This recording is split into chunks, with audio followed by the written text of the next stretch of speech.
This is the voice in the wilderness of the people coming to you in the great wind.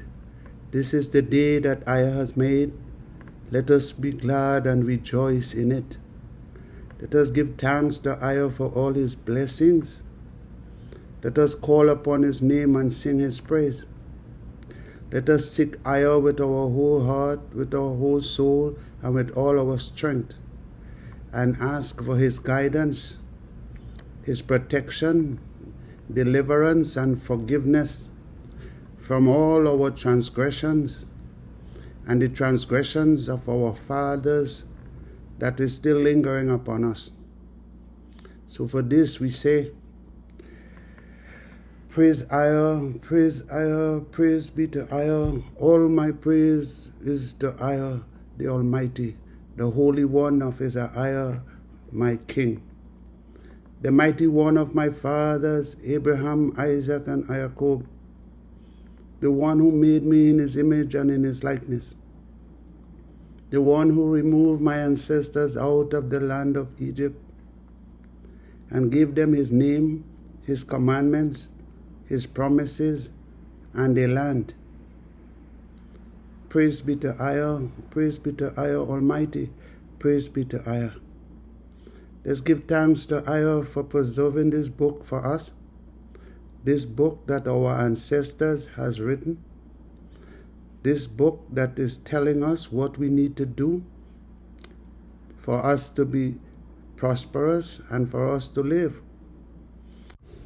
It is very important also to know that this book, when we read this book, we are to observe every word that we read. We also know that there was mistakes made in some of the translations in this book, and some was done on purpose. We as a people, when we call upon EZER, our Redeemer, he will give us the spirit of discernment, and he will cause us to be able to make the crooked things straight. We must also know that in this book, we are to read this book and observe what time we are in, the days we are living in. We are to be aware of our current affairs and what's happening in the world. So when we get into this book and we see the events that are taking place, the behaviors of nations, the behaviors of people, the conditions of nature, and the repercussions on the earth, we must take these into consideration, because the words were prophecies given, and every day those prophecies are being fulfilled. We cannot forget the past and know where we are going. We must vision the past to know where we are heading. I have said unto us, what is revealed unto us is for us to know, and what is not revealed to us is for him to know. So whatever he has revealed in this book to us, it is our responsibility to know. It is our decisions that we have to make to know them. As he have told us throughout the whole book, that we will have to seek him with our whole heart, whole soul, and with all our strength. And when we do this, he will make himself known unto us. And the things that we need to know, he will show it to us. He will reveal all his secrets unto his people. Praise EZER Almighty. Now, my brothers and sisters, I begin. Chapter 1 of the Book of Deuteronomy, verse 1.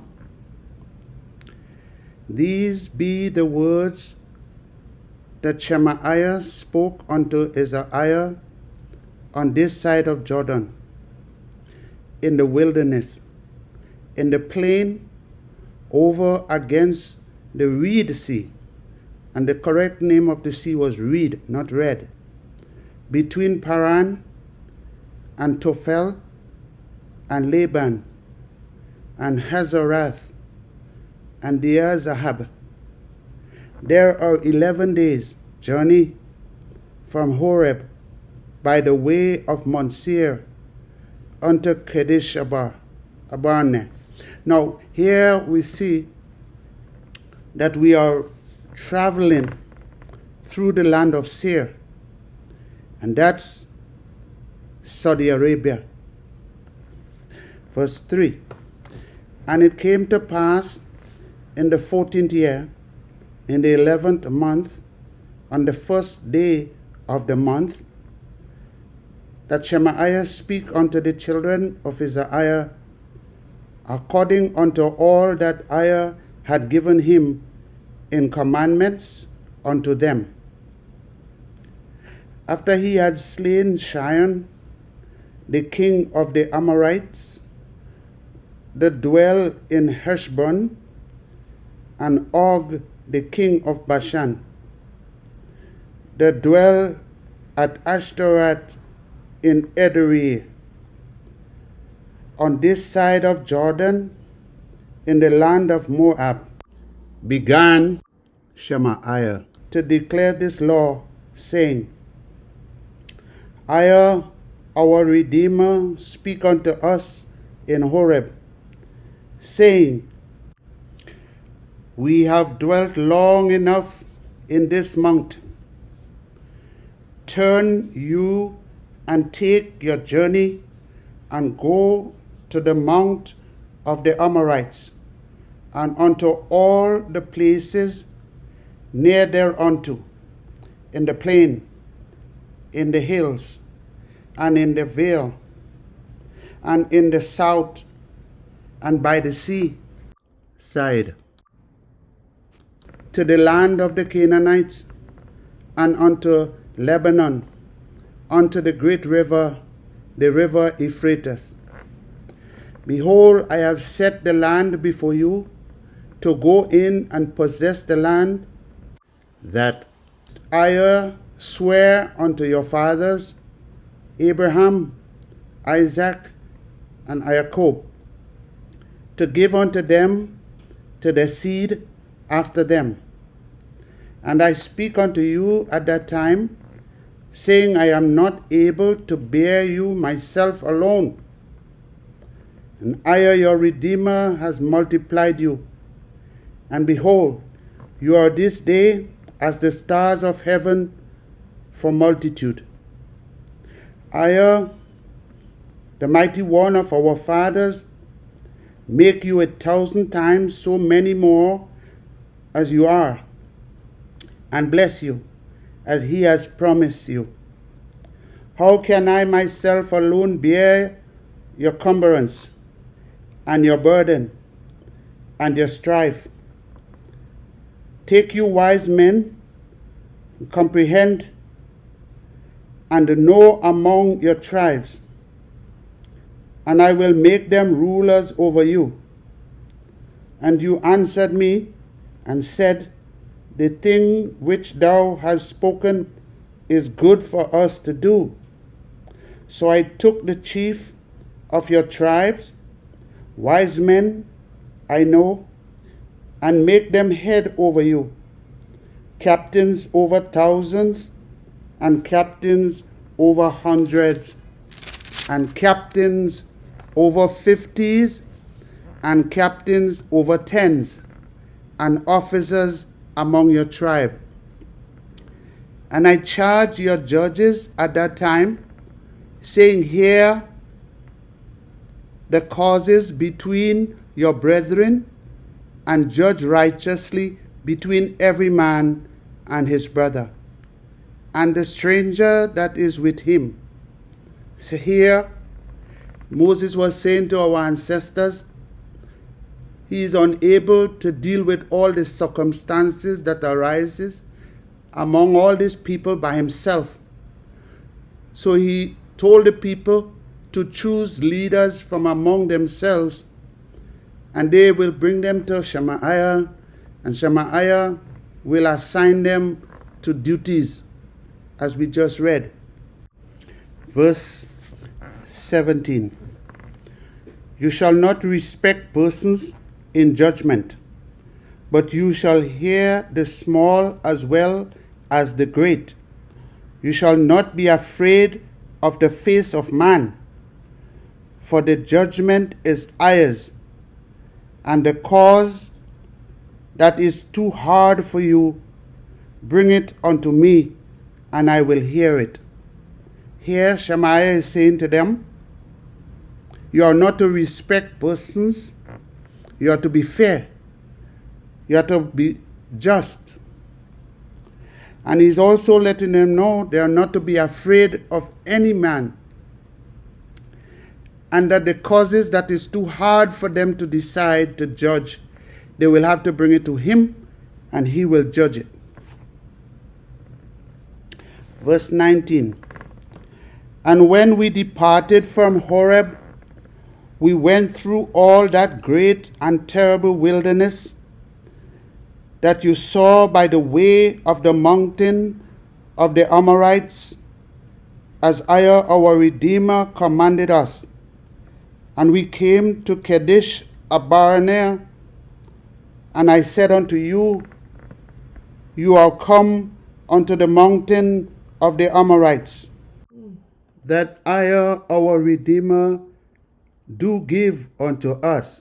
Behold, our Redeemer has set the land before you. Go up and possess it, as the mighty one of our fathers have said unto you. Fear not, neither be discouraged. And you came near unto me, every one of you, and said, we will send men before us, and they shall search us out the land, and bring us word again by what way we must go up, and into what cities we shall come. And the saying pleased me well. And I took 12 men of you, one of a tribe, and they turned and went up into the mountain, and came unto the valley of Eshcol, and searched it out. And they took of the fruit of the land in their hands, and brought it down unto us, and brought us word again, and said, it is a good land that our Redeemer has given us. Notwithstanding, you will not go up, but you rebelled against the commandment of your Redeemer, and you murmured in your tents, and you said, because hated us, he has brought us forth out of the land of Egypt, to deliver us into the hand of the Amorites to destroy us. Whither shall we go up? Our brethren have discouraged our hearts, saying the people is greater and taller than we. The cities are great and walled up to heaven. And moreover, we have seen the sons of the Anakims there. That's the giants. Then I said unto you, dread not, neither be afraid of them. I, your Redeemer, that goes before you, he shall fight for you, according to all he did for you in Egypt before your eyes. And in the wilderness where you have seen how our Redeemer bear us, as a man do bear his son, in all the way that we went, until we came unto this place.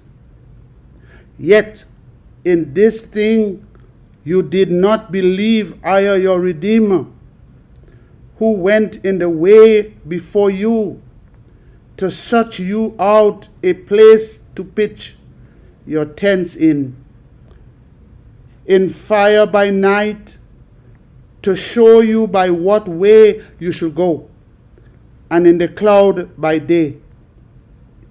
And I heard the voice of your words that was wrath, and swear, saying, surely there shall not one of these men of this evil generation see that good land, which I swear to give unto your fathers, save Caleb the son of Jephunneh. He shall see it, and to him will I give the land, and he has trodden upon it, and to his children, because he has wholly followed Ai. Also, Ai was angry with me for your sake, saying that you also shall not go into the land. But Joshua, the son of Nun, that stands before you, he shall go in to the land. Encourage him, for he shall cause EZER-IAH to inherit it. So here, brothers and sisters, only two men from the whole house of EZER-IAH was allowed, from that generation, was allowed to enter into the land with the children, because they didn't follow the instructions that Ai gave them. When he said, go in, they were scared, so they sent their own men, invalidating the work of Ai and taking it on their own accord to know whether they should go or not. Verse 39. Moreover, your little ones, which you said should be a prey, and your children, which in that day had no knowledge between good and evil, they shall go in to the land, and unto them will I give it, and they shall possess it. The very thing they were scared of, saying that the children are going to be prey, they're going to die. I hear is saying, because you've been disobedient, they are the same ones who you was worried about. They are the ones that he is going to allow to possess the land. But as for you, turn you and take your journey into the wilderness by the way of the reed sea. Then he answered and said unto me, we have sinned against Ai. We will go up and fight, according to all that Ai our Redeemer commanded us. And when you had girded on every man his weapon of war, you were ready to go up into the hills. And Ai said unto me, say unto them, go not up, neither fight, for I am not among them, lest you be smitten before your enemies. When they wanted to go, that's when Ai said, no, don't go anymore, because you disobeyed the commandment. So now you want to go.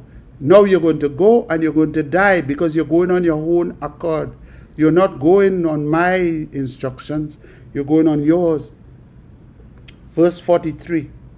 So I speak unto you, and you will not hear, but you rebelled against the commandment of Ai, and went presumptuously up into the hill. And the Amorites that dwell in that mountain came out against you, and chased you, as bees do, and destroyed you in Seir, even unto Hormah. And you return and weep before EZER, but EZER will not hearken to your voice, nor give ear unto you. So when they did make their own decision, they was defeated. So you abode in Kadesh many days, according unto the days that you abode there. Chapter 2. Then we turned and took our journey into the wilderness by the way of the Reed Sea. This was called the Reed Sea, not Red. As EZER speak unto me, and we compassed Mount Seir many days. And EZER speak unto me, saying, You have compassed this mountain long enough. Turn you northward, and command you the people, saying, You are to pass through the coast of your brethren, the children of Esau. That's the Arabs. Here he's telling us they are like our brothers, because he is the brother to Jacob, that dwell in Seir, and they shall be afraid of you. Take you good heed unto yourselves, therefore, meddle not with them, for I will not give you of their land, no, not so much as a footbreadth, because I have given Mount Seir unto Esau for a possession. You shall buy meat of them for money, and that you may eat, and you also buy water from them for money, that you may drink. For I, your Redeemer, has blessed you in all the work of your hand. He know you're walking through this great wilderness. These 40 years, I, your Redeemer, has been with you. You have lacked nothing. And when we pass by from our brethren, the children of Esau, we dwell in Seir, though we through the way of the plain from Elath and from Ezion-Gabah, we turned and passed by the way of the wilderness of Moab. And EZER speak unto me, Distress not the Moabites, neither contend with them in battle. For I will not give you of the land for a possession, because I have given Ar unto the children of Lot for a possession. The Emims dwell therein in times past, a people great and many, and tall as the Anakins, that were accounted giants, as the Anakims, but the Moabites call them Emims. The Horims also dwell in Seir before time, but the children of Esau succeeded them when they had destroyed them from before them, and dwell in their stead, as EZER-IAH did unto the land of his possession, that EZER gave unto them. Now rise up, said EZER, and get you over the brook Zered. And we went over the brook Zered,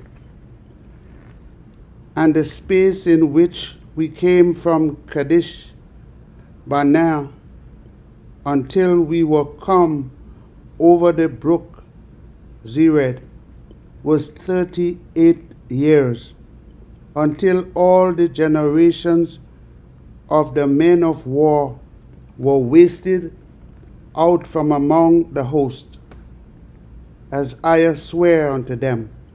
So all the men who was at fighting age and did not take the command from EZER to go and take the land when he told them to take it, they died out in this 38 years that they was traveling through the wilderness.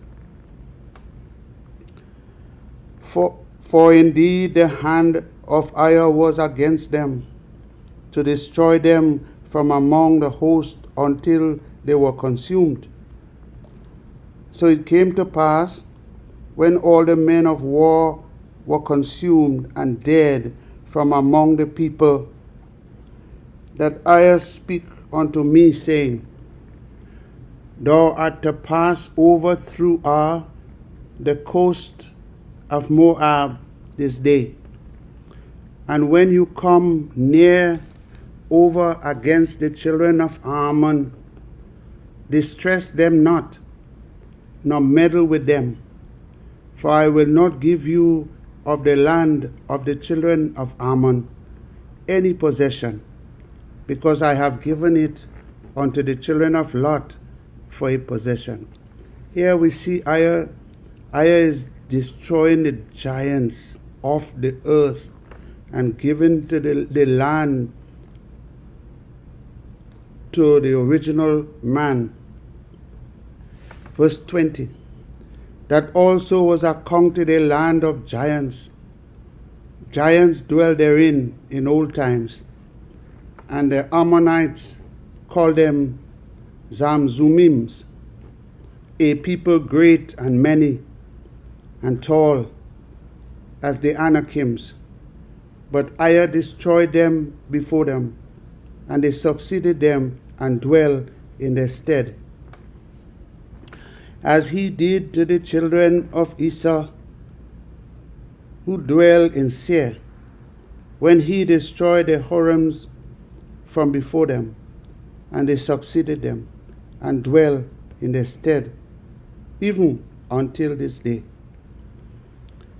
And the Avims which dwell in Hazarim, even unto Azah, the Caphatorims, which came forth out of Capta, destroy them and dwell in their stead. Rise up, take your journey, and pass over the river Arnon. Behold, I have given into your hand Sihon, the Amorite, king of Heshbon, and his land. Begin to possess it and contend with him in battle. Here EZER is telling them who to contend with, who to fight with, who not to fight with. This day will I begin to put the dread of thee and the fear of thee upon the nations that are under the whole heaven. He's telling them, today I'm going to begin to put the fear of these nations, make them afraid of you. Who shall hear report of you, and shall tremble and be in anguish because of you.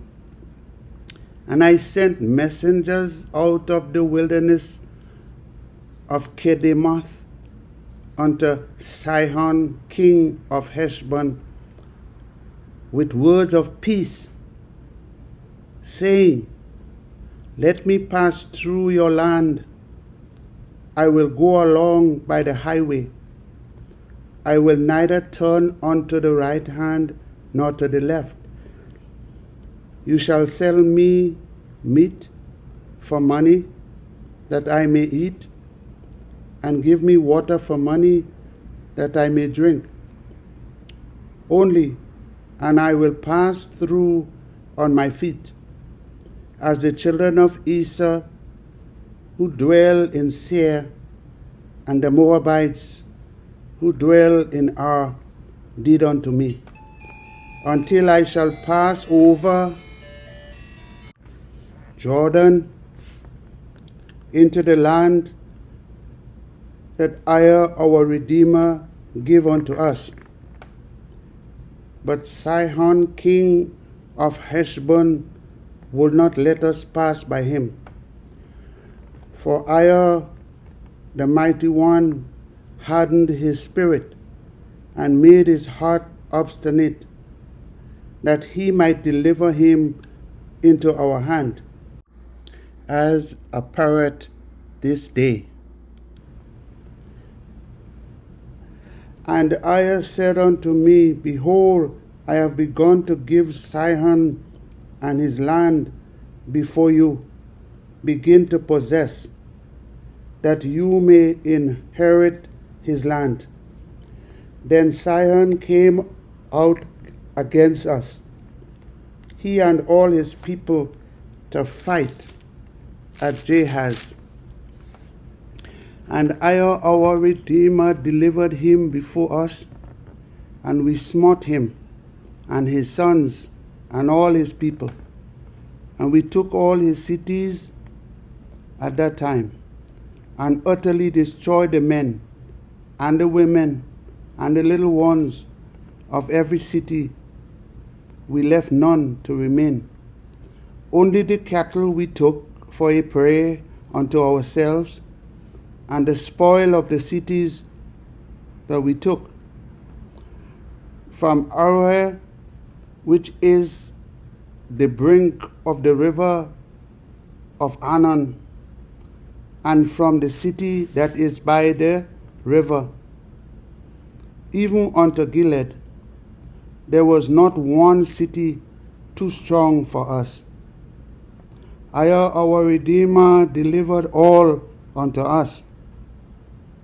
Only unto the land of the children of Ammon thou camest not, nor unto any place of the river Jabbok, nor unto the cities in the mountains, nor unto whatsoever EZER, our Redeemer, forbid us. They were following the commands of EZER, and they was not interfering with anyone that EZER told them not to interfere with. They was not fighting with anyone whom EZER told them not to fight with, and they was not taking any land that EZER told them not to take. Chapter 3. Then we turned and went up the way to Bashan, and Og, the king of Bashan, came out against us, he and all his people, to battle at Edrei. And EZER said unto me, Fear him not, for I will deliver him and all his people and his land into thy hand.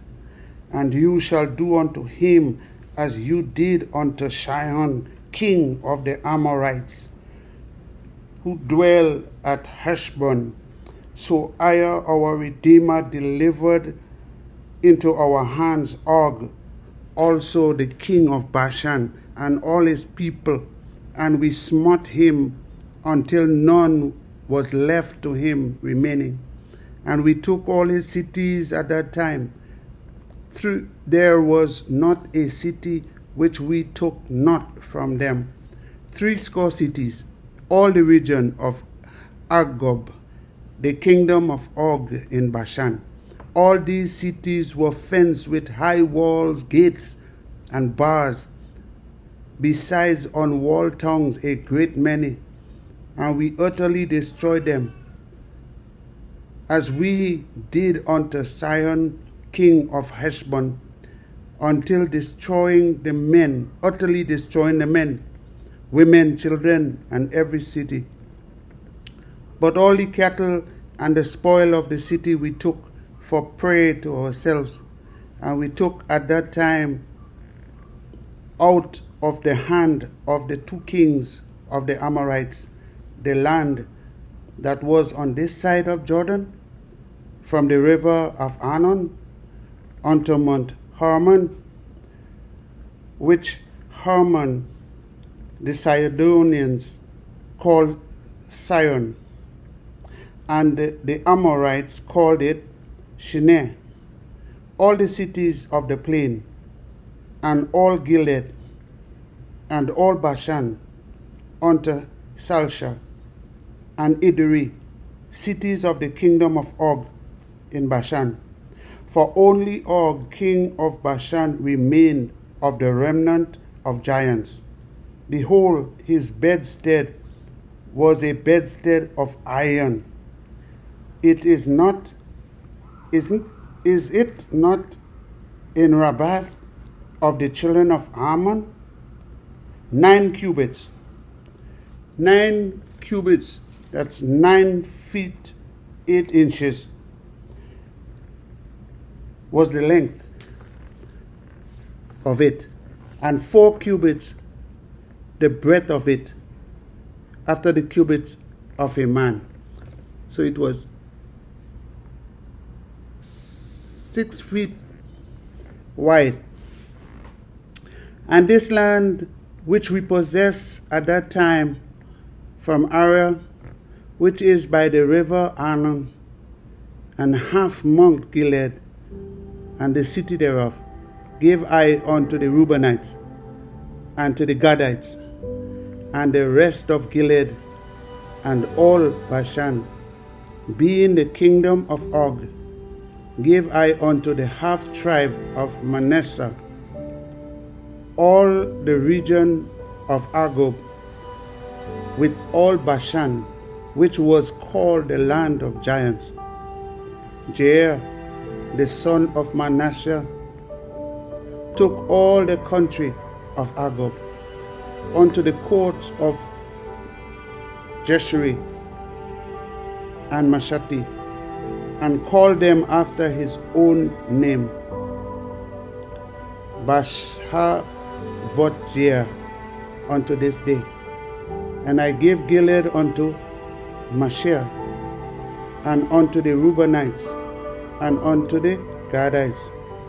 And I gave from Gilead even unto the river Arnon half the valley, and the border even unto the river Jabbok, which is the border of the children of Ammon, the plain also, and Jordan, and the coast thereof, from Shinnereth even unto the sea of the plain, even the salt sea, under Ashdod Pisgah, eastward. And I commanded you at that time, saying, Aya your Redeemer has given you this land to possess it. You shall pass over armed before your brethren, the children of Isaiah, all that are meet for the war. But your wives and your little ones and your cattle, for I know that you have much cattle, shall abide in your city, which I have given you, until I have given rest unto your brethren, as well as unto you, and until they also possess the land which I, your Redeemer, has given them before Jordan. And then shall you return every man unto his possession that I have given you.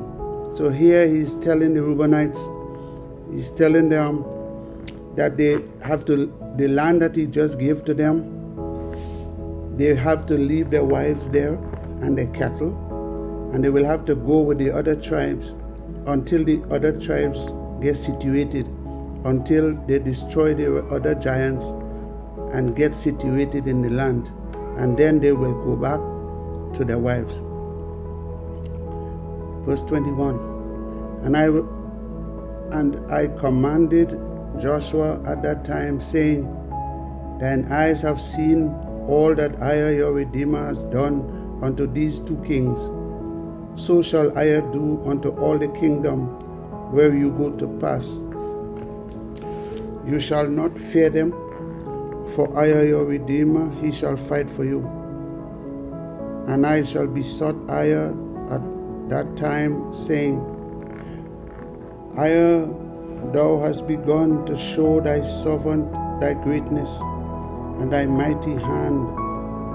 For what mighty one is there in heaven or in earth that can do according to thy works?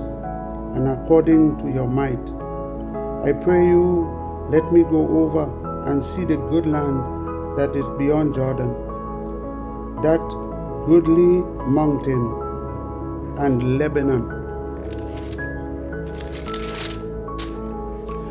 But Aiah was wroth with me for your sakes, and would not hear me. And Aiah said unto me, Let it satisfy thee. Speak no more unto me of this matter.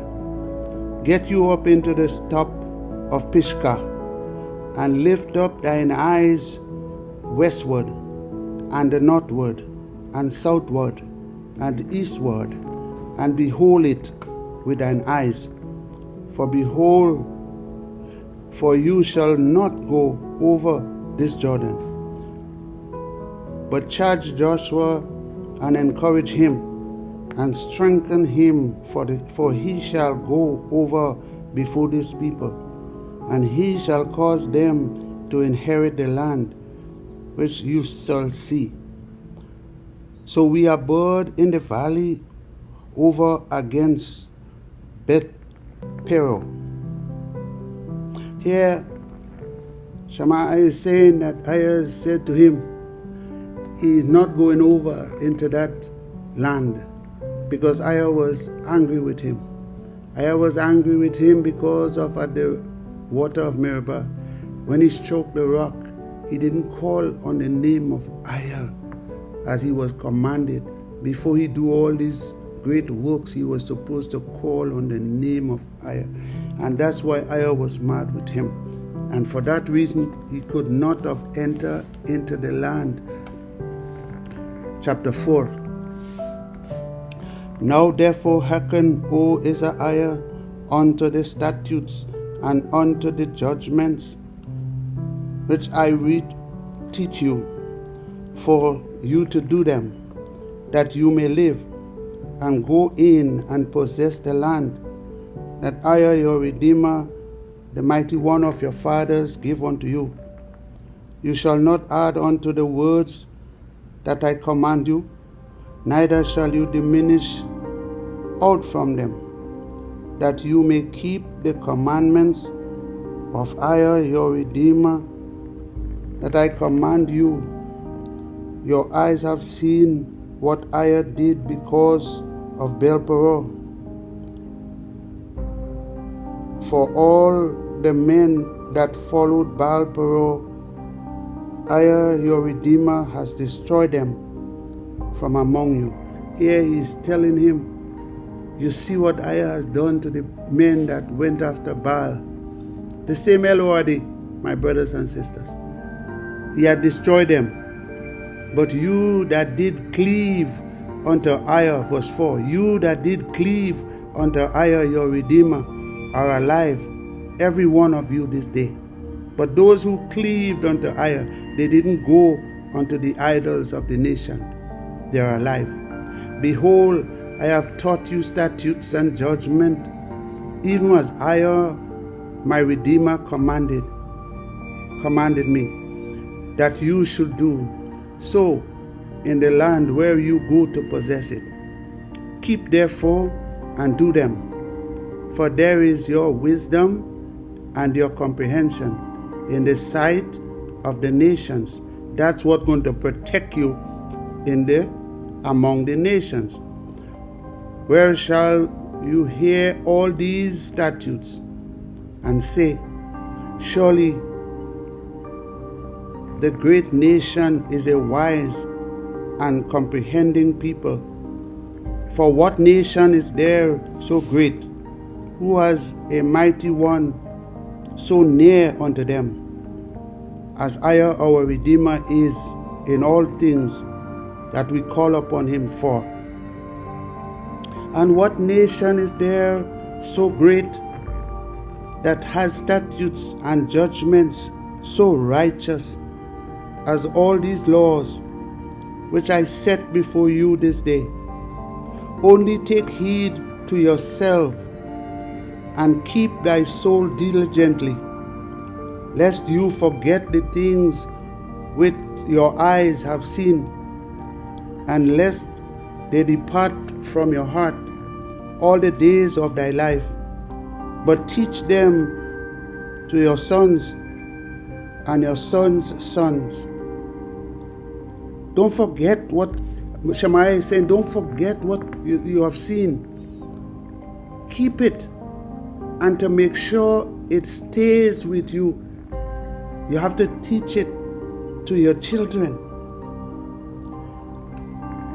Especially the day that thou stoodest before EZER your Redeemer in Horeb, when EZER said unto me, gather me the people together, and I will make them hear my words, that they may learn to love me all the days that they shall live upon the earth, and that they may teach their children.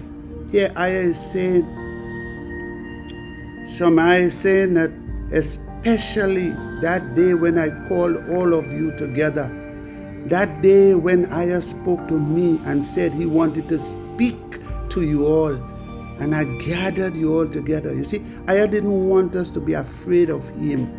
EZER didn't want us to run away from him. He called us. He told Shemaiah to gather us before him, before the mountain, so he can speak to us. Is the people who ran, is the people that was afraid. EZER didn't want us to be afraid. Verse 11, and you came near and stood under the mountain, and the mountain burned with fire unto the midst of heaven, with darkness, clouds, thick darkness. And I speak unto you out of the midst of the fire. You heard the voice of the words, but you saw no similitude. Only you heard a voice. You didn't see no image. You didn't see anything. All you heard is a voice. My people, all we had was a name. And here, that name, when they called, that voice that belongs to that name was speaking to them. They heard it. Listen to what he's saying. And I speak unto you out of the midst of the fire. You heard the voice of the words, but you saw no similitude. Only you heard is a voice. And he declared unto you his covenant. He declared unto you his covenant that he commanded you to perform. That's what we're supposed to do. We're supposed to perform the covenant. These laws that EZER gave us, is that these are the laws we have to perform. Even 10 commandments. And he wrote them upon 2 tablets of stone. And EZER commanded me at that time to teach you statutes and judgment. Now they're telling you there was Moses' law. Moses never made no law, my brothers and sisters. Hear it right there in your book. He never made no law. EZER commanded him. EZER gave him the laws and commanded him to bring it unto our people, that you might do them in the land where you go over to possess it. Take you therefore good heed unto yourselves, for you saw no manner of similitude, you saw no manner of image, on the day that I spoke unto you in Horeb out of the midst of the fire, lest you corrupt yourselves. If you go and make any image or make any drawings, when you didn't, no drawings was shown to you, no face was shown to you, no image was shown to you, you will corrupt yourselves and make you a graven image, the similitude of any figure, the likeness of male or female. So you're not to make anything because you didn't see anything. The likeness of any beast that is on the earth, the likeness of any winged fowl that fly in the air, the likeness of anything that creep on the ground, the likeness of any fish that is in the waters beneath the earth. And the list, you lift up thine eyes unto heaven, and when you see the sun and the moon and the stars, even all the host of heaven, you should be driven to worship them and serve them, which I, your Redeemer, has divided unto all the nations of the whole earth. So he says, you make no image, and don't lift up your head and pray to the sun. Don't lift up your head and pray to the moon. Don't lift up your head and pray to anything that you're seeing up there that IAH has put there for the benefits of all the nations. Verse 20. But IAH has taken you and brought you forth out of the iron furnace, even out of Egypt, to be unto him a people of inheritance, as you are this day. Listen to what your ancestor is saying to you. I have brought you, not everybody in the world. He brought you to be unto him an inheritance. 21. Furthermore, I was angry with me for your sake, and swear that I should not go over Jordan, and that I shall not go in unto that good land, that I, your Redeemer, give you for an inheritance. And he said, remember, I'm not going over into the land because he was mad with me. He's angry with me because I didn't praise him. So you know, you better be careful. You better be careful. But I must die in this land. I must not go over Jordan, but you shall go over and possess that good land. Take heed unto yourselves. Be careful with what you do. That's what he's saying here.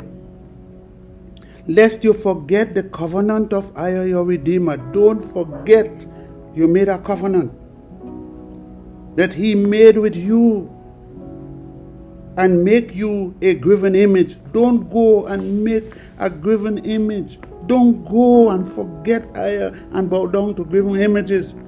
Don't forget him and go and call on the name of graven images, idols, or the likeness of anything that IAH, your Redeemer, has forbidden you.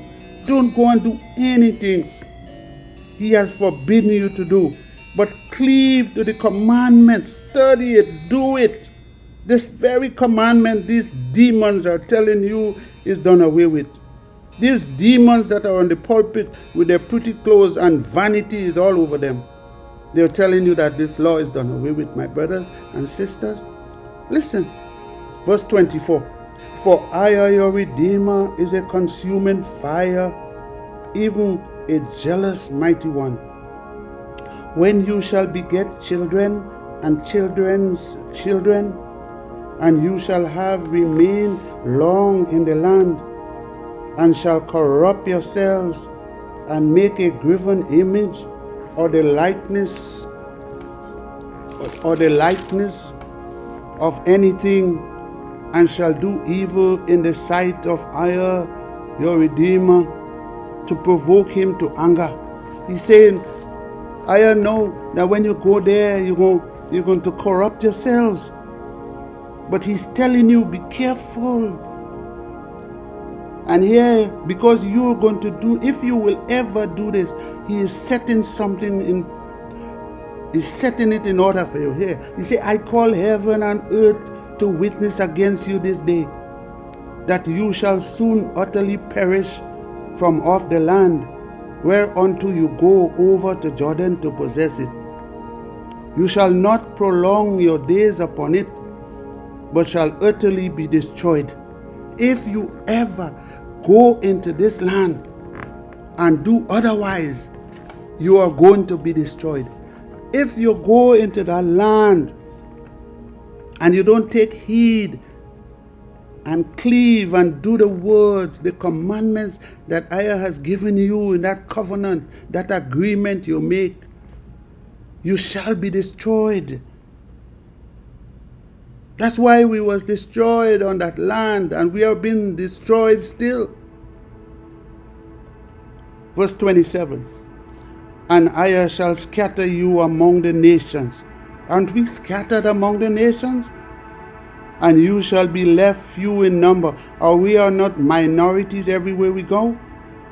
Among the heathen? Are we not among the heathens? Where IAH shall lead you, hasn't he allowed us to be scattered?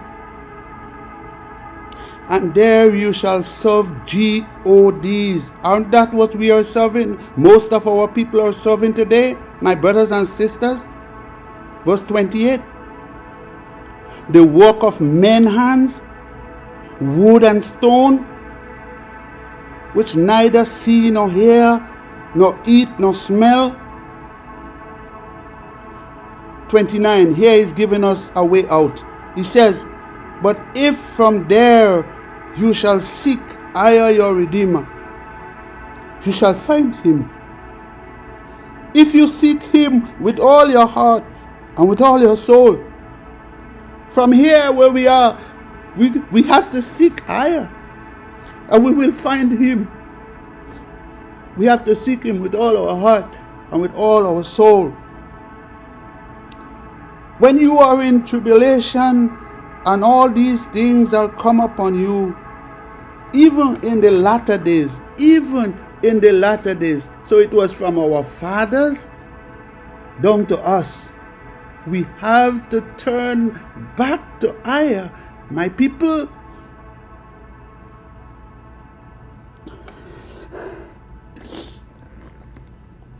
If you turn to IAH your Redeemer, and shall be obedient unto his voice, for IAH your Redeemer is a merciful Redeemer. He will not forsake you, neither destroy you, nor forget the covenant of thy fathers that he sware unto them. So today, IAH has not forgotten us. We have to turn back to him. We have to turn back to IAH, our Redeemer, my people, and do the commandments, the same commandments you gave to our fathers. We have to do it so that we could be forgiven. Verse 32. For ask now of the days that are past, which were before you, since the day that IAH created man upon the earth, and ask from the one side of heaven unto the other, whether there has been any such thing as this great thing is, or has been heard like it. Did ever a people hear the voice of the mighty one speaking out of the midst of the fire, as you have heard and live? You heard it, and you could live to tell the story, to tell that you heard it. That's our ancestors. They lived, and that is what they were supposed to pass down to us. They are supposed to let us know what they heard, what they saw. My people, instead of that, they went on to the Canaanites and they pick up their ways and learn to pray to Elod, Baal, and they teach us the same thing until this day. And our enemies is so pleased with this, because as long as we continue to do this abomination, they will control us and rule over us.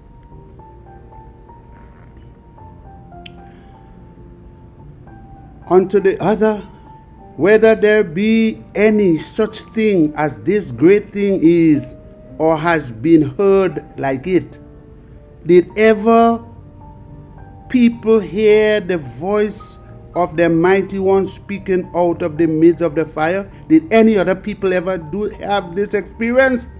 as our ancestors have experienced this and live? That's what he's asking you. Or has the mighty one say to go and take him a nation from the midst of another nation? Did EZER say this to us anywhere, that he sent any other nation into another nation like he sent into Egypt and took us out? By temptations, by signs, and by wonders, and by war, and by a mighty hand, and by a stretched out arm, and by great terror, according to all that EZER your Redeemer did for you in Egypt before your eyes. Unto you it was shown, that you might know that EZER is your Redeemer, and there is none else besides him for you, my people. Out of heaven he made thee to hear his voice, that he might instruct you. And upon earth he showed you his great fire, and you heard his words out of the midst of the fire. You heard it. Our ancestors heard it. That's why they write this book. They're telling us what they experienced. This is our history. My people, verse 37. And because he loved thy fathers, therefore he chose their seed after them, and brought you out in his sight with his mighty power out of Egypt. So he brought us out of Egypt because of the love he had for our fathers, Abraham, Isaac, and Jacob, to drive out nations from before you, greater and mightier than you are, to bring you in, to give you their land for an inheritance, as it is this day. Know therefore this day, and consider it in thine heart,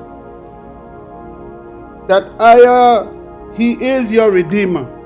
Remember this day and keep it inside your spirit, that EZER is your Redeemer. EZER is in heaven above and upon the earth beneath. There is none else. There is none else for us. I don't know how more to say this. All our ancestors are telling us the same thing. Yet our people continue to go after idols and false mighty ones. There is none else for us as a people, the people whom he chose, the people who he took out of Egypt. There is no other mighty one for us but EZER. Verse 40. You shall keep therefore his statutes and his commandments that I command you this day. You see, Moses didn't give us make no commandments for us. Moses gave us the commandments from EZER that EZER gave to him to bring unto us. As Shemaiah gave us the name of EZER. Shemaiah didn't make no name. Shemaiah brought the name that EZER gave him unto us when we was in Egypt. That it may go well with you and with your children after you, and that you may prolong your days upon the earth, that EZER your Redeemer has given you forever. EZER is the one that prolong our days. EZER is the one who gave us the senses. EZER is the one who gave us his spirit. He is the one who gave us his name. He is the one who gave us his commandments and his promises. He is the one who gave us a land. He is one. Not three in one, not three. No son. He is EZER. He is not no L-O-D. He is not no G-O-D. He is EZER. My people. 41. Then Shemaiah, the one they called Moses,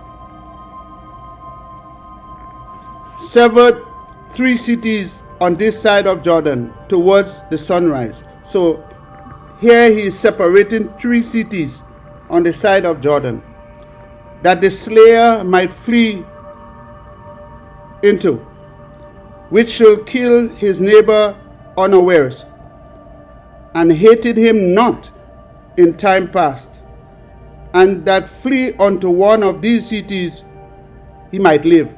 These are the sanctuary cities. So there was 3 sanctuary cities. If you was to commit murder accidentally, or you kill somebody accidentally, you didn't have no hatred, it wasn't planned, you didn't do it out of malice, but accidentally, that's where you were supposed to go and live, so that nobody will take revenge on you because of what you did.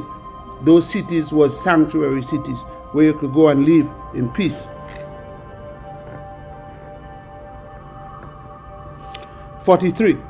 Namely, Bezer in the wilderness, in the plain country of the Reubenites, in the tribe of Reuben, and Ramoth in Gilead of the Gadites, that's the tribe of Gad, and Golan in Bashan of the Mashanites, that's the tribe of Manasseh. And this is the law that Moses set before the children of EZER-IAH. These are the testimonies and the statutes and the judgments which Moses spake unto the children of EZER-IAH after they came forth out of Egypt. You see whose testimony he was speaking? From Ayah's testimony. The law was from Ayah. The words that he's speaking was from Ayah. When he took them out of the land of Egypt. On this side of Jordan, in the valley over against Bel-Peor, in the land of Sihon, king of the Amorites, who dwell at Heshbon, whom Moses and the children of EZER-IAH smote after they were come forth out of Egypt. He's telling you time and place. 47. And they possessed his land and the land of Og, king of Bashan, 2 kings of the Amorites, that were on this side of Jordan towards the sun rising, from Aroer, which is by the bank of the river Arnon, even unto Mount Sion, which is Hermon, and all the plain on this side of Jordan eastwards, even unto the sea of the plain, under the springs of Pisgah. Chapter 5. And Moses called EZER-IAH, all EZER-IAH, and said unto them, Hear, O EZER-IAH, the statutes and judgments which I speak in your ears this day, that you may learn them and keep and do them. They have to learn them, they have to keep them, they have to do them, because they have to teach their children them also. I, your Redeemer, made a covenant with us in Horeb. He reminding them. I made not this covenant with our fathers. The covenant wasn't made with the father of Shemaiah and them. This covenant wasn't with them. This covenant was made with us when he took them out of Egypt. I have made not this covenant with our fathers, but with us, even us, who are all of us here alive this day. I have talked with you face to face in the mount out of the midst of the fire. I stood between Ayah and you at that time to show you the word of Ayah, for you were afraid by reason of the fire, and went not up into the mount, saying, I am EZER, your Redeemer, who brought you out of the land of Egypt from the house of bondage. Do you hear the voice, what they heard?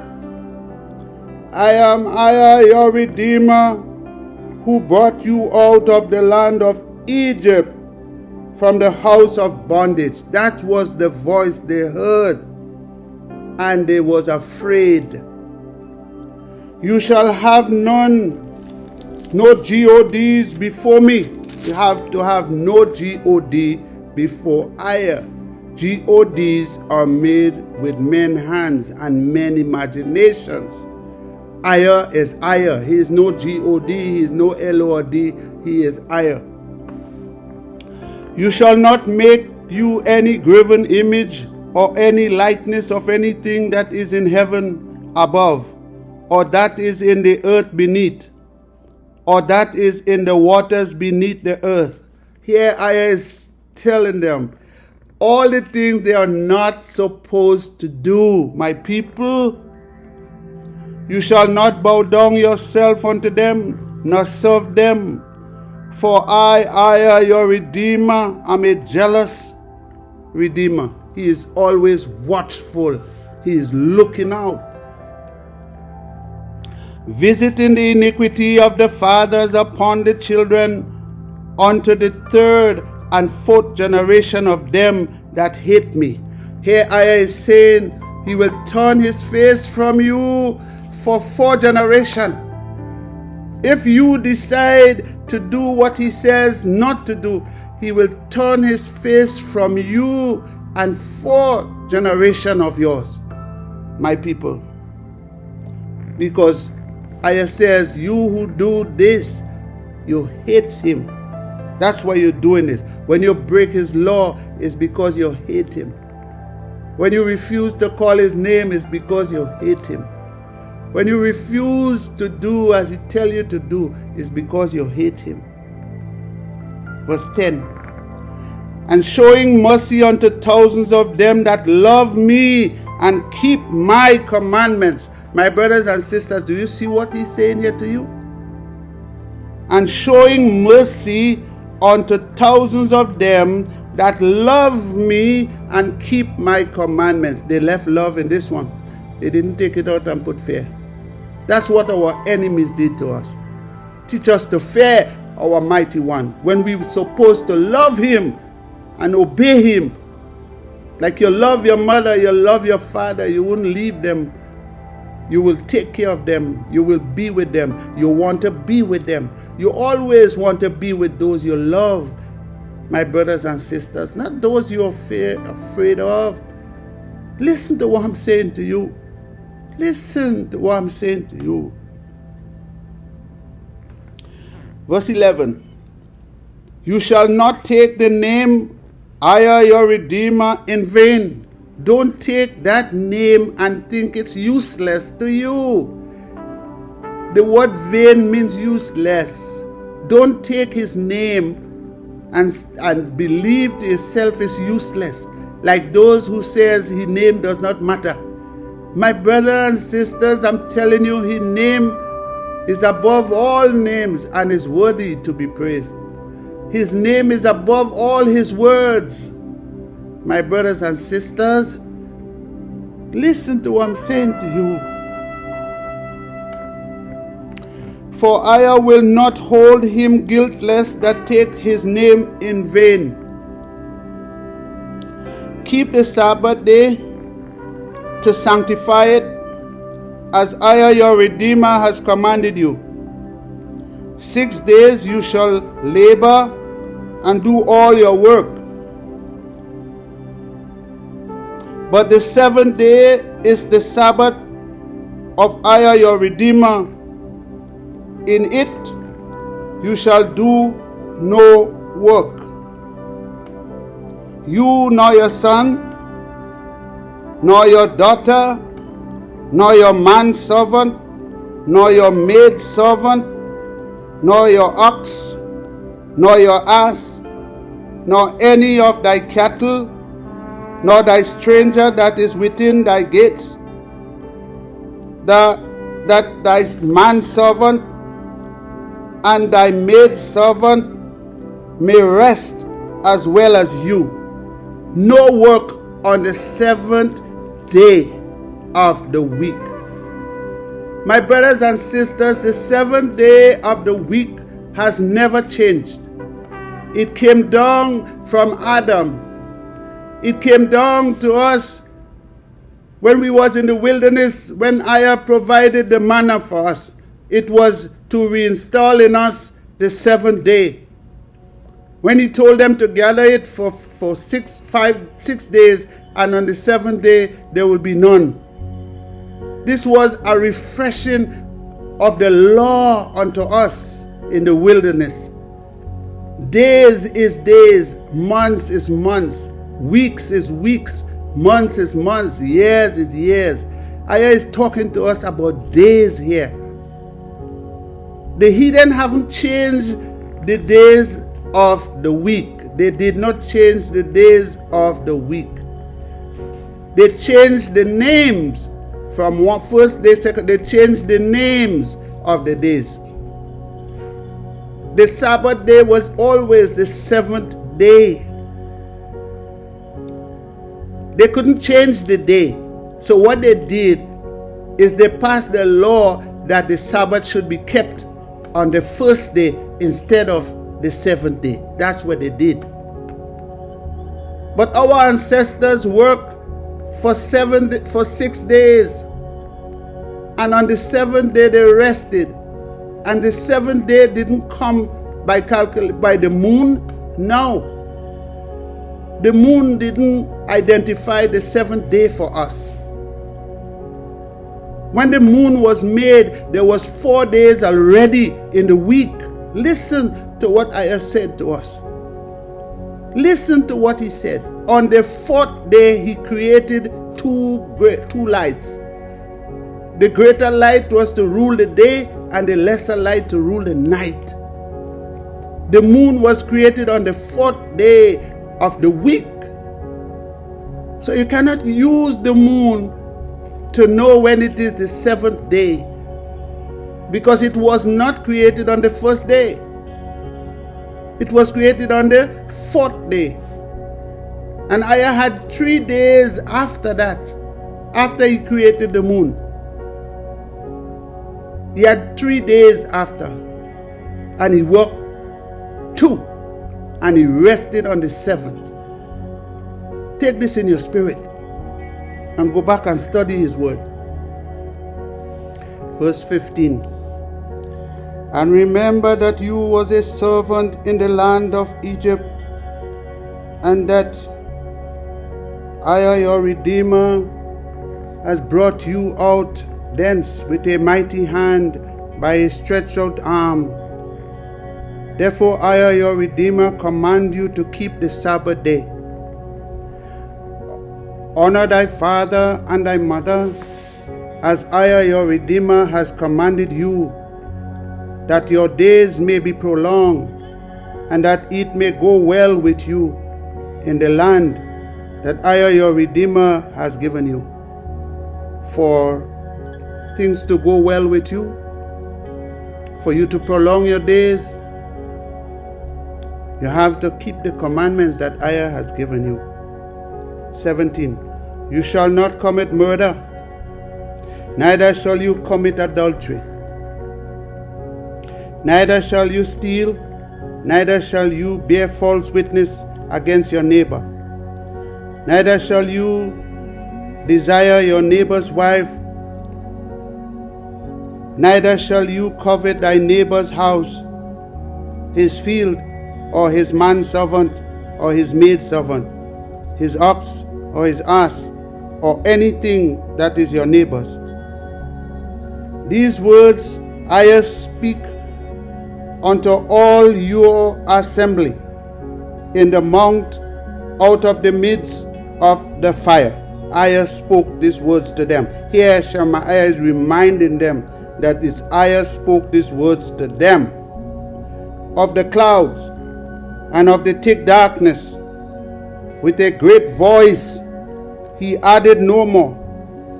And he wrote them on 2 tablets of stone and delivered them unto me.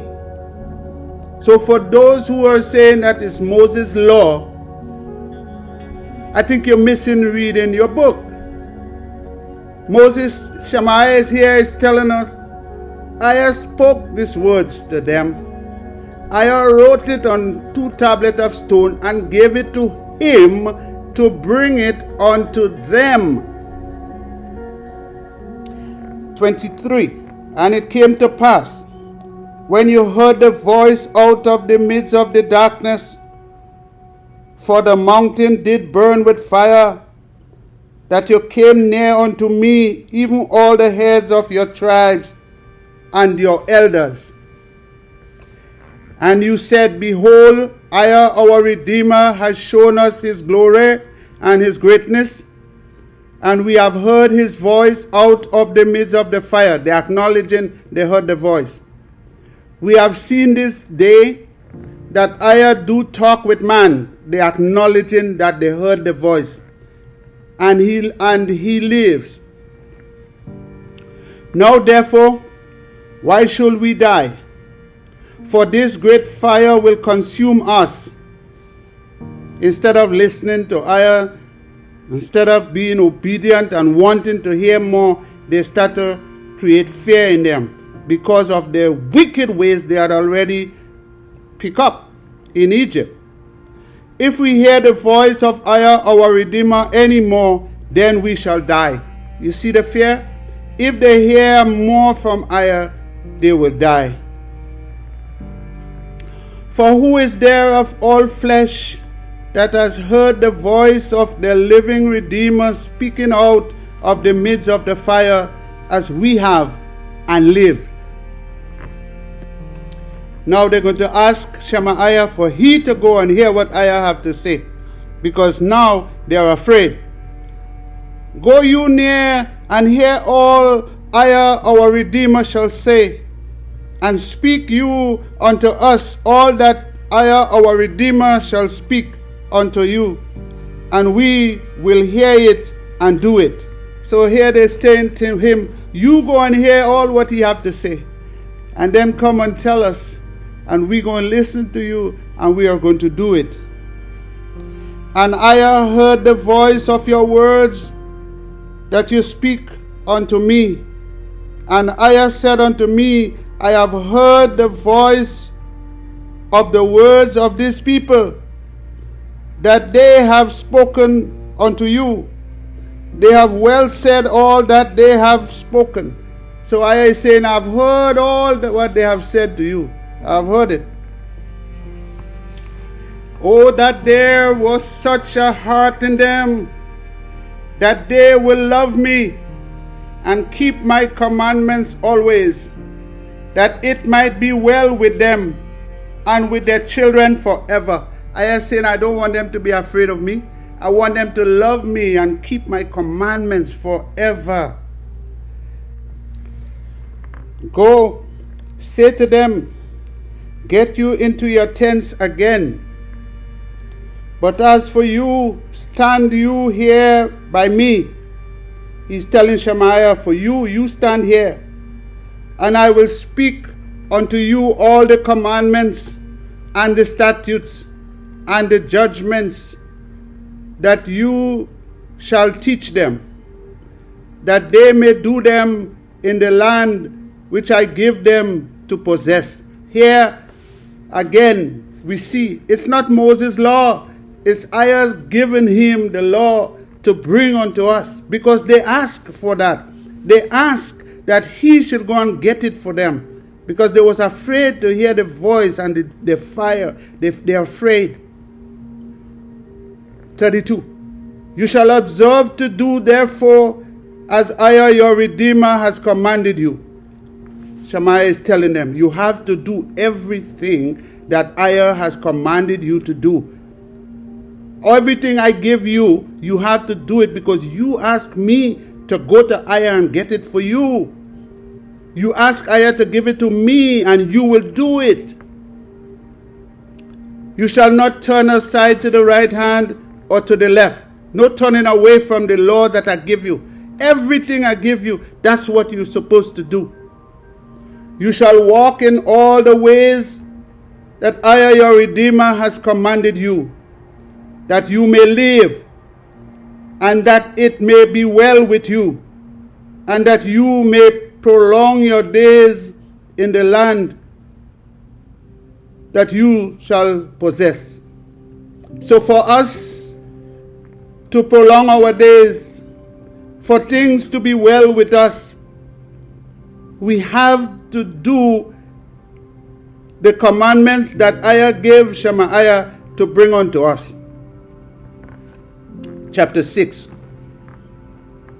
Now these are the commandments, the statutes, and the judgments that Ayah your Redeemer command to teach you. Here he's saying, these what I'm going to say to you are the things that Ayah has commanded me to teach you, that you might do them in the land where you go to possess it, that you may love Ayah your Redeemer, to keep all his statutes and his commandments, that I command you, you and your son and your son's son, on all the days of your life, and that your days may be prolonged. We have to do this all the days of our lives. Verse 3. Hear therefore, O EZER-IAH, and observe to do it, that it be well with you, and that you may increase mightily, as Ayah, the mighty one of your fathers, has promised you, in the land that flow with milk and honey. Hear, O EZER-IAH, Ayah, our Redeemer, is one mighty one. He is one. He is the only mighty one, my people. Verse 5. And you shall love Ayah your Redeemer with all thine heart, and with all thy soul, and with all your might. I will repeat verse 5. And you shall love Ayah your Redeemer with all thine heart, with all thy soul, and with all thy might. We have to love Ayah, not be afraid. Here Shemaiah is telling them, you are not to be afraid of your mighty one. You have to love him. So we must identify this word where the heathen put this fear in this book, telling us to fear our mighty one. We are to love him with all our heart, with all our soul, and with all our strength. We are to love him.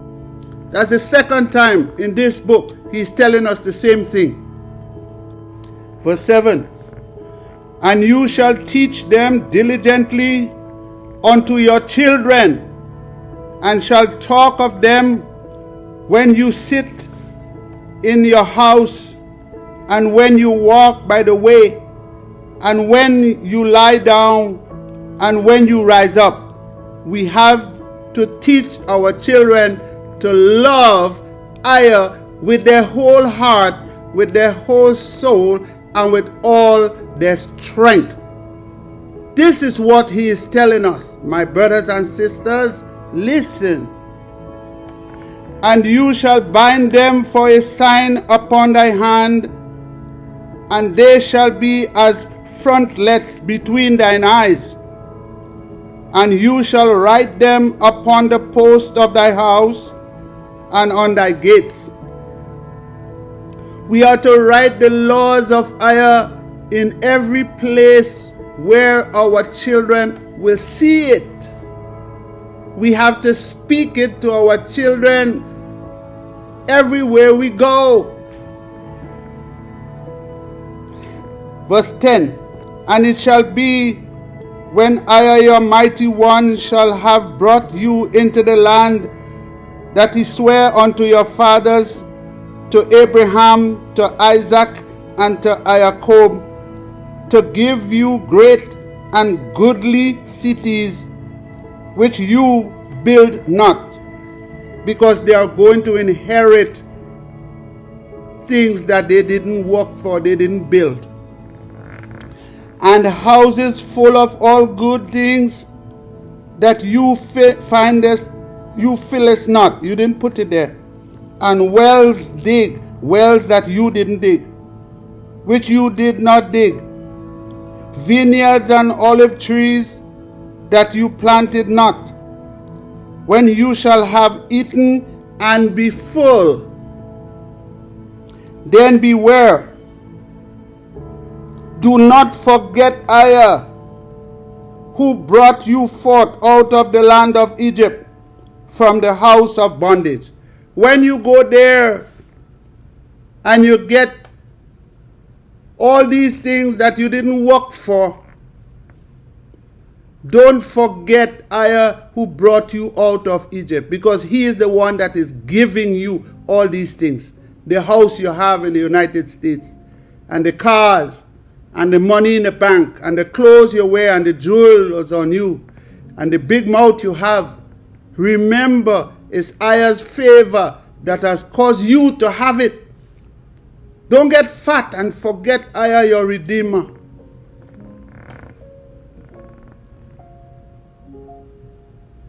Thou shalt love EZER, your Redeemer, and serve him, and shall swear by his name.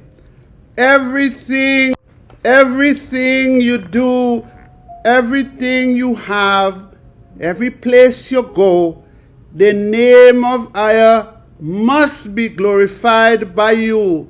You must speak his name. My people, you must speak his name. This word here, swear, which means when you open your mouth, give thanks to EZER for all the good things, and give thanks to EZER for everything, even the bad things, because you don't know why.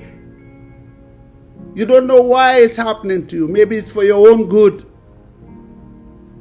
Verse 14. You shall not go after GODs of the people. We are not to pick up these GODs of the people. Whenever we go among other people, we are not to pick up their GODs.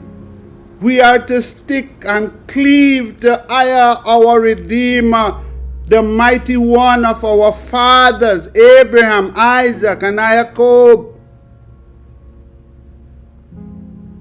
which were around about you.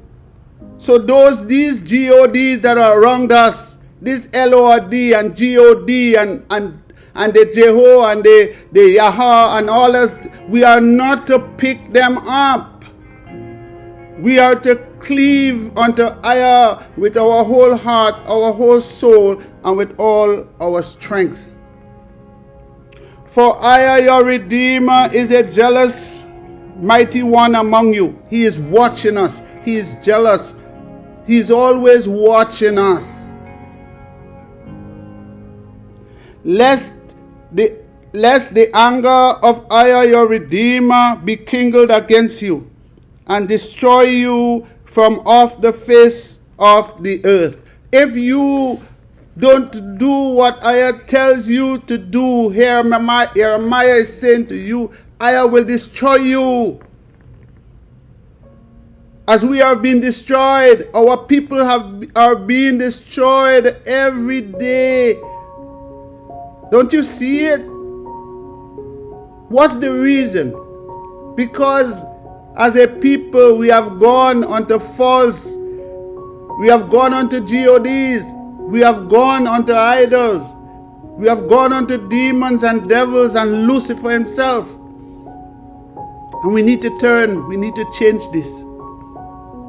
We need to change this. Verse 16. You shall not tempt EZER, your Redeemer, as you tempted him in Massah. Our ancestors tempted him. You shall diligently keep the commandments of EZER, your Redeemer, and his testimonies, and his statutes, that he has commanded you. And you shall do that which is right and good in the sight of EZER-IAH, that it may be well with you, and that you may go in and possess the good land that EZER-IAH sware unto your fathers, to cast out all thine enemies from before you, as EZER-IAH has spoken.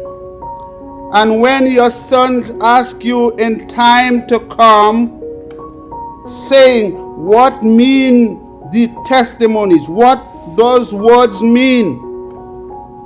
When your children come in the latter days and ask what these words mean, what is this testimony and the statutes and the judgment that EZER, our Redeemer, has commanded us? Then you shall say unto your son, we were Pharaoh's bondsmen, slaves in Egypt. And EZER brought us out of Egypt with a mighty hand. And EZER showed signs and wonders great and sore upon Egypt, upon Pharaoh and upon all his household before our eyes. And he brought us out from thence, that he might bring us in to give us the land that he sware unto our fathers. And EZER commanded us to do all these statutes, to love EZER, our Redeemer, for our good always, that he might preserve us alive as it is at this day. My brothers and sisters, this is what our fathers were supposed to tell us. Take the word out fear from there, because you see here, they start putting the word fear on you again. And that's what they do throughout the book. So some places they didn't take it out. And soon after they left it there for you, then they start giving you this conflict. They start telling you about fear. We are not to fear EZER. EZER told Shemaiah to gather us and bring us under the mountain so he could have speak to us. He wanted to speak to us. He wanted us in his presence. It's our people who was afraid, not him. He wanted us to listen, come close and listen. Remember this. Remember this. Verse 24.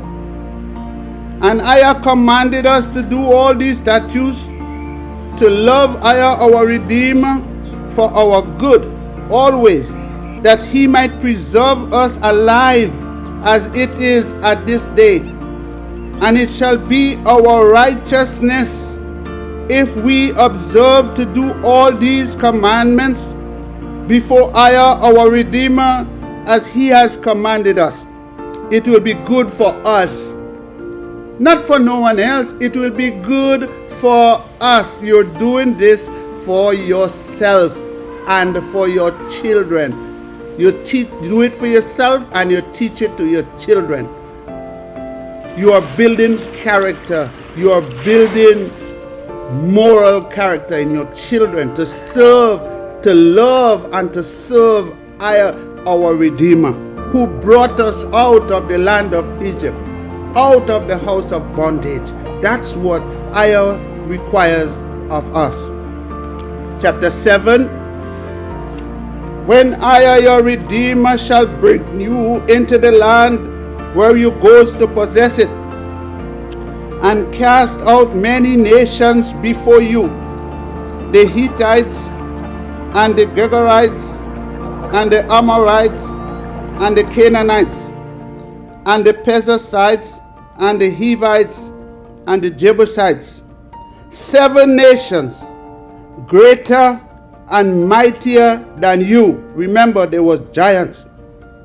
And when EZER, your Redeemer, shall deliver them before you, you shall smite them and utterly destroy them. You shall make no covenant with them, nor show mercy unto them.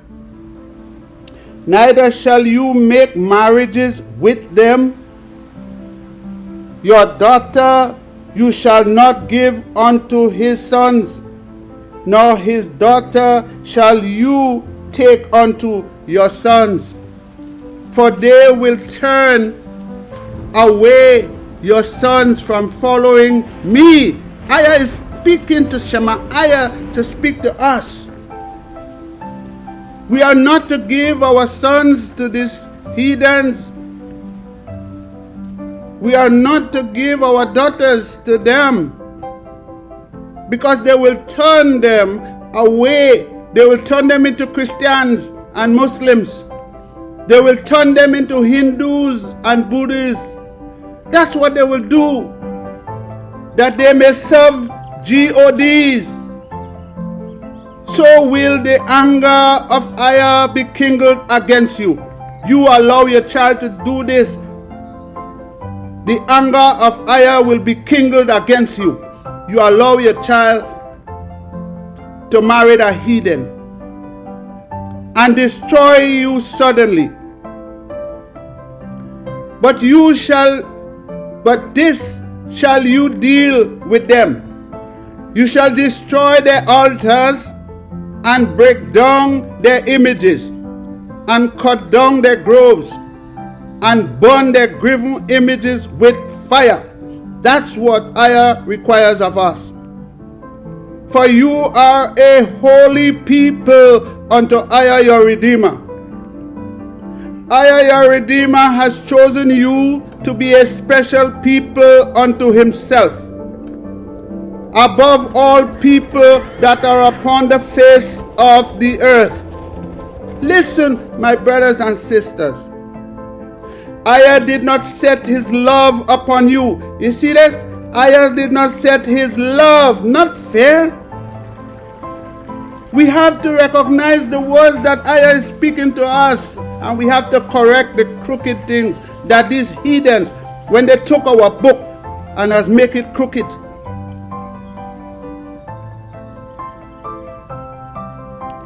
Ayah did not set his love upon you, not choose you, because you were more in number than any people, for you were the fewest of all people. We were the fewest of all people, the smallest nation. He was just making us into a nation.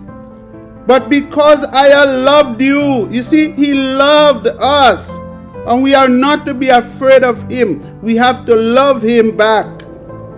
And because he will keep the oath that he has sworn unto your fathers, has Ayah brought you out with a mighty hand. Because of the promise he made to Abraham, Isaac, and Jacob, he has brought us out with a mighty hand and redeemed us out of the house of bondsmen. He removed us from being slaves in Egypt, from the hand of Pharaoh, king of Egypt. Then why we was back in slavery again? It's because we refused to keep the commandments. My people, when he took us out from slavery, we went into the land that he gave us, and we disobeyed him. He told us, don't mix with these people. Don't give them our sons and our daughters, because they're going to turn us away from him. And that's what our people did. And that's why we ended up back into slavery again. Verse 8.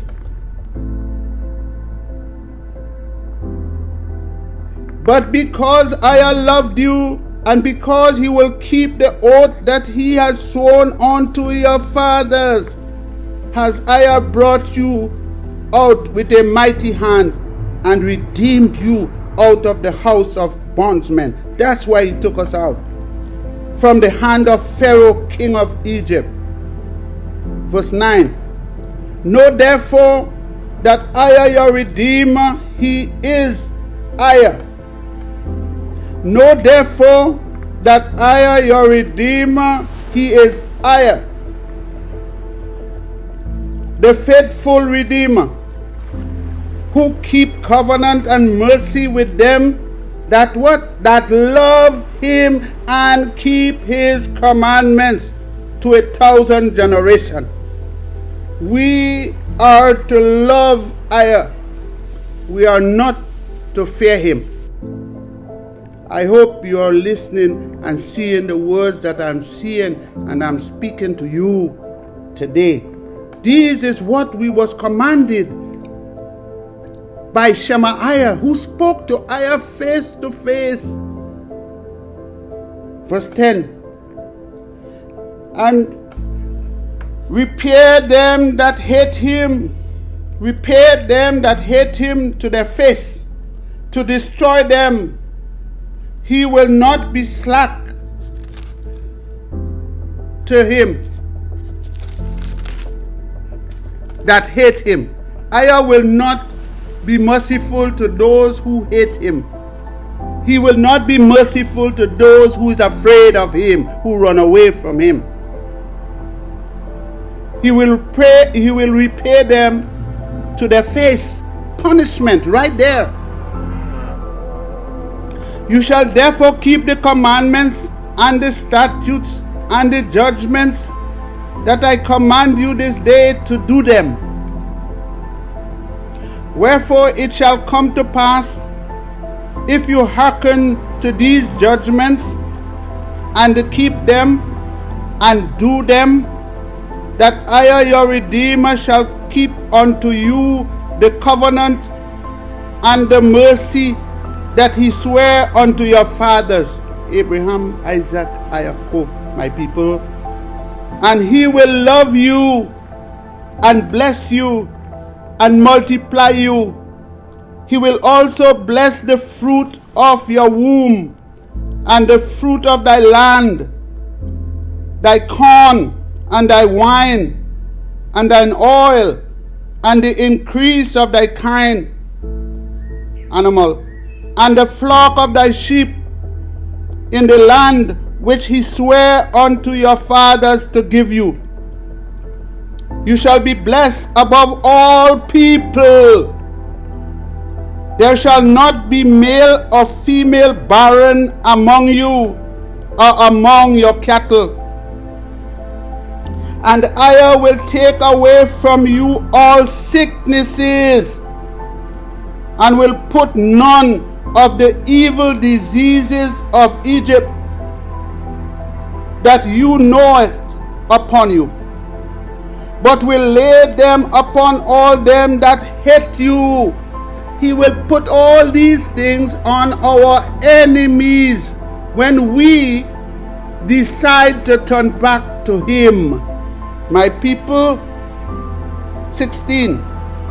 And you shall consume all the people that EZER your Redeemer shall deliver to you. Your eyes shall have no pity upon them, neither shall you serve their gods. For that evil be a snare unto you. That will be a snare unto you to serve their gods, will destroy you. If you shall say in your heart, these nations are more than I, how can I dispose them? If you have fear in you, how could I destroy your enemies? You shall not be afraid of them. You shall not be afraid of them, but shall well remember that EZER your Redeemer did unto Pharaoh and unto all of Egypt. Remember what EZER did for you. The great temptation that your eyes saw, and the signs and the wonders and the mighty hand and the stretched out arm, whereby EZER your Redeemer brought you out, so shall EZER your Redeemer do unto all the people of whom you are afraid. Moreover, I, your Redeemer, will send the hornet among them until they that are left hide themselves from you be destroyed. So those that giants that are hiding, they were to be destroyed. I will send and remove them from their caves. You shall not be affrighted at them, for I, your Redeemer, is among you. He is with you, a mighty Redeemer and a merciful one. He will fight for you. And I, your Redeemer, will put out those nations before you by little and little. You may not consume them at once. If you do this, the beasts of the field will increase upon you, like the lions and the hyenas, if you kill them out at one time. But I, your Redeemer, shall deliver them unto you, and shall destroy them with a mighty destruction until they be destroyed. And he shall deliver their kings into thy hand, and you shall destroy them. You shall destroy their name from under the heaven. That's why they are not here no more. There shall no man be able to stand before thee until you have destroyed them. And that's what our ancestors did. They destroyed the giants. The graven image of their gods shall you burn with fire. You shall not desire the silver or the gold that is on them. So when you meet their images, don't take it. You see that crosses, big gold cross on the street, don't pick it up. Don't put it on your neck. Don't put it in your house. Nor take it unto you, lest you be snared therein. If you take it up, the curse will be on you. For it is an abomination to our Redeemer. Neither shall you bring an abomination into thine house. Don't bring it in your house, lest you be a cursed thing like it. But you shall utterly detest it, and you shall utterly hate it, for it is a cursed thing. Listen, my people, listen. Chapter 8. All the commandments that I command you this day shall you observe to do, that you may live and multiply, and go in and possess the land that I swear unto your fathers. And you shall remember all the way in which I, your Redeemer, led you these 40 years in the wilderness, to humble you and to prove you, to know what was in your heart, whether you will keep his commandments or not. So Ayah tests us. He tests us to know whether we are going to keep his commandments or not. And he humbled thee and suffered thee to hunger, and fed thee with manna that you knew not, neither did your fathers know, that he might make thee know that man do not live by bread only, but by every word that proceed out of the mouth of Ayah does man live. He proved us with the manna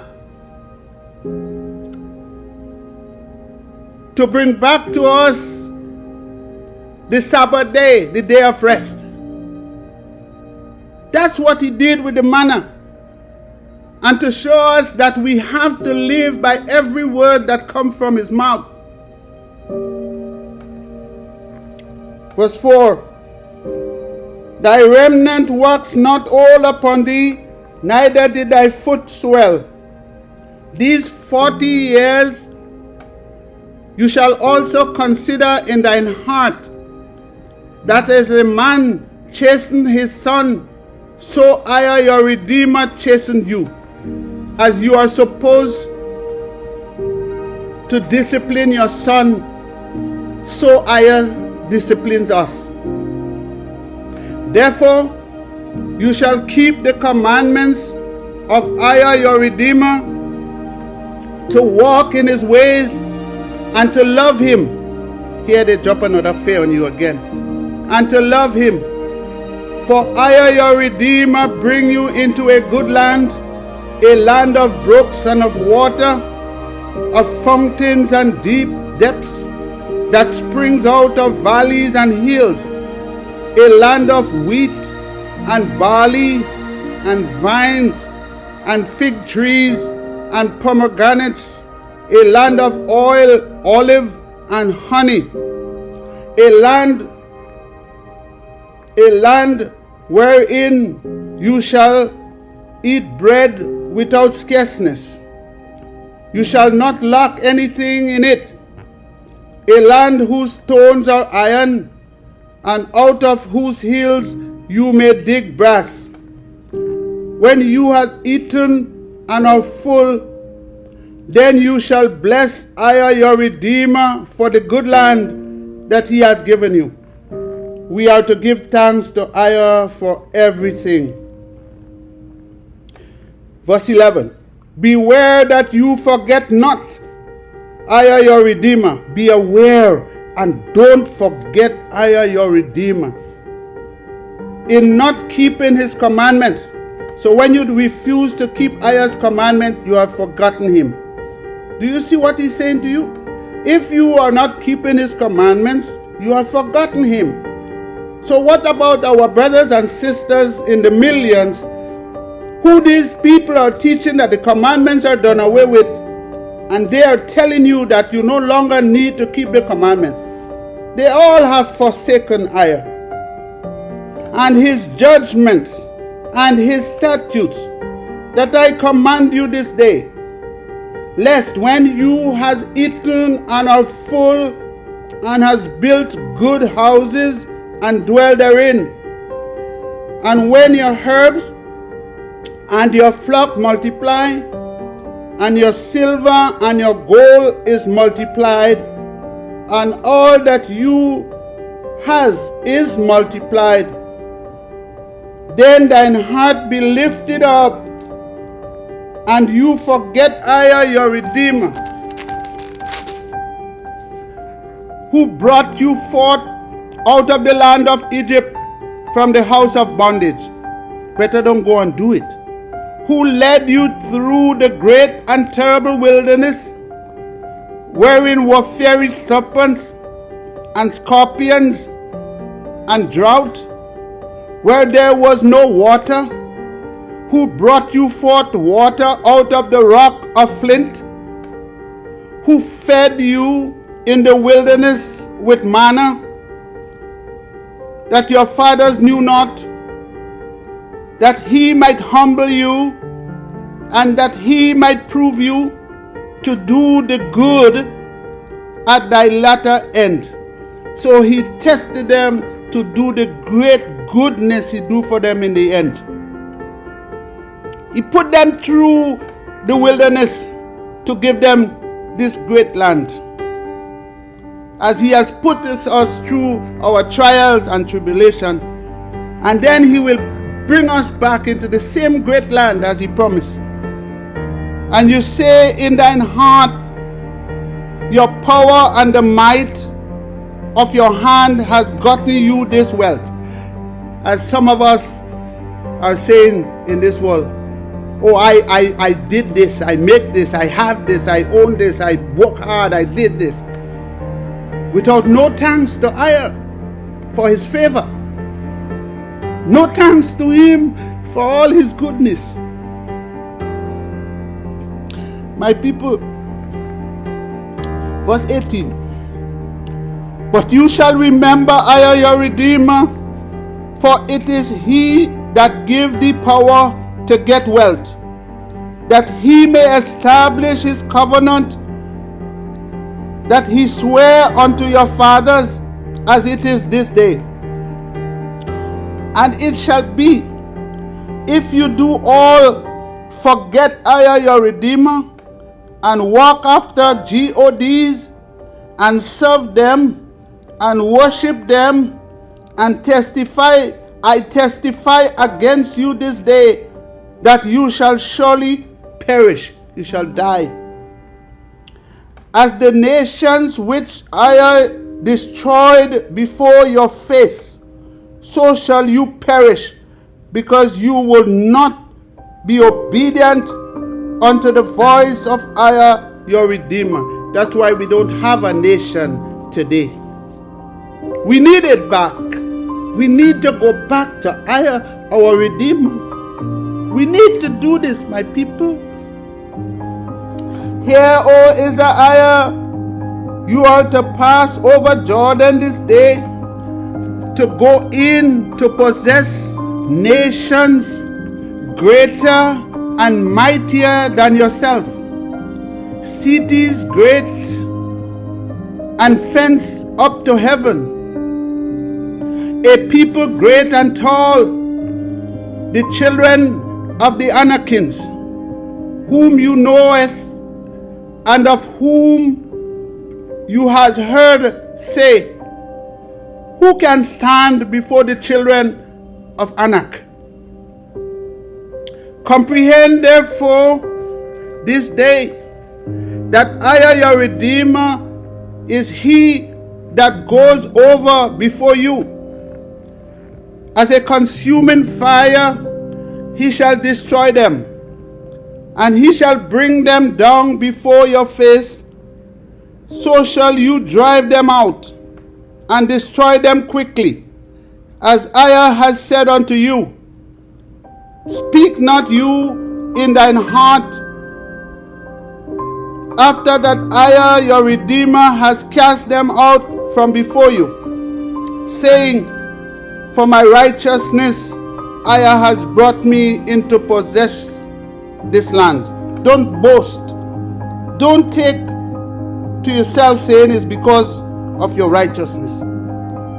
But for the wickedness of these nations, Aya drive them out from before you, because of these nations was more wicked than us. That's why Aya has driven them out.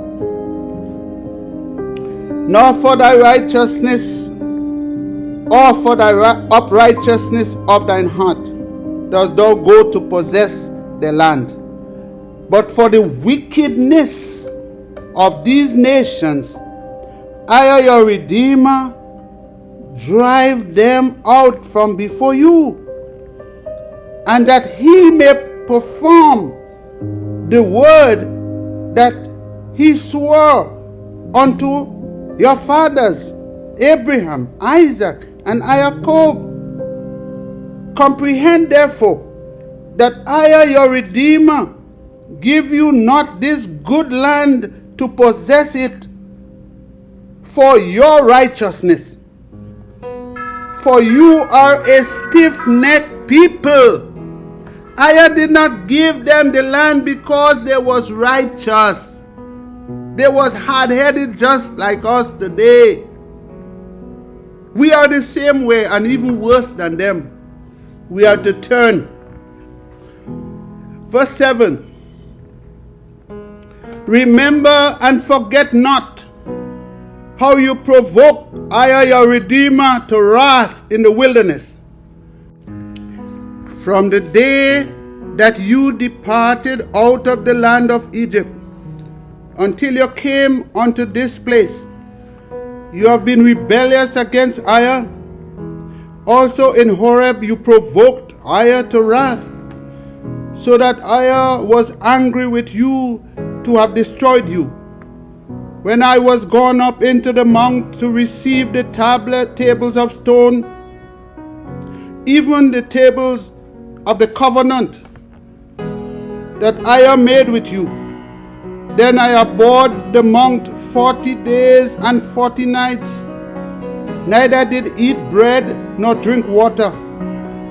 And Aya delivered unto me 2 tablets of stone written with the fingers of Aya, and on them was written according to all the words that I speak with you in the mount, out of the midst of the fire in the day of the assembly.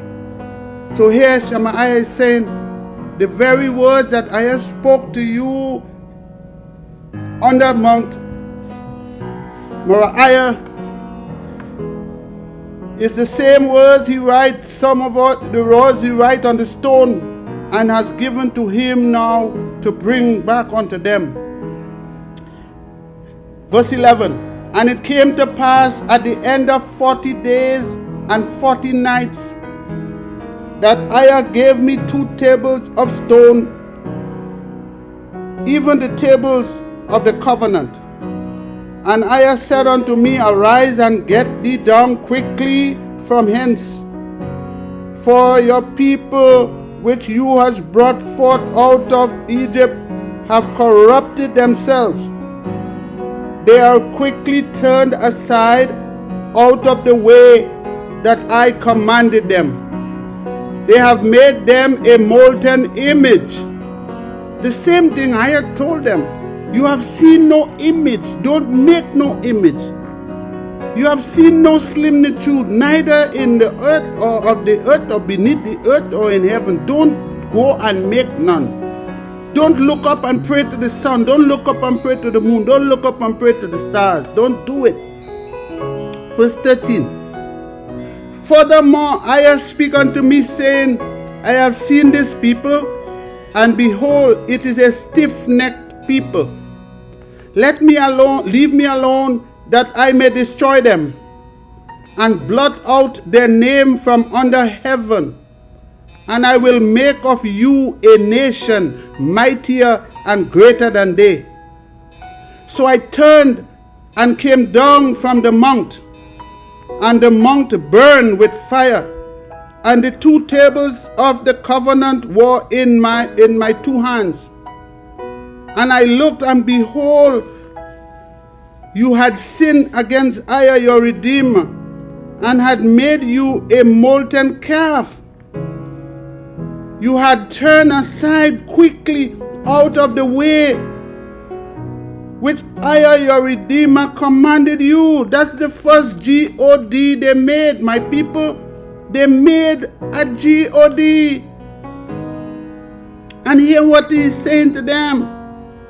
They have turned away from Aiah. Don't you get it? And I took the 2 tablets, and I cast them out of my 2 hands, and break them before your eyes. It's like, why should I give you laws when you heard it with your own ears, and look what you're doing? And I fell down before Aiah as at the first. 40 days and 40 nights I did neither eat bread nor drink water, because of all your sins that you sinned in doing wickedly in the sight of Aiah to provoke him to anger. So he went and he fasted and prayed for 40 days and 40 nights, like he did on the mountain, Mount Moriah, Aiah's mountain. For I was afraid of the anger and hot displeasure wherewith Aiah was wroth against you to destroy you. That is a place where you use fear, because he knew Aiah was going to destroy them, because Aiah spoke to him about it. But Aiah hearkened unto me at that time also. Aiah answered his prayer, and he forgave them. And Aiah was very angry with Aaron to have destroyed him. And I prayed for Aaron also the same time. And I took your sins, the calf which you had made. You see, what was their sin? The calf, the first idol they made to themselves after leaving Egypt, which you had made. And I burned it with fire, and stamped it, and ground it very small, even until it was as small as dust. And I cast the dust thereof into the brook that descended out of the mount. and at Taberah, and at Mashah, and at Keborah Hatavaya. You provoke Aya to wrath. Likewise, when Aya sent you from Kadesh Barnea, saying, Go up and possess the land that he has given you, then you rebelled against the commandment of Aya, your Redeemer. So he's reminding them of all the places where they rebelled against Aya. And you believe him not, nor hearken to his voice. You have been rebellious against Aya from the day I knew you. Thus I fell down before Aya 40 days and 40 nights, as I fell down at the first, because Aya had said he will destroy you. I prayed therefore unto Aya, and I said, O Aya, my Redeemer, destroy not thy people and thine inheritance, that you has redeemed through thy greatness, that thou hast brought forth out of Egypt with a mighty hand. Remember thy servant Abraham, Isaac, and Jacob. Look not unto the stubbornness of this people, nor to their wickedness, nor to their sin, lest the land whence thou brought us out say, because Aya was not able to bring them into the land that he promised them. So here Jeremiah is saying, don't destroy them, because the Egyptians will say that you was unable to bring them where you promised. And because you hated them, he has brought them out to slay them in the wilderness. That's what the Egyptian would say. Yet they are thy people and thine inheritance, that you brought out by your mighty power and by your stretched out arm. Shemaiah is praying for them. Chapter 10. Remember, we are their children now. And look at upon our ways. See how stubborn we are. See how stubborn we are, how foolish we are, how arrogant and ignorant. At chapter 10, at that time Aya said unto me, Hew thee 2 tablets of stone like unto the first, and come up unto me into the mount, and make you an ark of wood, and I will write on the tablets the words that were on the first tables, which you break, and you shall put them in the ark. And I made an ark of shittim wood, and hewed 2 tables of stone like unto the first, and went up into the mount, having the 2 tables in my hand.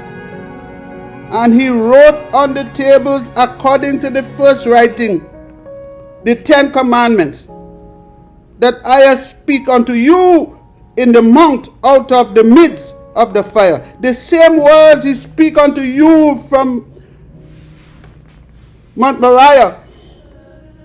That's the same words he write on the tablets, the tables, in the day of the assembly when you was gathered. And I gave them unto me. And I turned myself and came down from the mount, and put the tables in the ark which I had made. And there they be, as I commanded me. And the children of Israel took their journey from Bithrath of the children of Jachan to Mosera. There Aaron died, and there he was buried. And Eleazar, his son, ministered in the priest's office in his stead. From thence they journeyed unto Gudgoda, and from Gulgoda to Jotbath, a land of rivers of water. And at that time, EZER separated the tribe of Levi to bear the ark of the covenant of EZER, to stand before EZER to minister unto him, and to bless his name unto this day. Wherefore Levi had no part nor inheritance with his brethren. EZER is his inheritance, according as EZER our Redeemer promised him. And I stayed in the mount according to the first time 40 days and 40 nights. And EZER hearkened unto me at that time also, and EZER would not destroy you. And EZER said unto me, Arise, take thy journey before the people, that they may go in and possess the land that I swear unto their fathers to give unto them. And now, EZER, what does EZER your Redeemer require of you? But to love EZER your Redeemer, to walk in all his ways, and to love him, and to serve EZER your Redeemer with all thine heart and with all thy soul, to keep the commandments of EZER and his statutes, which I command you this day for your good. Behold, the heavens and the heavens and heavens is EZER's, your Redeemer, the earth also with all that there is in is. Only EZER had a delight in thy fathers to love them, and he chose their seed after them, even you above all the people as it is this day. Here Jeremiah is saying, telling them that EZER loved our fathers, and that's why he have chosen us above all the other peoples of the earth. Verse 16, circumcise therefore the foreskin of your heart. We have to change our way we behave, and be not stiff-necked. For EZER your Redeemer is almighty, above the gods. EZER is the mighty one of all, a great Redeemer, a mighty Redeemer, and a wonderful Redeemer, that regard not person, nor taketh reward. He do execute the judgment of the fatherless and widow, love the stranger in giving him food and raiment. Love you therefore the stranger, for you were strangers in the land of Egypt. You shall love EZER your Redeemer, in him shall you serve, and to him shall you cleave, and swear by his name. He is your praise. He is your Redeemer, that has done for you these great and mighty things, which your eyes have seen. Thy fathers went down into Egypt with 70 persons. Now EZER your Redeemer has made you as the stars of heaven for multitude. Here he's telling the people that when Jacob went down into Egypt, with Joseph and them went to Egypt, there was only 70. And now they are like the stars. Chapter 11. Therefore you shall love EZER your Redeemer. Here again they're giving you love, but then they will telling you about fear. You shall love EZER your Redeemer, and keep his charge, and his statutes, and his judgments, and his commandments always.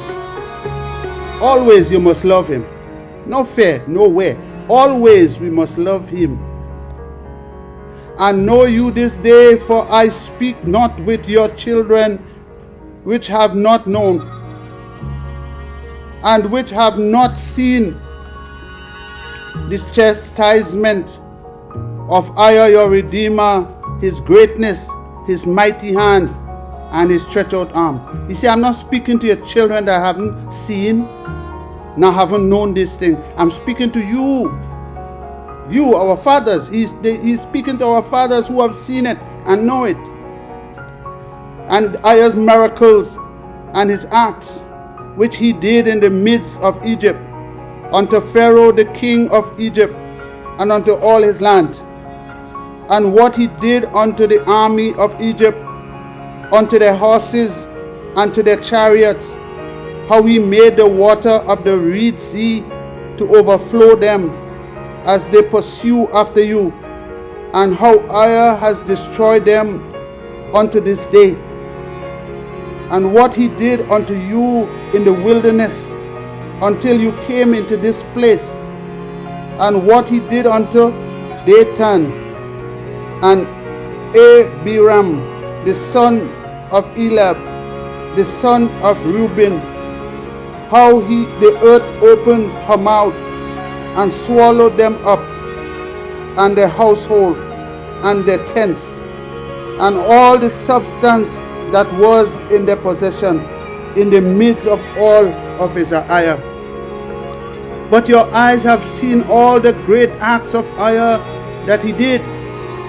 Therefore shall you keep all the commandments which Aya commanded you this day, and you may be strong, and go in and possess the land, whether you go to possess it, and that you may prolong your days in the land that Aya sware unto your fathers to give unto them and to their seed, a land that floweth with milk and honey.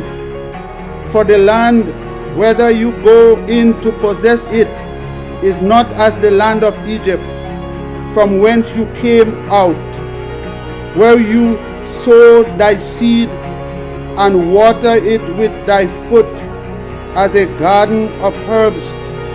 But the land where you go to possess it is a land of hills and valleys, and drinking water of the rain of heaven, a land which Aya your Redeemer care for. The eyes of Aya your Redeemer are always upon it, from the beginning of the years even unto the end of the year. And it shall come to pass, if you shall hearken diligently unto Aya's commandments that I command you this day to do, to love Aya your Redeemer, to serve him with all your heart and with all your soul, that I will give you the rain of your land in his due season, the first rain and the latter rain. For us to get those blessings, we have to love Aya with our whole heart and our whole soul and with our strength, that you may gather in the corn and the wine and thine oil. And I will send grass in thy field for thy cattle, that you may eat and be full. Take heed to yourselves that your heart be not deceived, and you turn aside and serve gods and worship them. Take heed to yourselves, my people, that your heart be not deceived, and that you should go and worship gods. Verse 17. And then Aya's wrath will be kindled against you, and he shut up the heaven, that there will be no rain, and the land yield no fruit, and lest you perish quickly from off the good land that Aya your Redeemer has given you. And that's exactly to what happened to us as a people. Verse 18. Therefore shall you lay up these my words in your heart and in your soul, and bind them for a sign upon your hand, that they may be as frontlets between your eyes. And you shall teach them your children, speaking of them when you sit in thine house, and when you walk by the way, when you lie down and when you rise up. And you shall write them upon the doorpost of thine house and upon thy gates, that your days may be multiplied, and the days of your children in the land that I swear unto you, unto your fathers, to give to you, as the days of heaven upon the earth. For if you shall diligently keep all these commandments that I command you to do them, to love I your Redeemer, to walk in all his ways, and to cleave unto him, then will I drive out all these nations from before you, and you shall possess great nations, mightier than yourselves. Every place whereon the sole of your feet shall tread shall be yours. From the wilderness and Lebanon, from the river Euphrates, even unto the uttermost sea shall your coast be. There shall no man be able to stand before you, for I your Redeemer shall lay the fear of you and the dread of you upon all the land that you shall tread upon, as he has said unto you. Behold, I set before you this day a blessing and a curse. A blessing if you obey the commandments of I your Redeemer that I command you this day, and a curse if you will not obey the commandments of I your Redeemer, but turn aside out of the way which I command you this day, to go after gods which you have not known. And it shall come to pass, when I your Redeemer has brought you in unto the land where you goes to possess it, that you shall put the blessings upon Mount Gerizim and the curse upon Mount Ebal. Are they not on the other side, Jordan, by the way where the sun goes down, in the land of the Canaanites, that dwell in the champaign over against Gilgal, besides the plains of Moreh? For you shall pass over Jordan to go in to possess the land which I your Redeemer give you, and you shall possess it and dwell therein, and you shall observe to do all the statutes and judgment that I set before you this day. My dear brothers and sisters, again, Shemaiah is telling us that we have to love Ayah with all our heart, with all our soul. We have to do these commandments.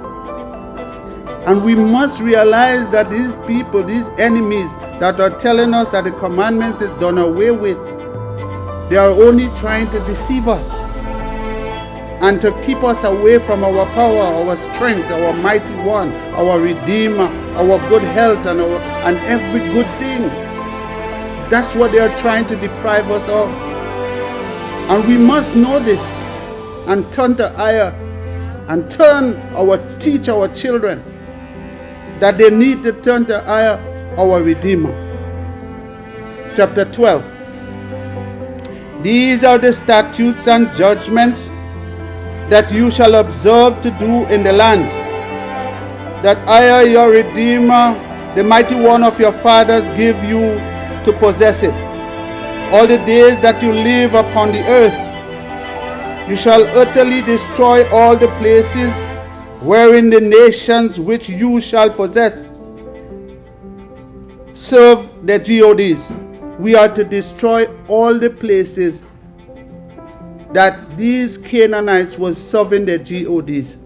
Instead, our people went and learned to serve them. Upon the high mountains and upon the hills and under every green tree, and you shall overthrow their altars and break their pillars and burn their groves with fire. And you shall hew down the graven images of their gods, and destroy the names of them out of that place, and remove their name out of that place.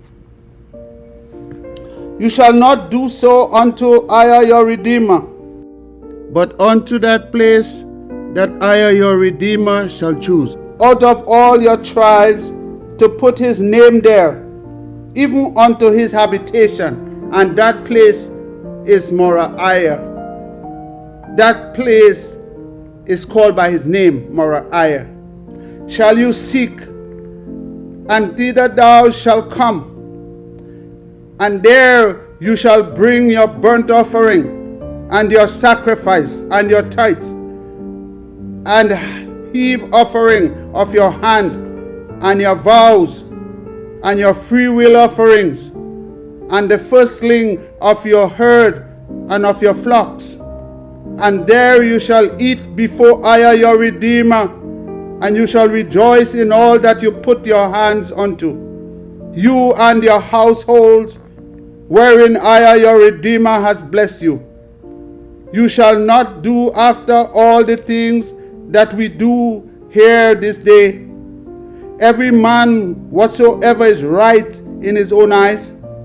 For you are not as yet come to the rest and to the inheritance that EZER your Redeemer giveth you. But when you go over Jordan, and you dwell in the land that EZER your Redeemer give you to inherit, and when he give you rest from all your enemies round about, so that you dwell in safety, then there shall be a place where EZER your Redeemer shall choose to cause his name to dwell there. That is in Moriah, Jerusalem, in Moriah. There shall you bring all that I command you, your burnt offering, your sacrifice, your tithes, and the heave offering of your hand, and all your choice vows which you vow unto EZER. And you shall rejoice before EZER your Redeemer, you and your sons, and your daughters, and your men servants, and your maid servants, and the Levites that is within your gates, for as much as he has no part nor inheritance with you. Take heed to yourself that you offer not thy burnt offerings in every place that you see, but in the place where EZER shall choose in one of thy tribes, there you shall offer your burnt offering, and there you shall do all I command you. And that was in the tribe of EZER, in Jerusalem, was the place he chose. Verse 15, notwithstanding, you may kill and eat flesh in all thy gates.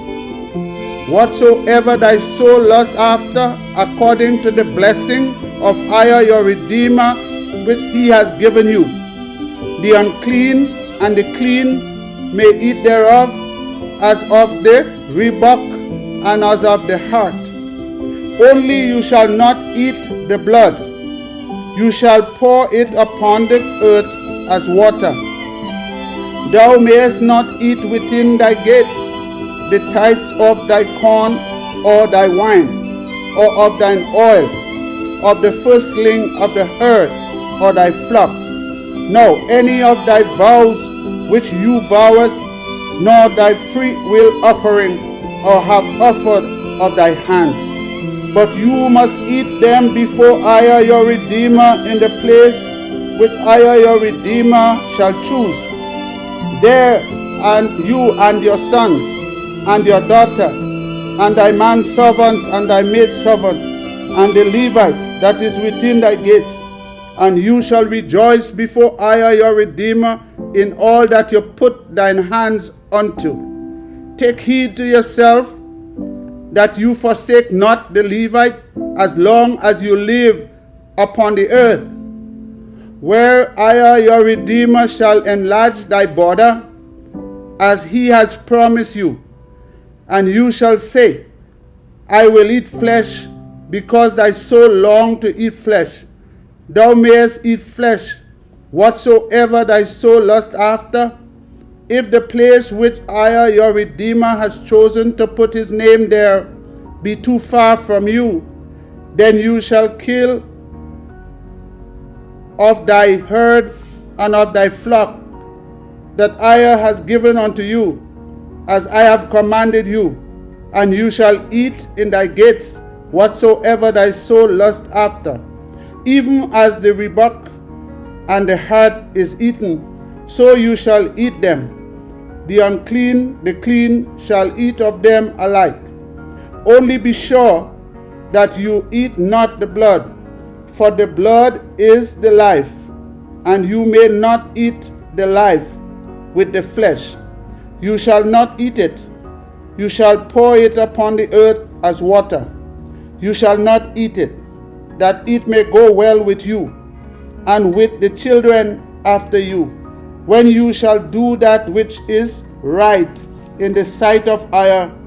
Only thy holy things which you has, and thy vow you shall take, and go unto the place that EZER shall choose. And you shall offer thy burnt offering, the flesh and the blood, upon the altar of EZER your Redeemer. And the blood of thy sacrifice shall be poured out upon the altar of EZER your Redeemer, and you shall eat the flesh. Observe and hear all these words that I command you, that it may go well with you, and with your children after you, forever, when you do that which is good and right in the sight of EZER your Redeemer. When EZER your Redeemer shall cut off the nations from before you, whether thou go to possess them, and you succeed them, and dwell in their land, take heed to yourself, that you be not snared by following them, after that they be destroyed from before you, and that you inquire not after the gods, saying, how did these nations serve their gods? Even so will I do likewise. Don't think about doing it. Don't inquire of the mighty one.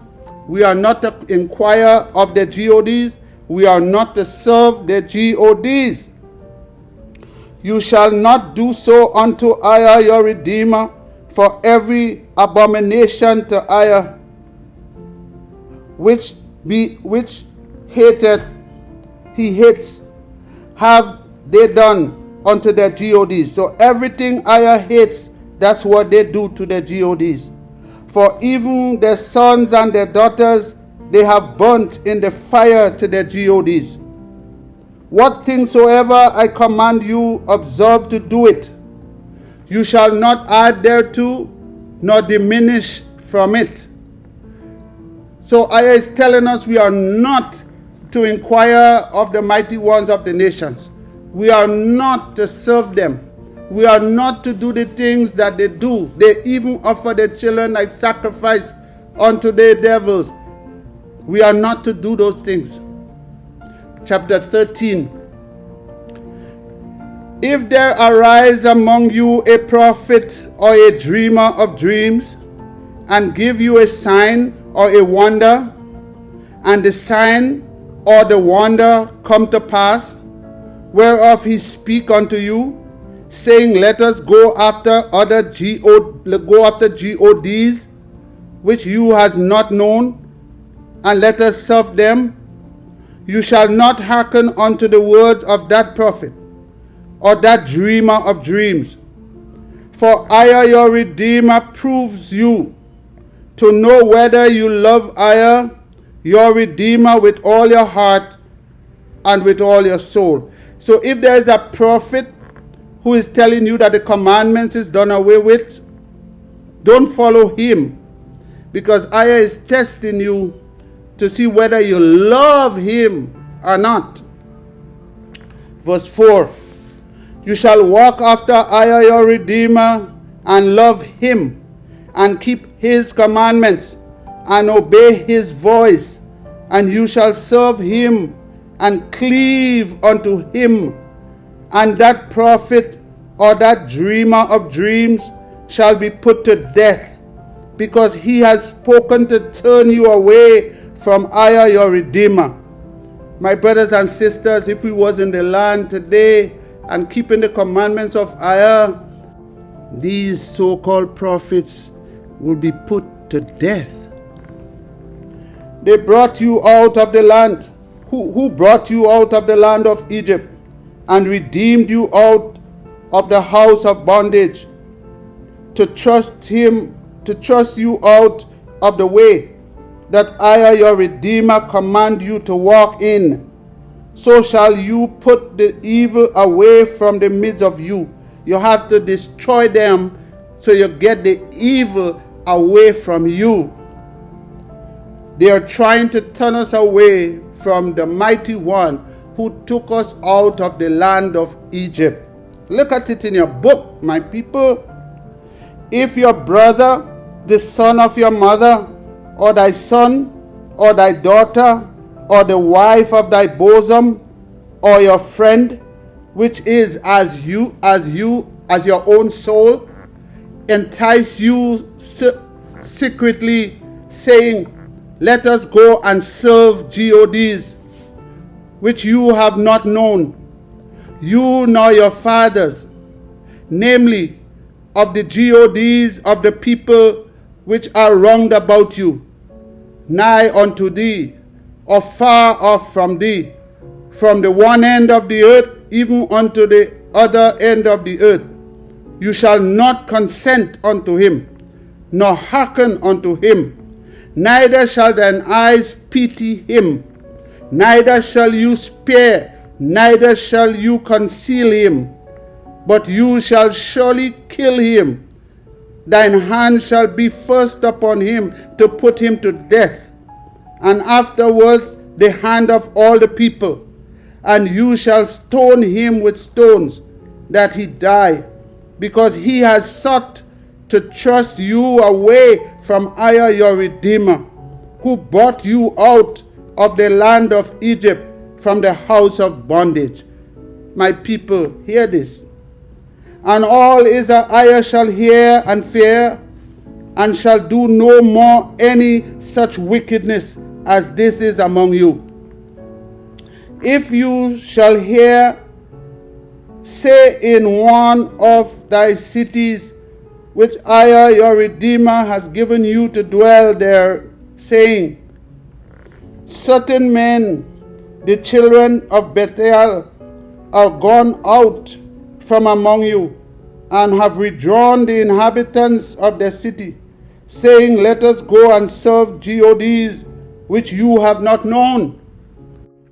My people, we serve no gods, neither our fathers, they served no gods. Then shall you inquire and make search, and ask diligently, and behold, if it be true, and the thing certain, that such abomination is wrought among you, you shall surely smite the inhabitants of that city with the edge of the sword, destroying it utterly, and all that is therein, and the cattle thereof with the edge of the sword.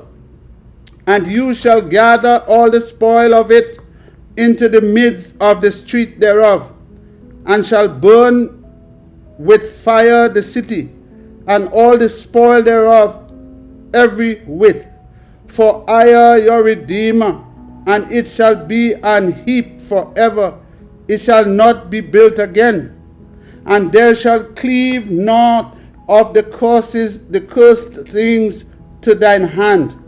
Don't touch none of the cursed things, my people, that EZER may turn from the fierceness of his anger, and show thee mercy, and have compassion upon you, and multiply you, as he has shown unto your fathers.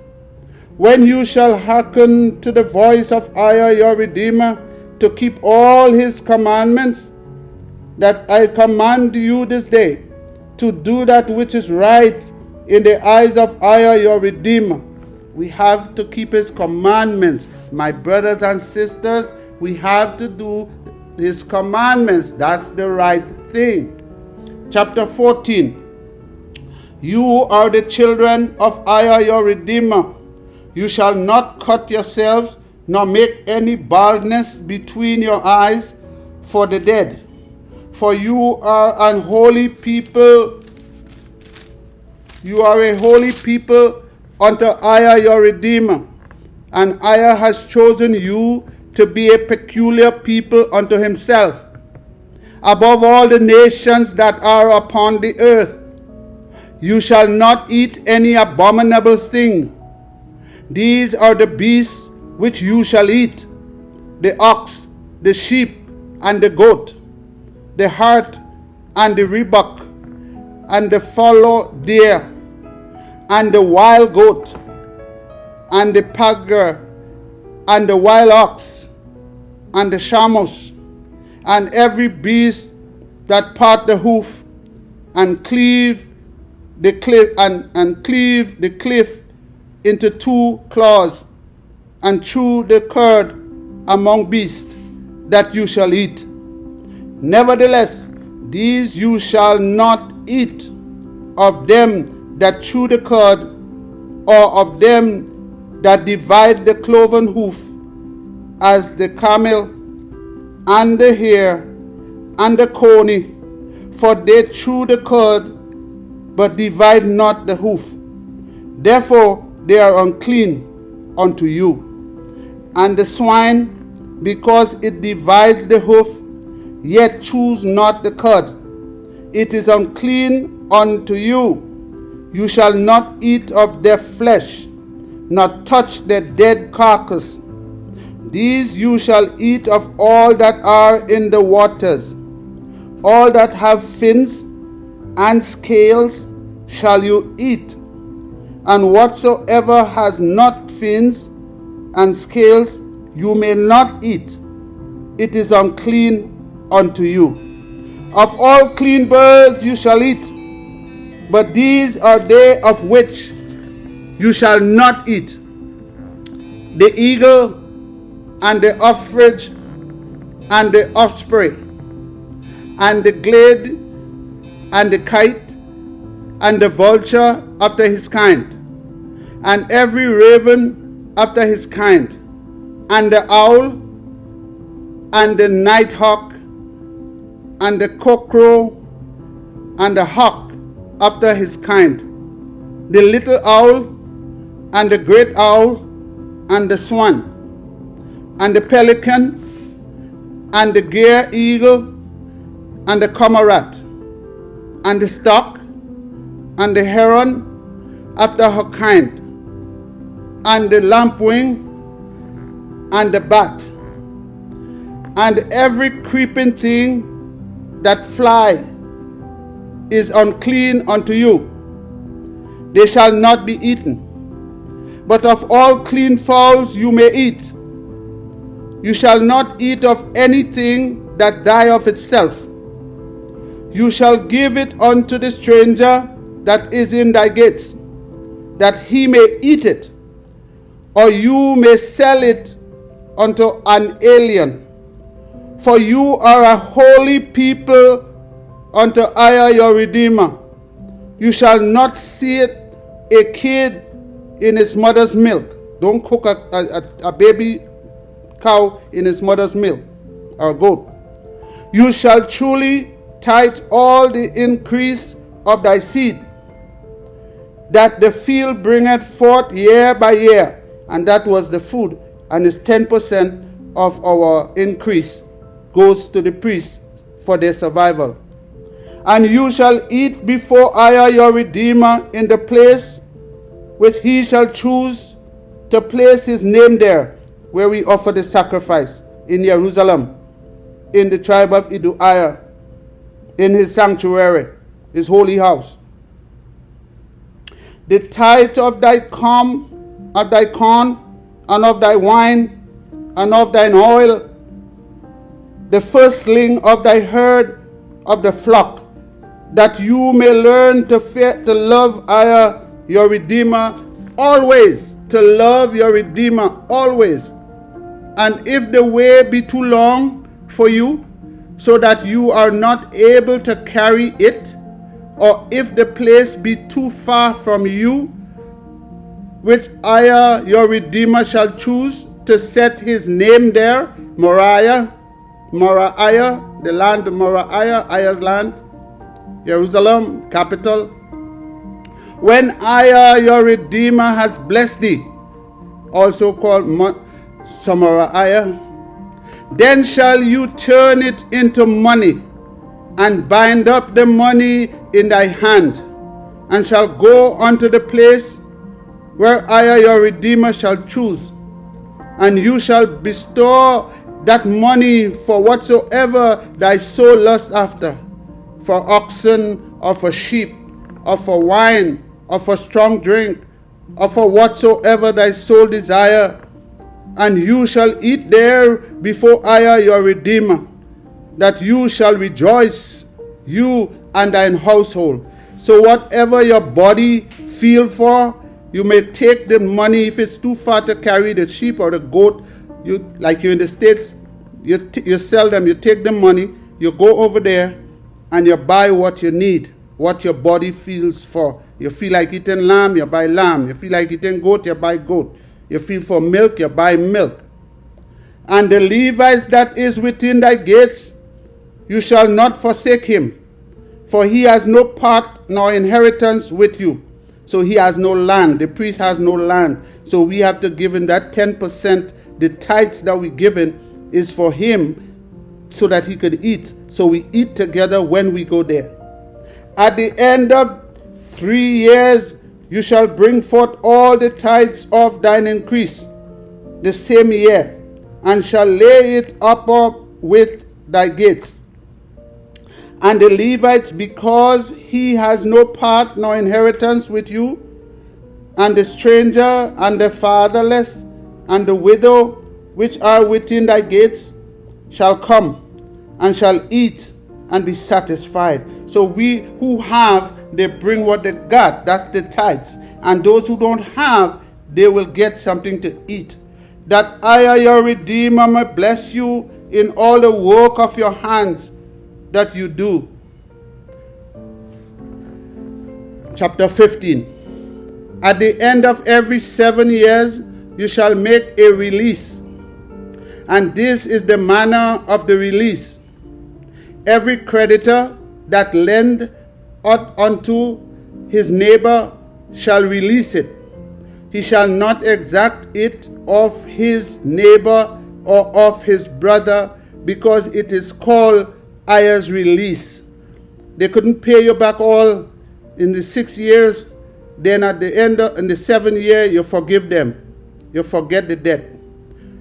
Of a foreigner, you may exact it again. But from a foreigner, you could still go back and get your money. But of a brother, you should forget it. But that which is thine with thy brother, thine hand release. So if it is a brother, one of an EZER-IAH, you have to release it. You have to forgive him, forgive that debt.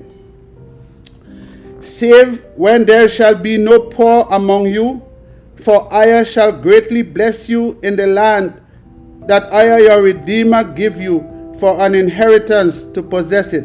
And this has to go on until everybody has enough and everybody could take care of themselves in the land. Only if you carefully hearken unto the voice of Ayah your Redeemer, to observe, to do all these commandments that I command you this day. The only how you will be able to get these blessings, you have to observe and do all the commandments. My people, that's not hard to do. It's easy.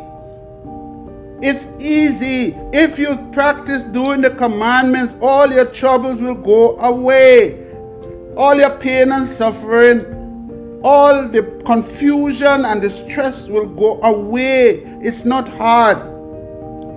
He's telling you what you have to do. He keeps telling us what we need to do. Can't you hear it?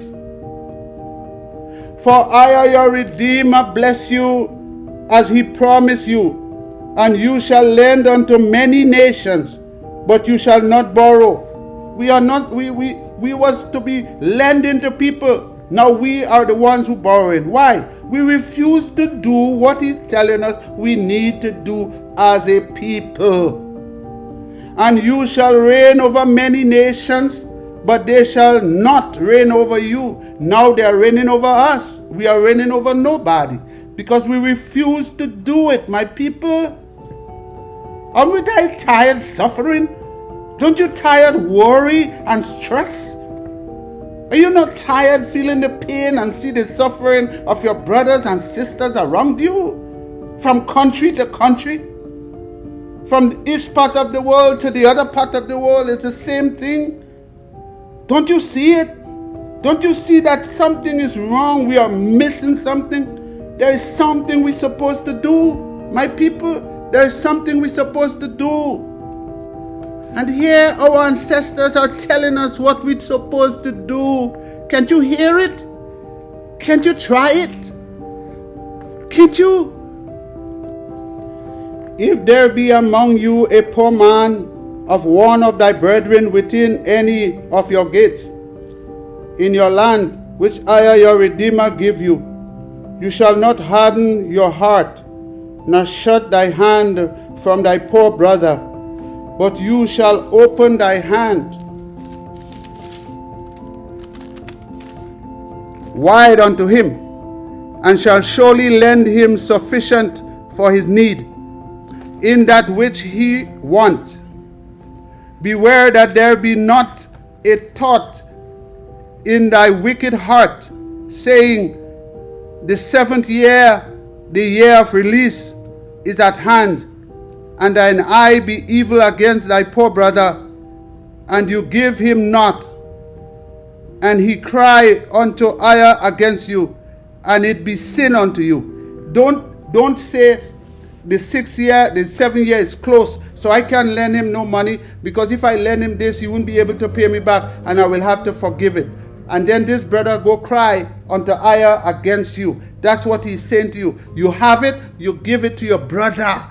If your brother need it, you give it to your brother. Don't give what you want. Don't give what you need. But if you can give, you give to your brother.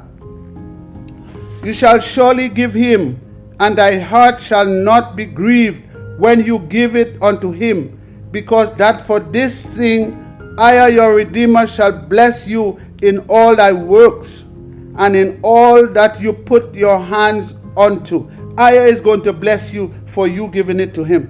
For the poor shall never cease out of the land. Therefore I command you, saying, you shall open thy hand wide unto thy brother, to thy poor, and to thy needy in the land. And if thy brother, a Hebrew man or a Hebrew woman, be sold unto you, and serve you 6 years, then in the 7th year you shall let him go free from you. And when you send him out free from you, you shall not let him go away empty. You shall furnish him liberally out of thy flock, and out of thy flour, and out of thy winepress, of that wherewith I, your Redeemer, has blessed thee, you shall give unto him. So when he's going, he serve you for a certain time and he's leaving, you are to give him some substance to go with. And you shall remember that you was a bondsman in the land of Egypt, and I, your Redeemer, redeemed you. Before I command you this thing today, and it shall be, if he say unto you, I will not go away from you, because he loves you, and thine house, because he is well with you, then you shall take an awl, and thrust it through his ear unto the door, and he shall be your servant forever, and also unto thy maidservant you shall do likewise. It shall not seem hard unto you when you sendest him away free from you, for he has been worth a double hired servant to thee, in serving you 6 years. And I, your Redeemer, shall bless you in all that you do. All the firstling male that come of thy herd, of thy flock, you shall sanctify unto I, your Redeemer. You shall do no work with the firstling of thy bullock, nor share the firstling of thy sheep. You shall eat it before I, your Redeemer, year by year, in the place where I, your Redeemer, shall choose, you and thy household. And if there be any blemish therein, as if it be lame, or blind, or have any ill blemish, you shall not sacrifice it unto I, your Redeemer. You shall eat it within thy gates. The unclean and the clean person shall eat it alike, as the roebuck and as the hart. Only you shall not eat the blood thereof. You shall pour it upon the ground as water. Chapter 16.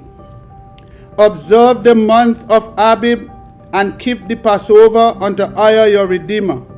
For in the month of Abib, I, your Redeemer, brought you forth out of Egypt by night. You shall therefore sacrifice the Passover unto I, your Redeemer, of the flock and of the herd, in the place which I shall choose to place his name there, Moriah. You shall eat no leavened bread with it.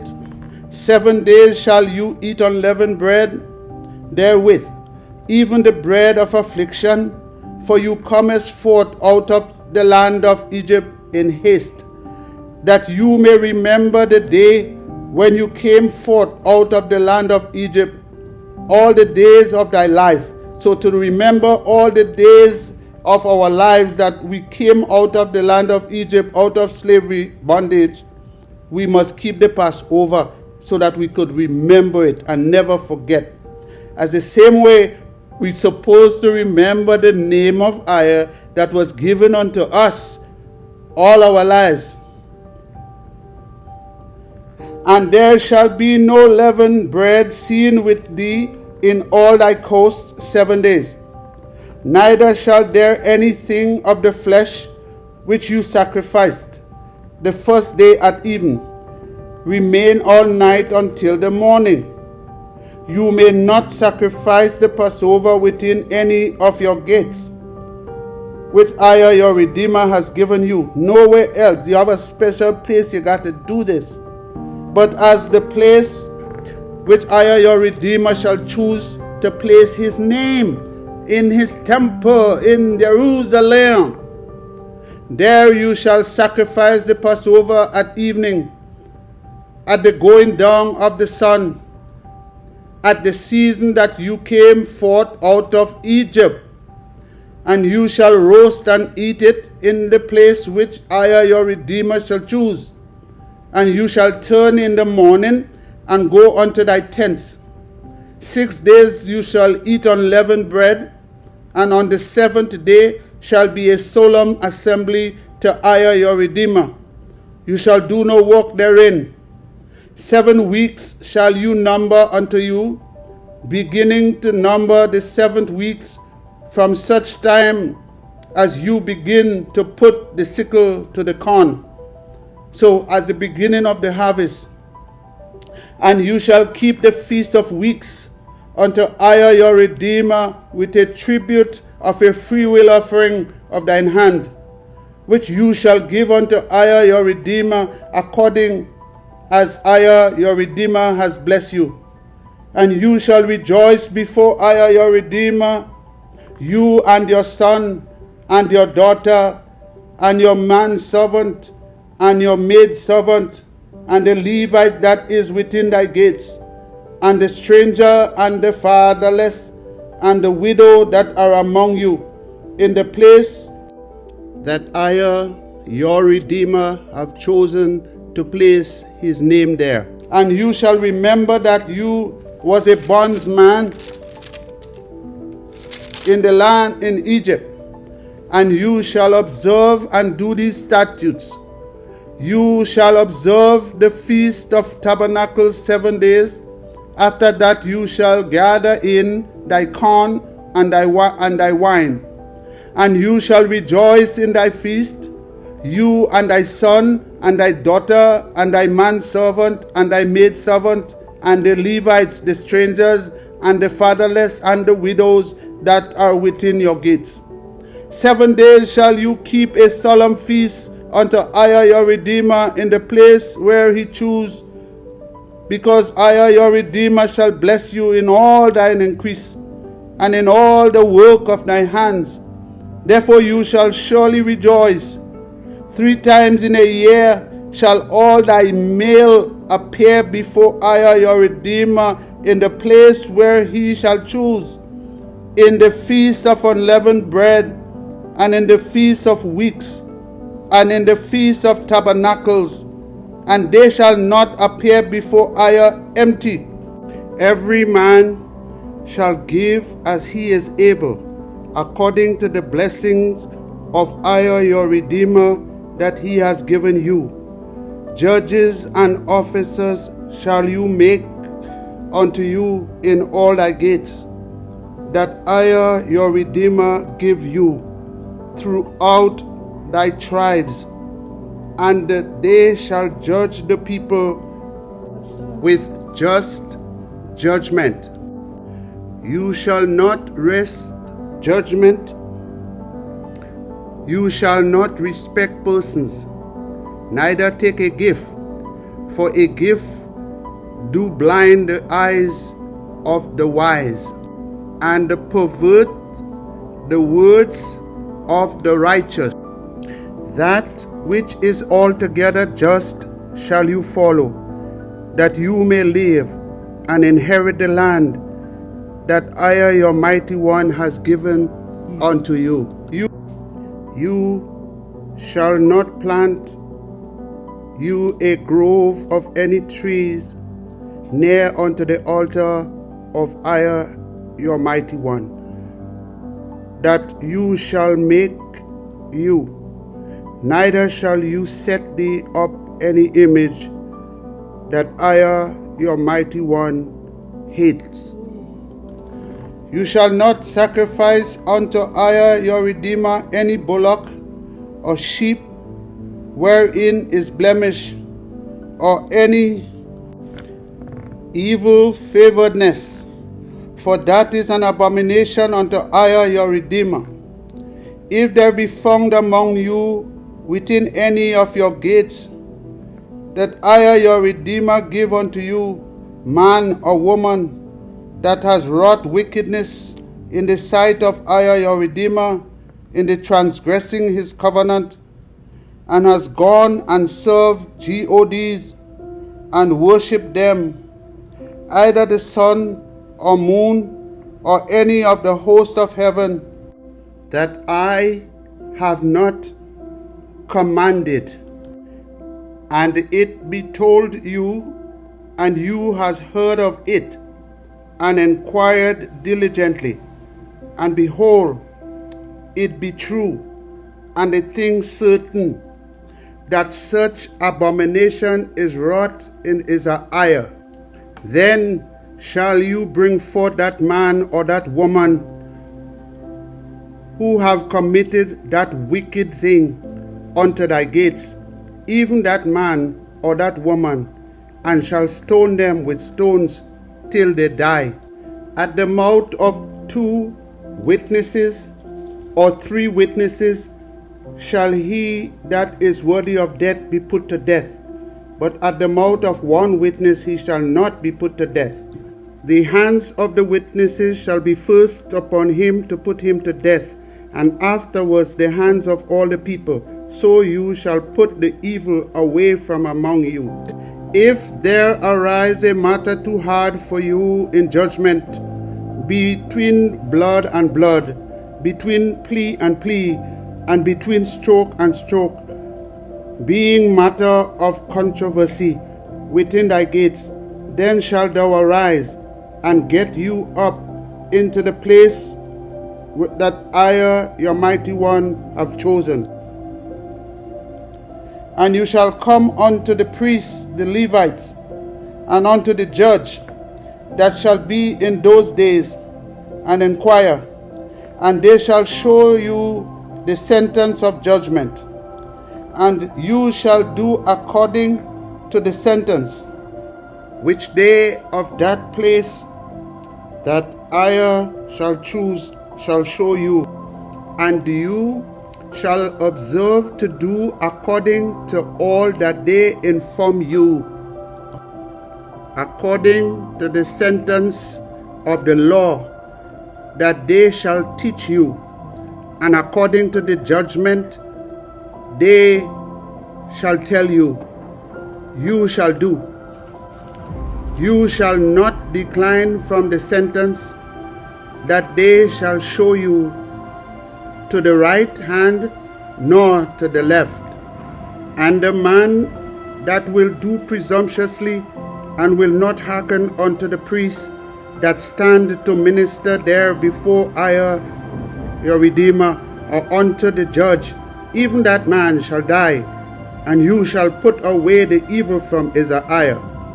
And all the people shall hear and fear, and do no more presumptuously.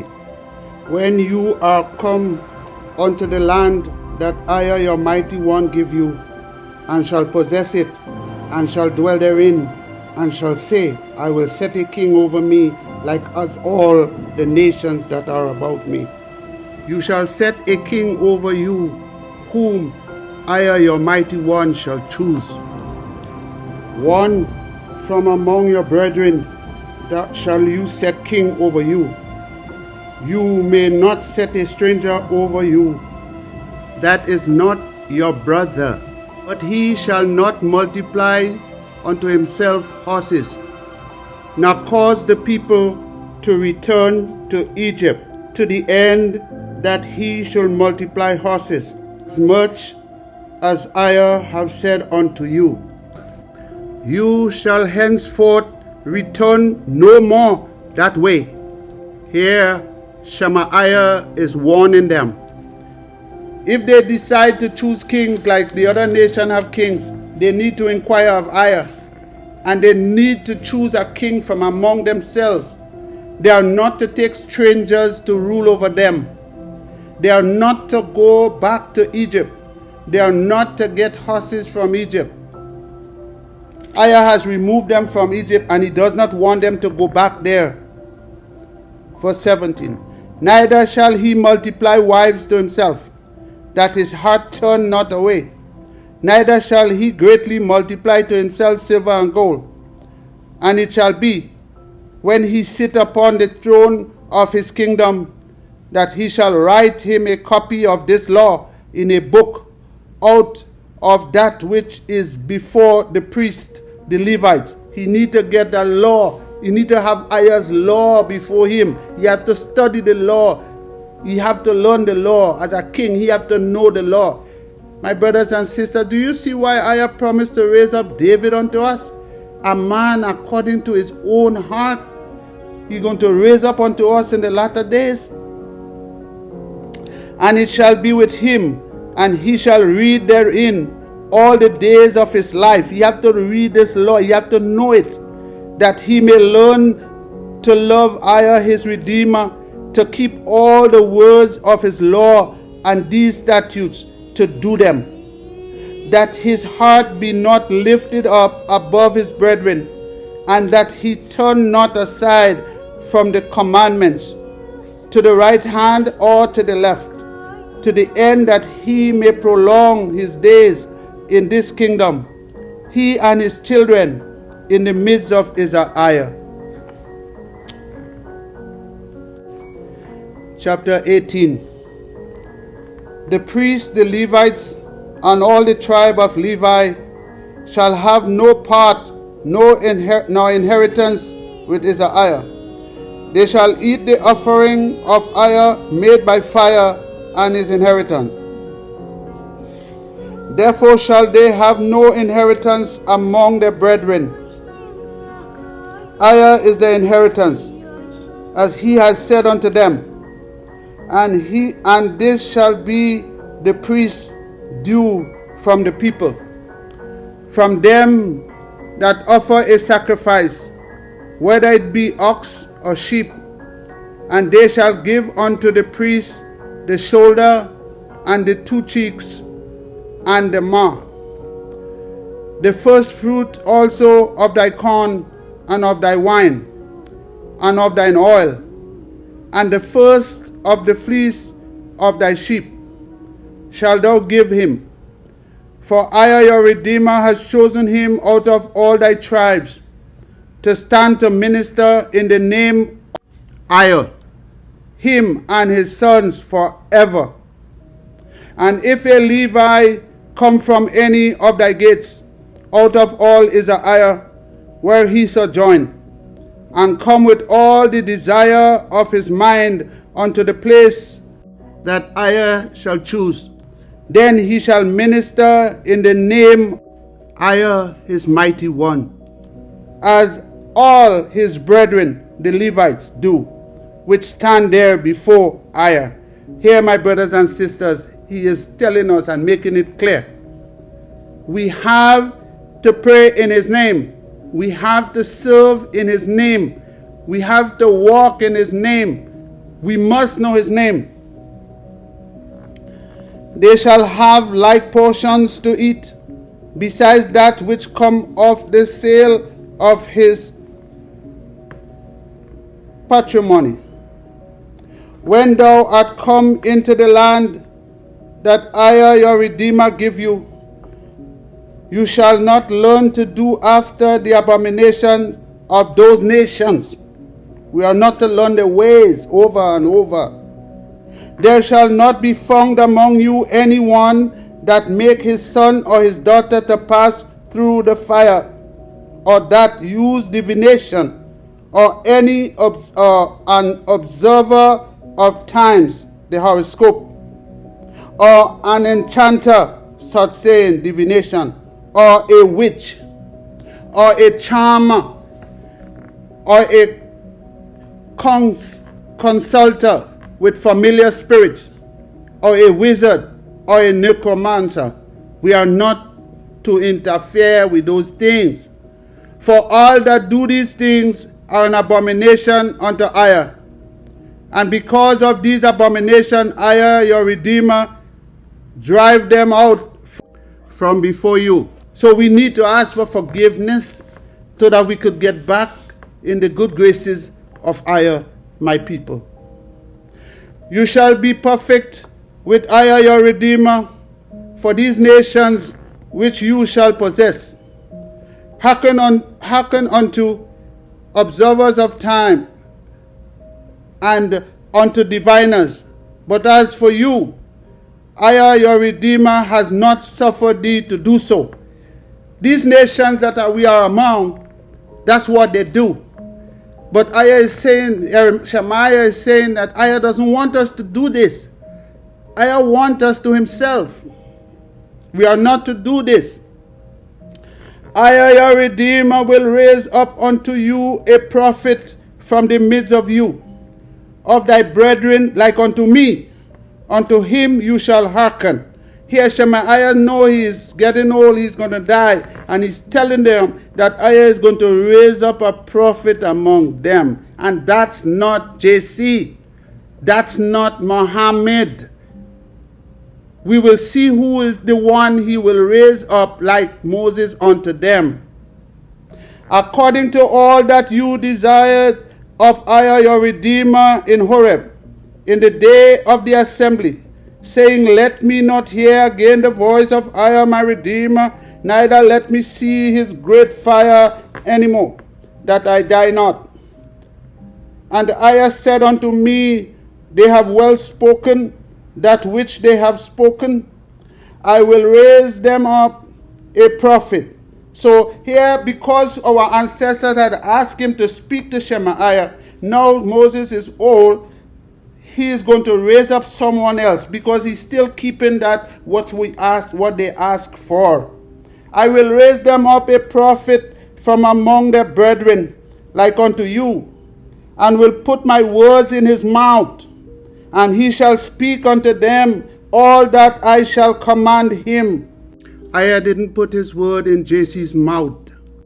And it shall come to pass that whosoever will not hearken unto my words that he shall speak in my name, I will require it of him. And this was not for 2,000 years later when they're talking about some JC, this heathen, this Lucifer coming. No, it was for their time, our ancestors' time. This was the one to bring them into the promised land. But the prophet which shall presume to speak a word in my name, which I have not commanded him to speak, or that shall speak in the name of other gods. These are the men of gods that are in the earth today. They speak in the name of gods. They tell you that. They tell you, they boast that they are men of gods. They're telling you in your face.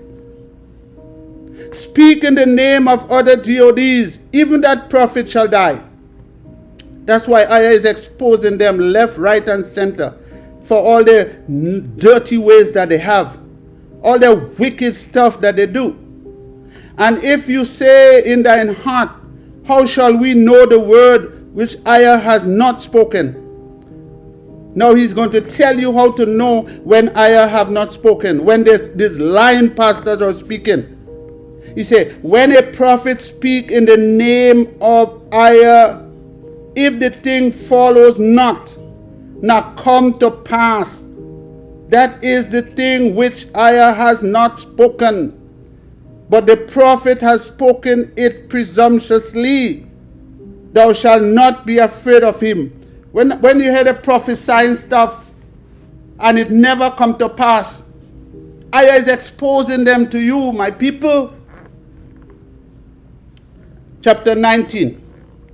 When EZER your Redeemer cut off the nations whose land EZER your Redeemer give you, and you succeed them, and dwell in their cities and in their houses, you shall separate 3 cities for you in the midst of thy land, that EZER your Redeemer give to you to possess it. You shall prepare you a way, and divide the coast of thy land, that EZER your Redeemer give you to inherit, into 3 parts, that every slayer may flee there. And this is the case of the slayer, who shall flee there, that he may live.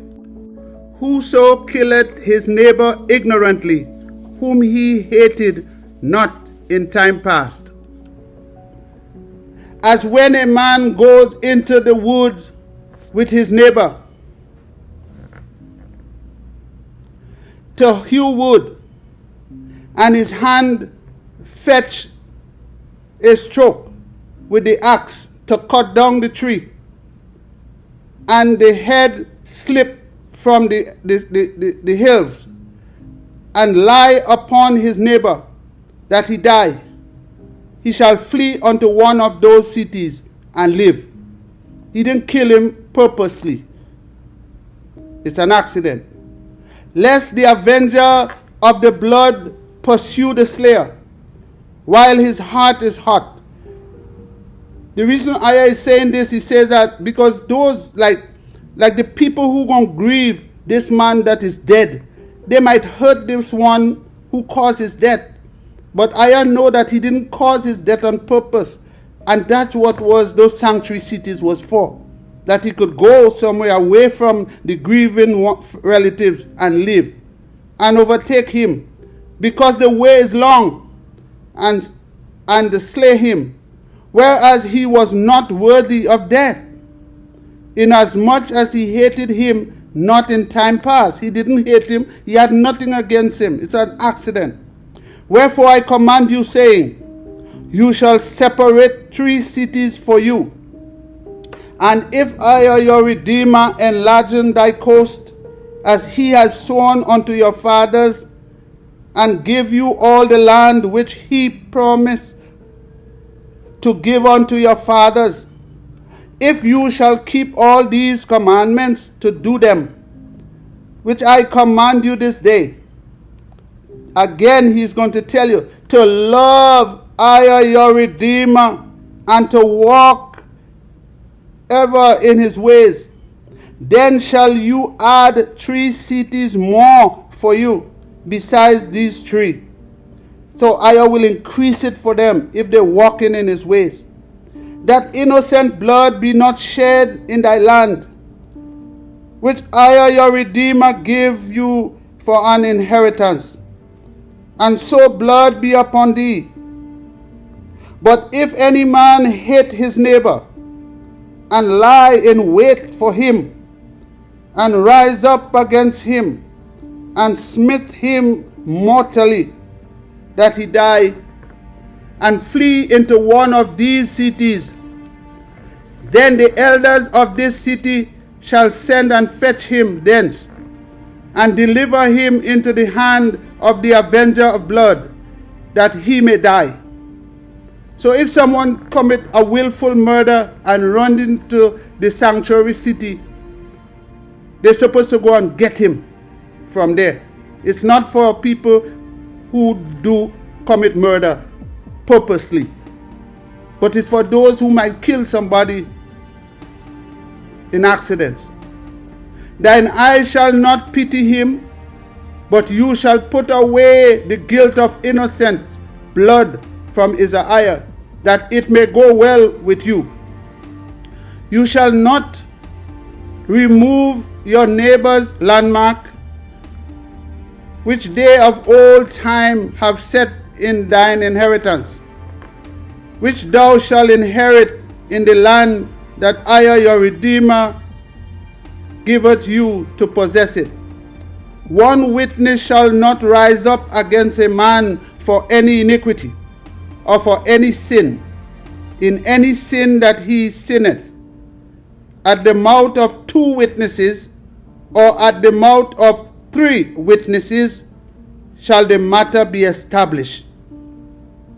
If a false witness rise up against any man to testify against him that which is wrong, then both the men between whom the controversy is shall stand before before the priest and the judges, which shall be in those days. And the judges shall make diligent inquisition, and behold, if the witness be a false witness, and has testified falsely against his brother, then shall you do unto him as he had taught to have done unto his brother. So shall you put the evil away from among you.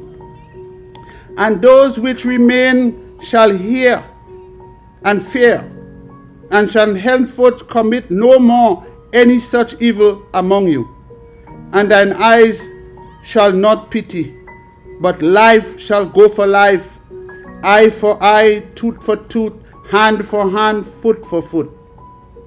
This is what EZER-IAH's law is to us, my people.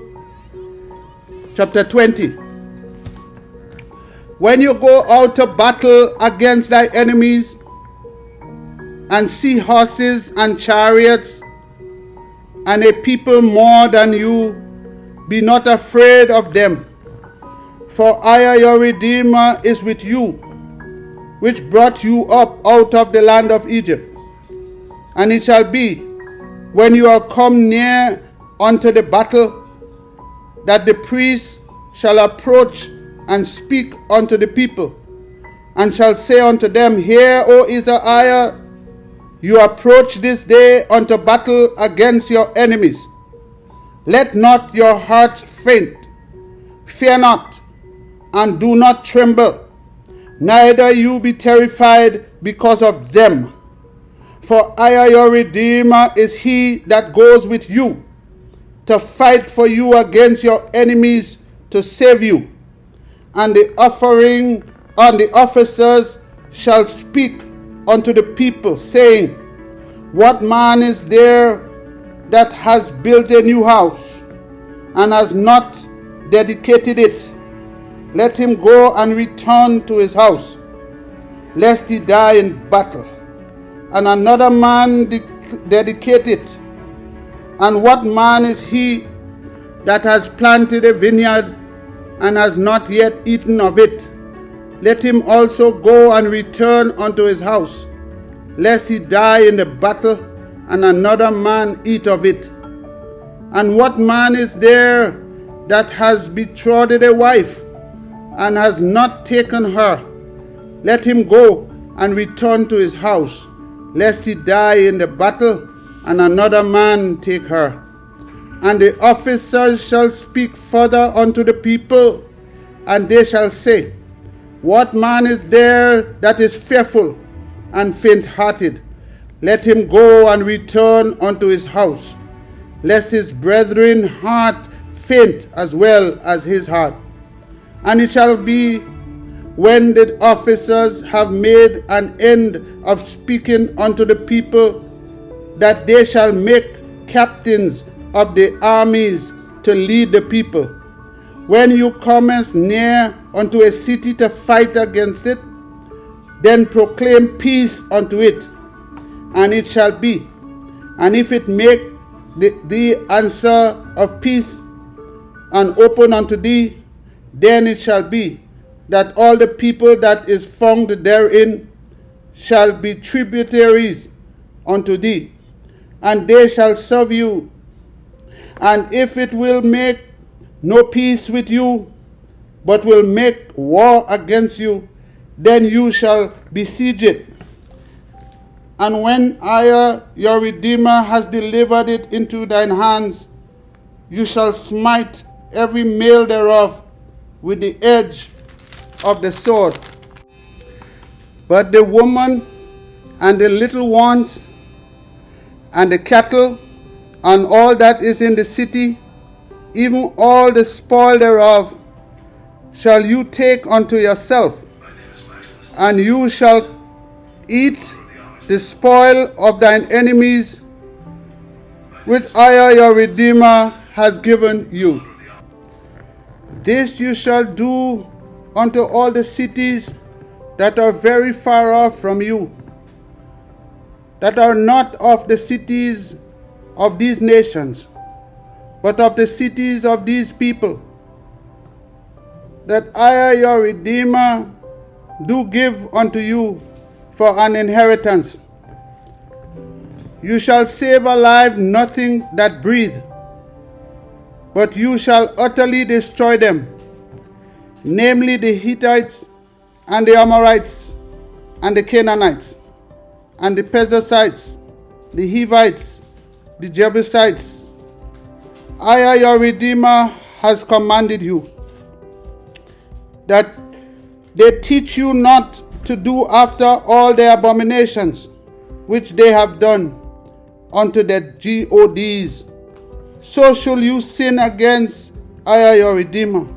So here he's warning them not to follow the ways of these nations, because these things that the nations will teach them is what they do to their gods, and that would be abomination unto I, our Redeemer, to us. When you shall besiege a city a long time, in making war against it to take it, you shall not destroy the trees thereof by forcing an axe against them, for you may eat of them, and you shall not cut them down, for the tree of the field is man's life, to employ them in the siege. Only the trees which knowest that they be not trees for meat, you shall destroy, and cut them down. And you shall build bulwarks against the city that make war with you, until it be subdued. Chapter 21.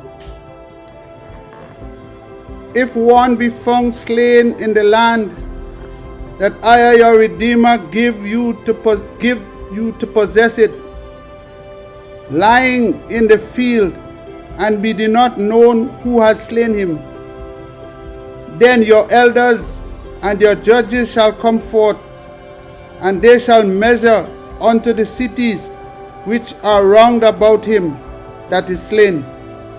And it shall be that the city which is next unto the slain man, even the elders of that city shall take an heifer that has not been wrought with, and that has not drawn in the yoke. And the elder of that city shall bring down the heifer unto a rough valley, that is neither earth nor sown, and shall strike off the heifer's neck there in the valley. And the priests, the sons of Levi, shall come near. For them EZER your Redeemer has chosen to minister unto him, and to bless in the name of EZER. And by their word shall every controversy and every stroke be tried. And all the elders of that city that are next unto the slain man shall wash their hands over the heifer that is beheaded in the valley. And they shall answer and say, Our hands have not shed this blood, neither have our eyes seen it. Be merciful, O EZER, unto thy people EZER-IAH, whom you hast redeemed, and lay not innocent blood unto thy people of EZER-IAH charge. And the blood shall be forgiven them. So shall you put away the guilt of innocent blood from among you, when you shall do that which is right in the sight of EZER.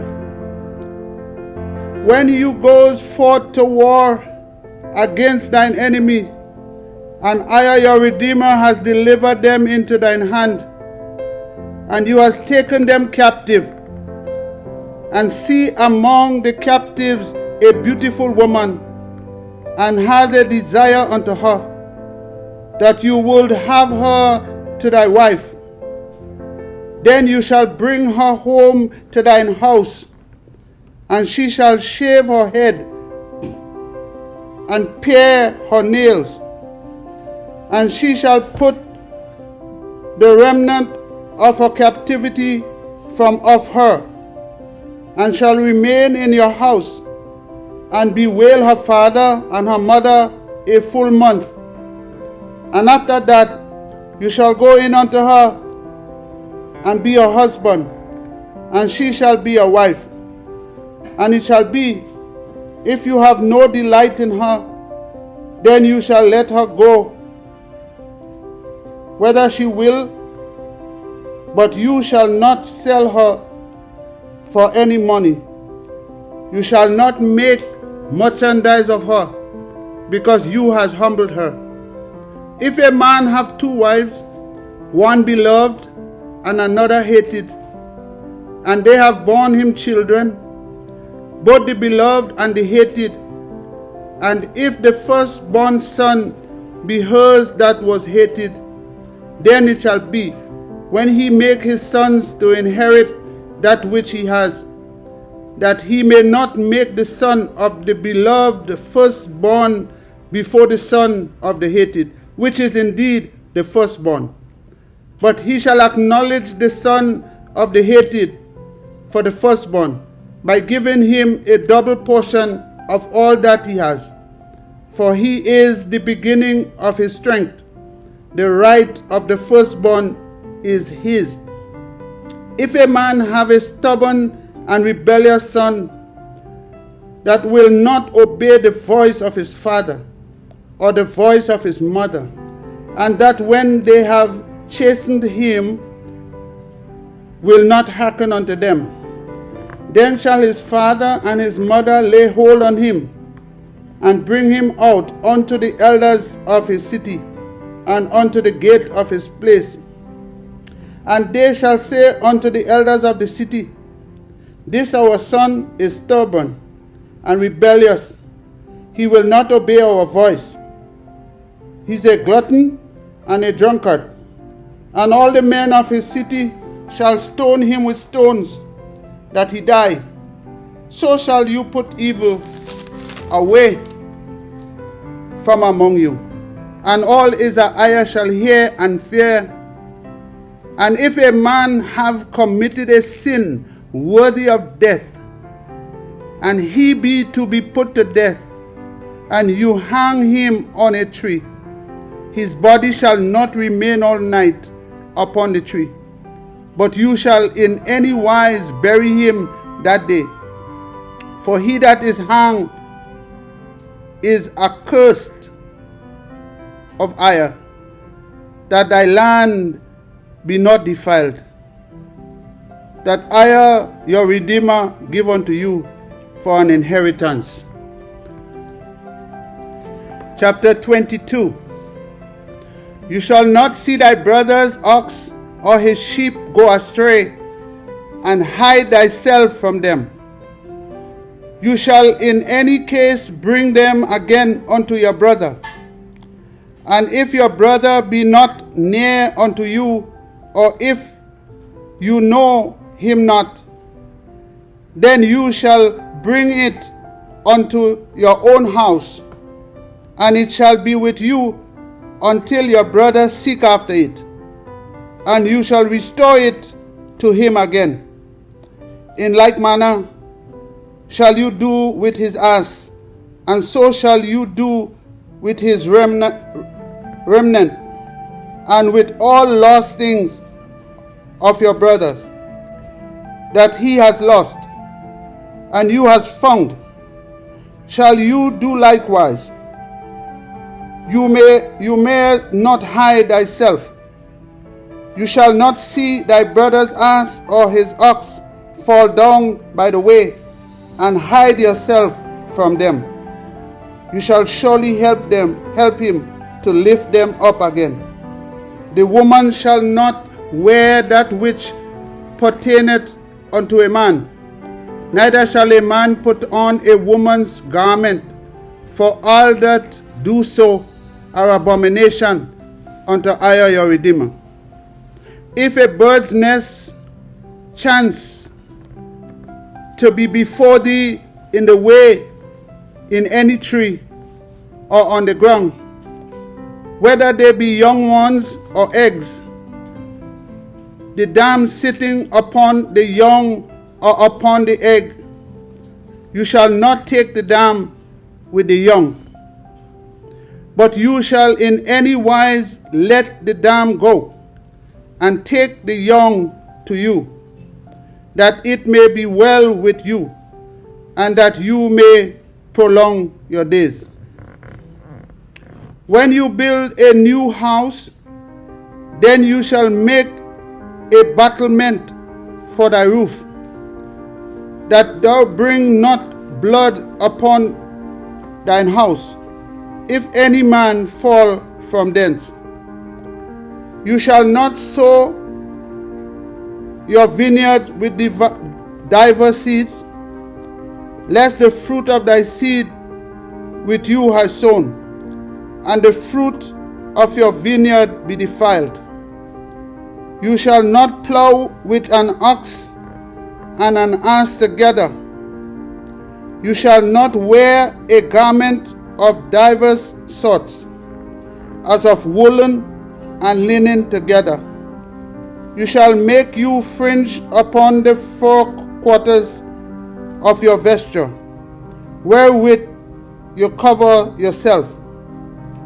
If any man take a wife, and go in unto her, and hate her, and give occasion of speech against her, and bring up an evil name upon her, and say, I took this woman, and when I came to her, I found her not a maid.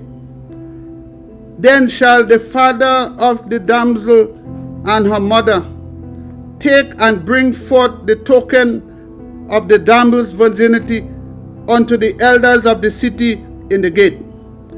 And the damsel's father shall say unto the elders, I gave my daughter unto this man to wife, and he hates her.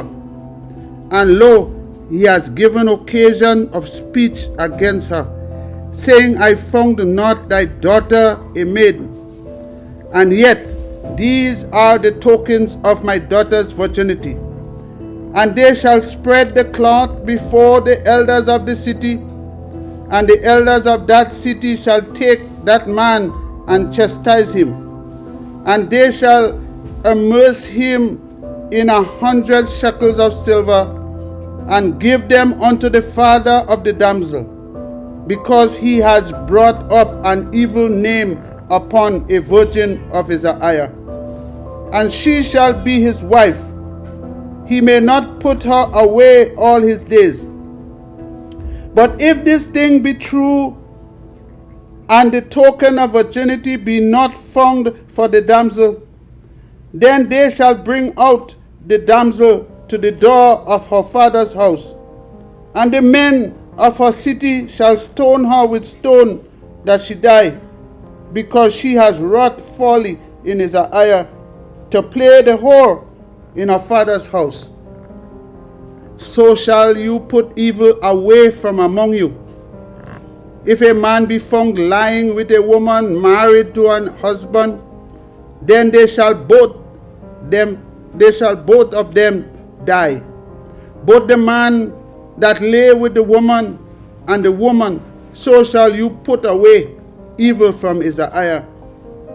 If a damsel that is a virgin be betrothed unto a husband, and a man find her in the city and lie with her, then you shall bring them both out unto the gate of that city, and you shall stone them with stones, that they die.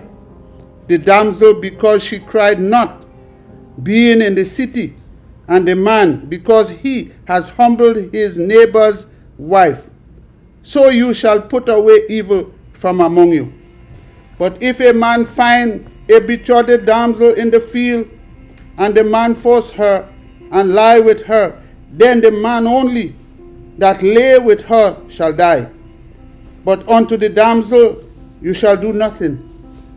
There is in the damsel no sin worthy of death.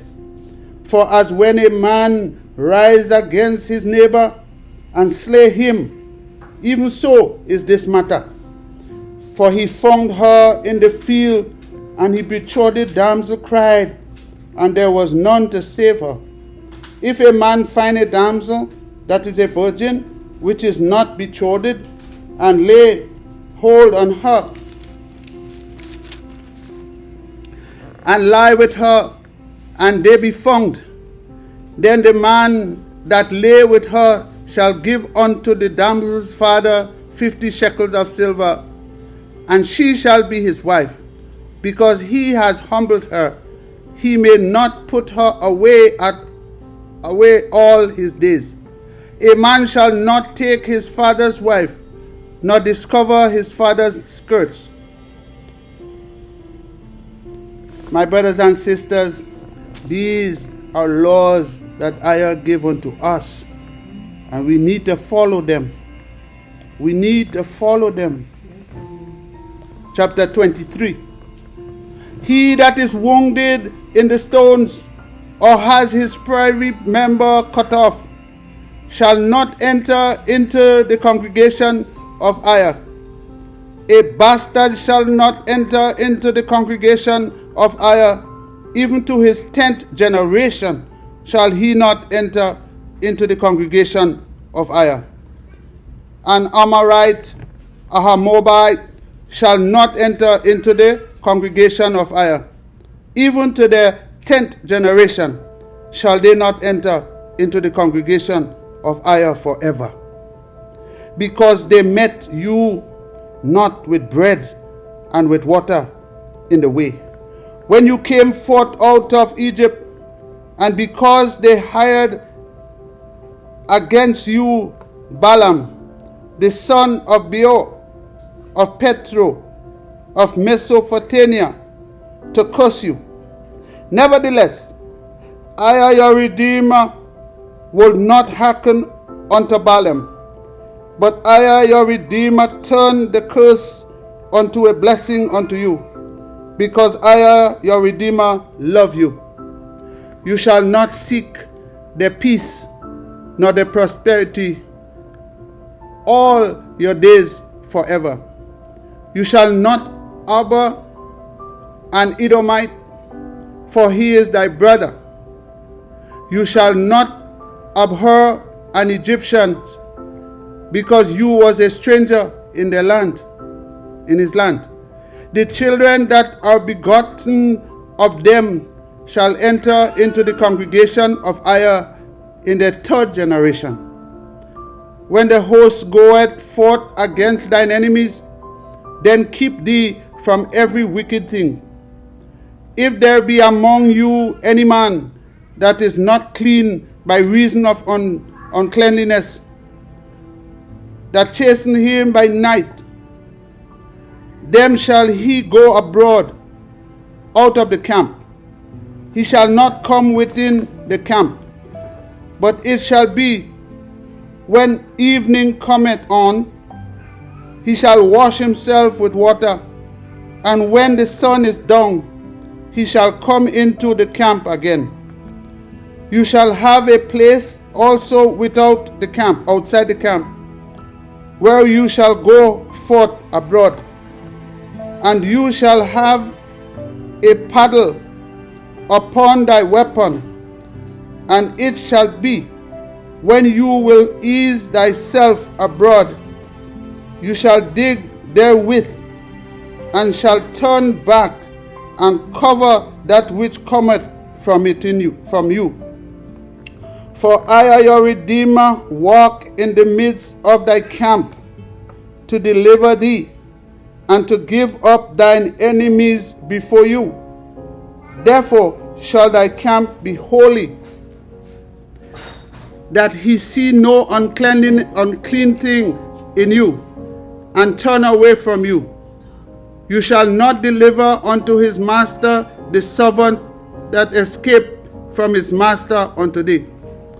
He shall dwell with you, even among you, in that place which you shall choose in one of your gates, where it liked him best.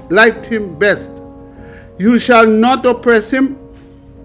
There shall be no whore of the daughter of EZER-IAH, nor a sodomite of the sons of EZER-IAH. You shall not bring the hire of a whore, or the prince of a dog, into the house of EZER, your Redeemer, for any vow. For even both these are abomination unto EZER, your Redeemer. You shall not lend upon usury to your brother, usury of money, usury of victuals, usury of anything that is lent upon usury. Unto a stranger you may lend upon usury, but unto your brother you shall not lend upon usury, that EZER, your Redeemer, may bless you in all that you set your hands to, in the land where you goes to possess it. When you shall vow a vow unto EZER, your Redeemer, you shall not slack to pay it, for EZER, your Redeemer, will surely require it of you, and it will be sin in thee. But if you shall forbear to vow, it shall be no sin in you. That which is gone out of thy lips thou shalt keep and perform, even a free will offering. Whatever you say you're going to do and it's good, you better do it. What you promise to do, do it. According as you have vowed unto EZER, your Redeemer, that thou hast promised with thy mouth. You promise to praise EZER, praise him. You promise to be holy, be holy. You promise to love him with your whole heart, your whole soul, and with all your strength. Do it. When thou come into thy neighbor's vineyard, then you may eat grapes that fill all thine own pleasure, but you shall not put any in thy vessel. When you come into the standing corn of your neighbor, then you may pluck the ears with thine hand, but you shall not move a sickle unto thy neighbor's borrow standing corn. You could take some and eat while you're passing through the field, but none to put in a bag or anything to take away. Chapter 24. When a man has taken a wife and married her, and it come to pass that she find no favor in his eyes, because he has found some uncleanliness in her, then let him write her a bill of divorcement, and give it into her hand, and send her out of his house. And when she is departed out of his house, she may go and be another man's wife. And if the latter husband hate her, and write her a bill of divorcement, and give it in her hand, and send her out of his house, or if the latter husband die, which took her to his wife, her former husband, who sent her away, may not take her again to be his wife. After that she is defiled, for that is an abomination before EZER. And you shall not cause the land to sin, that EZER your Redeemer give you for an inheritance. Here EZER is telling us, you married a woman, you divorce her, she goes and married another man. If she's divorced from that other man, or the man die, you are not to go back. The first husband is not to go and marry to her again. When a man has taken a new wife, he shall not go out to war, neither shall he be charged with any business, but he shall be free at home 1 year, and shall cheer up his wife that he has taken. No man shall take the nether or the upper millstone to pledge, for he take a man's life to pledge. If a man be found stealing any of his brethren, of the children of EZER-IAH, and make merchandise of them, or sell them, then that thief shall die, and you shall put evil away from among you. That's another instance that EZER is showing us that our people were not to sell one another. Take heed in the plague of leprosy, that you observe diligently and do according to all that the priests, the Levites, shall teach you, as I commanded them, so you shall observe to do.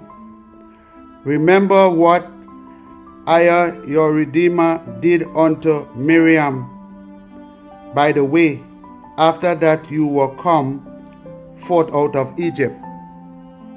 Here he's telling us we must be taking heed to leprosy, and remember what he did to Miriam when Miriam and them was jealous of Shemaiah.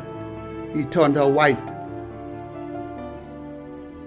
When you do lend thy brother anything, you shall not go into his house to fetch his pledge. You shall stand abroad, and the man to whom you do lend shall bring out the pledge abroad unto you. When someone owes you, you are not to go into their house to get it, but you shall stand outside and call them, and they shall bring it out to you. And if the man be poor, you shall not sleep with his pledge.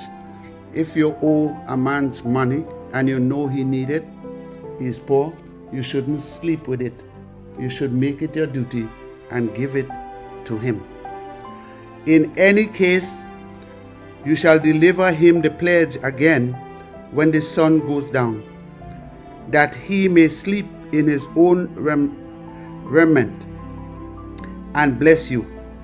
And it shall be righteous unto you before I, your Redeemer. Don't wait until the sun go down. Go and give him what you owe him, that he could sleep in peace, and he will bless you.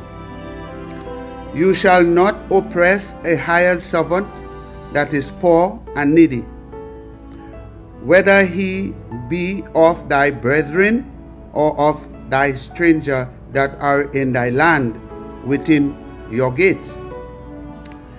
At his day you shall give him his hire, neither shall the sun go down upon it, for he is poor, and setteth his heart upon it, lest he cry against you unto ire, and it be sin unto you.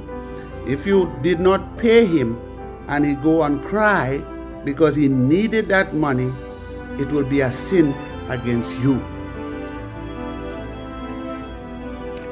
The fathers shall not be put to death for the children, neither shall the children be put to death for the fathers. Every man shall be put to death for his own sins. So here, to you Christians who think some man could die to save you, I want you to listen to this. Read this again. You shall not pervert the judgment of the stranger, nor of the fatherless, nor take a widow's remnant to pledge. Do not take anything that does not belong to you and go and make arrangement with it for somebody else. You shall remember that you was a bondsman in Egypt, and I, your Redeemer, redeemed you. Therefore, I command you to do these things. When you come down thine harvest in thy field, when you cuttest down thy harvest in thy field, and has forgotten a sheaf in the field, you shall not go again to fetch it. It shall be for the stranger, for the fatherless, and for the widow,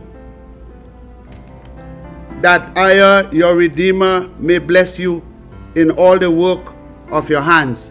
So when you plant a field, if you forget a little bit in the field, don't go and gather it. Leave it there. That's for those who don't have land. Those who don't have any will go and get it. When you beat thine olive tree, you shall not go over the borrow again. It shall be for the stranger, for the fatherless, and for the widow. When you pick your olives and you shake the tree, you're not to go over it and shake it again. What remain on the branches is for the strangers and for the widows and the fatherless. When you gather the grapes of thy vineyard, you shall not glean it afterwards. It shall be for the stranger, for the fatherless, and for the widow. When you gather your grapes, you are not to go back and take everything that is on the vine. Once you get the first grapes, the big ones, the big bunches, you leave what remain for the strangers, the fatherless, and the widows. And you shall remember that you was a bondsman in the land of Egypt. Therefore I command you to do these things. Here he reminding us that we were bondsmen in Egypt. And in Egypt we didn't have that privilege to go back and get anything. Whatever they give us, that was it. And if we was to take anything, we was punished for it. So he does not want us to be treating the strangers, the fatherless, and the widows as they treated us in Egypt. Chapter 25. If there be a controversy between men, and they come unto judgment, that the judges may judge them. Then they shall justify the righteous and condemn the wicked. If there is a need for judgment, we must listen to both sides and make the right decision. Who is right must be told they are right, and who is wrong must be told they are wrong. And it shall be, if the wicked man be worthy to be beaten, and the judge shall cause him to lie down and to be beaten before his face, according to his fault, by a certain number. If this man is to be punished, it's supposed to be a number of beatings, lashes be put upon this man, and it has to be done before the judge. 40 stripes he may give him and not exceed, lest if he should exceed and beat him above these with many stripes, then thy brother shall seem vile unto thee. If you hit him more than 40, then he should be angry with you. You shall not muzzle the ox when he tread out the corn. If brethren dwell together, and one of them die, and have no children, the wife of the dead shall not marry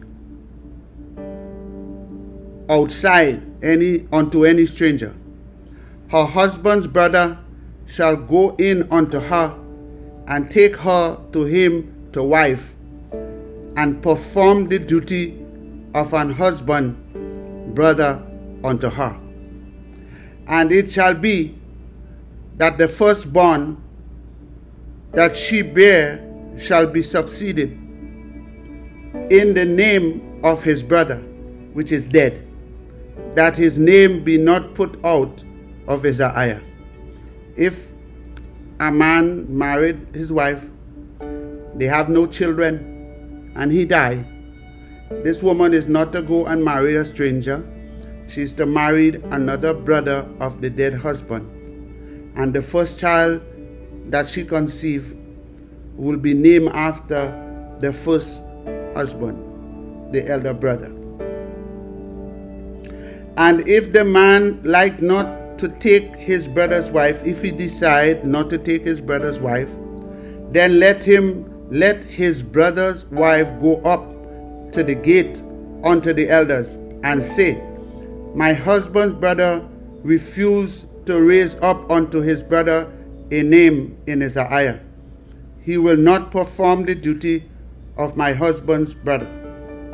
Then the elders of his city shall call him and speak unto him, and if he stand to it and say, I like not to take her, then shall his brother's wife come unto him in the presence of the elders, and loose his shoes from off his foot, and spit in his face, and shall answer and say, so shall it be done unto that man that will not build up his brother's house.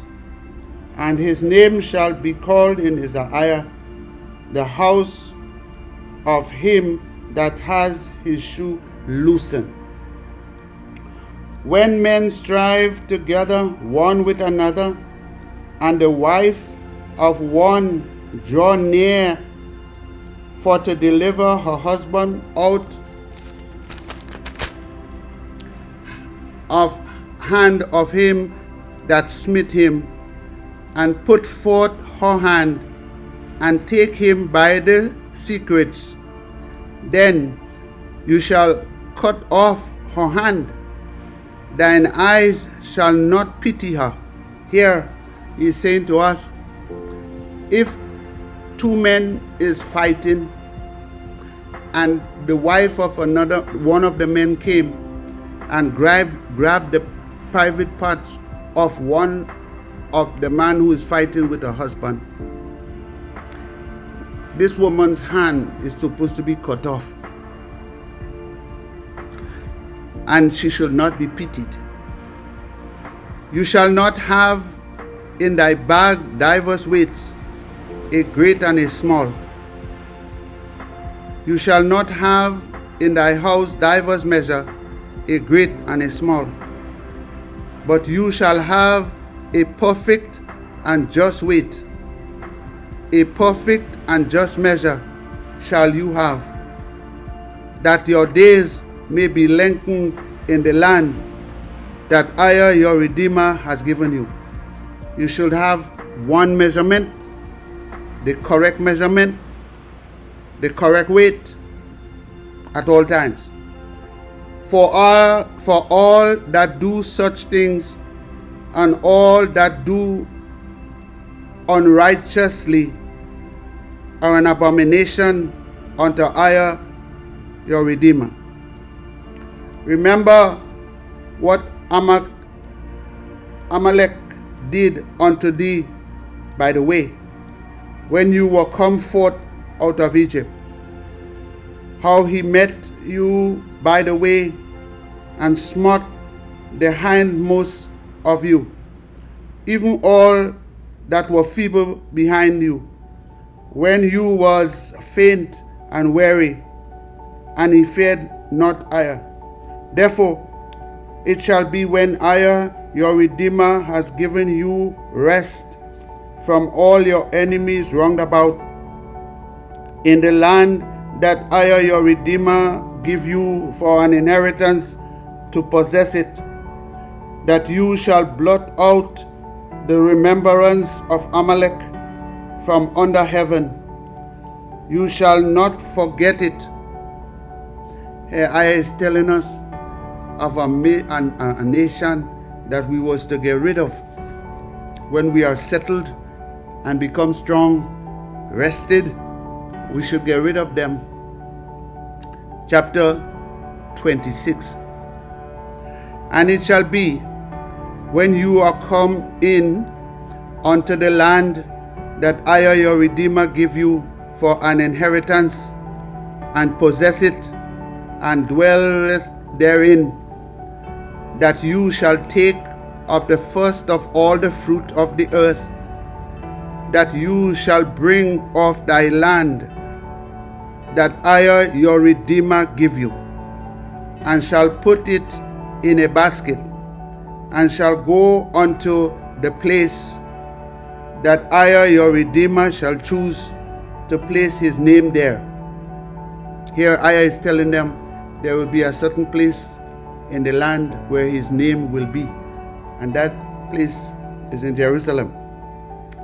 And you shall go unto the priest that shall be in those days, and say unto him, I profess this day unto EZER my Redeemer, that I am come unto the country which EZER swear unto our fathers to give unto us, the land of Moriah. And the priest shall take the basket out of thy hand, and set it down before the altar of EZER your Redeemer. And you shall speak and say before EZER your Redeemer, a Syrian ready to perish was my father, and he went down into Egypt, and sojourned there with a few, and became there a nation great and mighty and populous. Who was that father? Jacob, the father of the son of Isaac, the son of Abraham, who was the Assyrian. And the Egyptian evil entreated us, and afflicted us, and laid upon us hard bondage. And when we cried unto EZER our Redeemer, the mighty one of our fathers, EZER heard our voice, and looked on our affliction, and our labor, and our oppression. And EZER brought us forth out of Egypt with a mighty hand, and with an outstretched arm, and with great mightiness, and with signs, and with wonders. Here he's telling us what our ancestors did when they cry out, and what EZER did for them. He has brought us into this place and has given us this land, even a land flowing with milk and honey. And now, behold, I have brought the first fruits of the land, O EZER, that EZER has given me. And I shall set it before EZER my Redeemer, and worship EZER my Redeemer. And I shall rejoice in every good thing that EZER my Redeemer has given unto me, and unto thine house, and the Levites, and the strangers that is among us. When you has made an end of tidings, all the tithes of thine increase, the third year, which is the year of tithing, and has given it unto the Levites, the strangers, the fatherless, and the widows, and they may eat within thy gates and be filled. Then you shall say before EZER your Redeemer, I have brought away the hallowed things out of my house, and also have given them unto the Levite, and unto the stranger, to the fatherless, and to the widow, according to all your commandments that you has commanded me. I have not transgressed thy commandments, neither have I forgotten them. I have not eaten thereof in my mourning, neither have I taken away out thereof for any unclean use, nor given out thereof for the dead. But I have hearkened to the voice of EZER my Redeemer, and have done according to all that you has commanded me. Look down from thy holy habitation from heaven, and bless thy people EZER-IAH, and the land that you has given us, as you swear unto our fathers, a land that flow with milk and honey. This day EZER your Redeemer has commanded you to do these statutes and judgments, that you shall therefore keep and do them with all thine heart and with all thine soul. You has promised EZER this day to be, he would be your mighty one, and to walk in his ways, and to keep his statutes, and his commandments, and his judgments, and to hearken unto his voice. And EZER has promised you this day to be his peculiar people, as he has promised you, and that you shall keep all his commandments, and to make you high above all nations which he has made, in praise, in name, and in honor, and that you be a holy people unto EZER your Redeemer, as he has spoken. Here, Jeremiah is telling us what EZER has promised us, and what we have promised.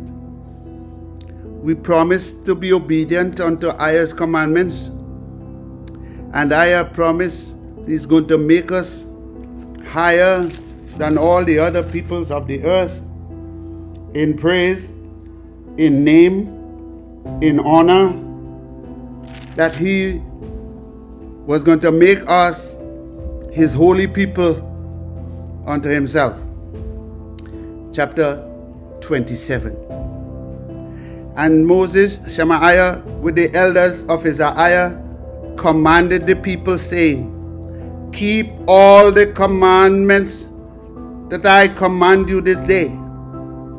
And it shall be on the day when you shall pass over Jordan unto the land that EZER your Redeemer give you, that you shall set you up great stones, and plaster them with plaster.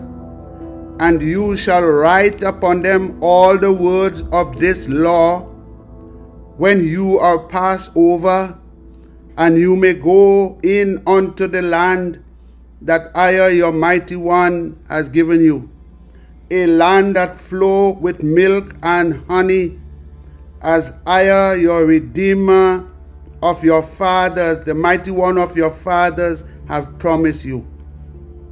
Therefore, it shall be, when you gone over Jordan, that you shall set up these stones that I command you this day in Mount Ebal, and you shall plaster them with plaster, and there shall you build an altar unto EZER, your mighty one, an altar of stones. You shall not lift up any iron tools upon them. You shall build the altar of EZER, your mighty one, of whole stones, and you shall offer burnt offering thereon unto EZER, your mighty one. And you shall offer peace offering, and shall eat there, and rejoice before EZER, your mighty one. And you shall write upon the stones all the words of this law very plainly. And Shemaiah and the priests, the Levites, speak unto all Israel, saying, Take heed and hearken, O Israel, this day. You have become the people of EZER, your mighty one. You shall therefore obey the voice of EZER, your Redeemer, and do his commandments and his statutes that I command you this day. And Shemaiah charged the people the same day, saying, These shall stand upon Mount Gerizim to bless the people. When you are come over unto Jordan, Simeon and Levi and Iduiah and Issachar and Joseph and Benjamin, they will stand. These are the people, the tribes that will stand on the Mount Gerizim, and they will bless the people. And then he says, And these shall stand upon Mount Ebal to curse: Reuben, Gad, Asher, Zebulun, Dan, and Naphtali.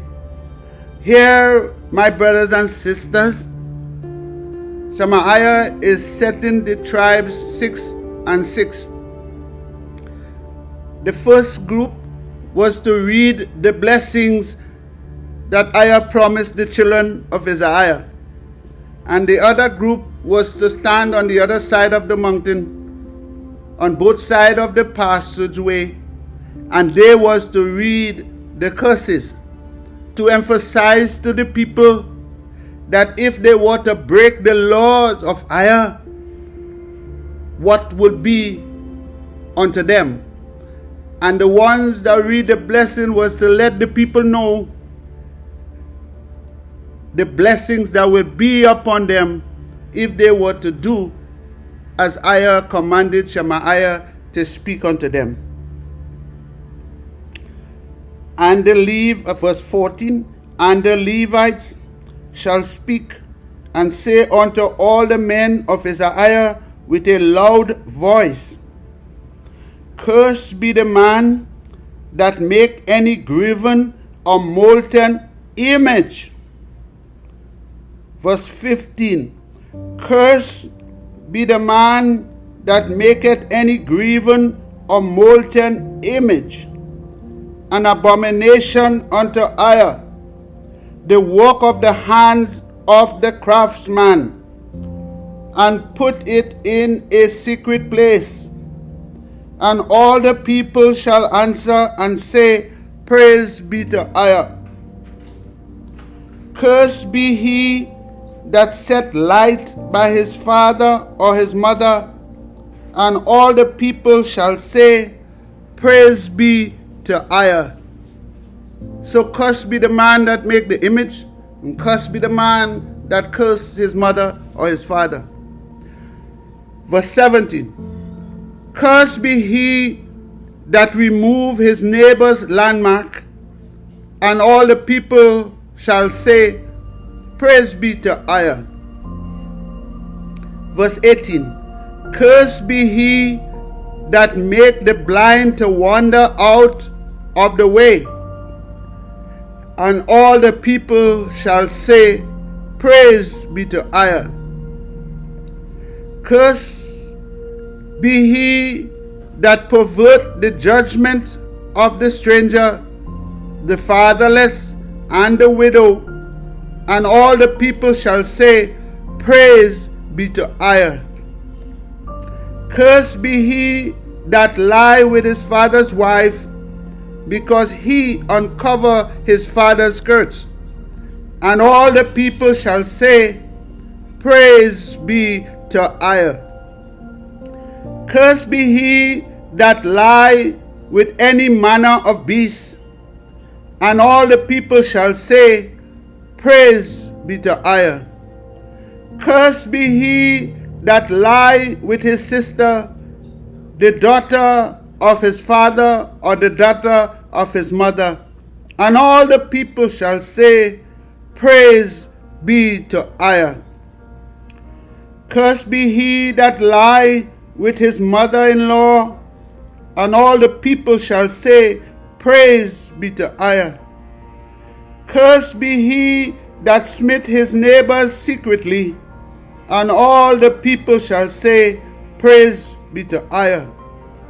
Cursed be he that take reward to slay an innocent person, and all the people shall say, Praise be to EZER.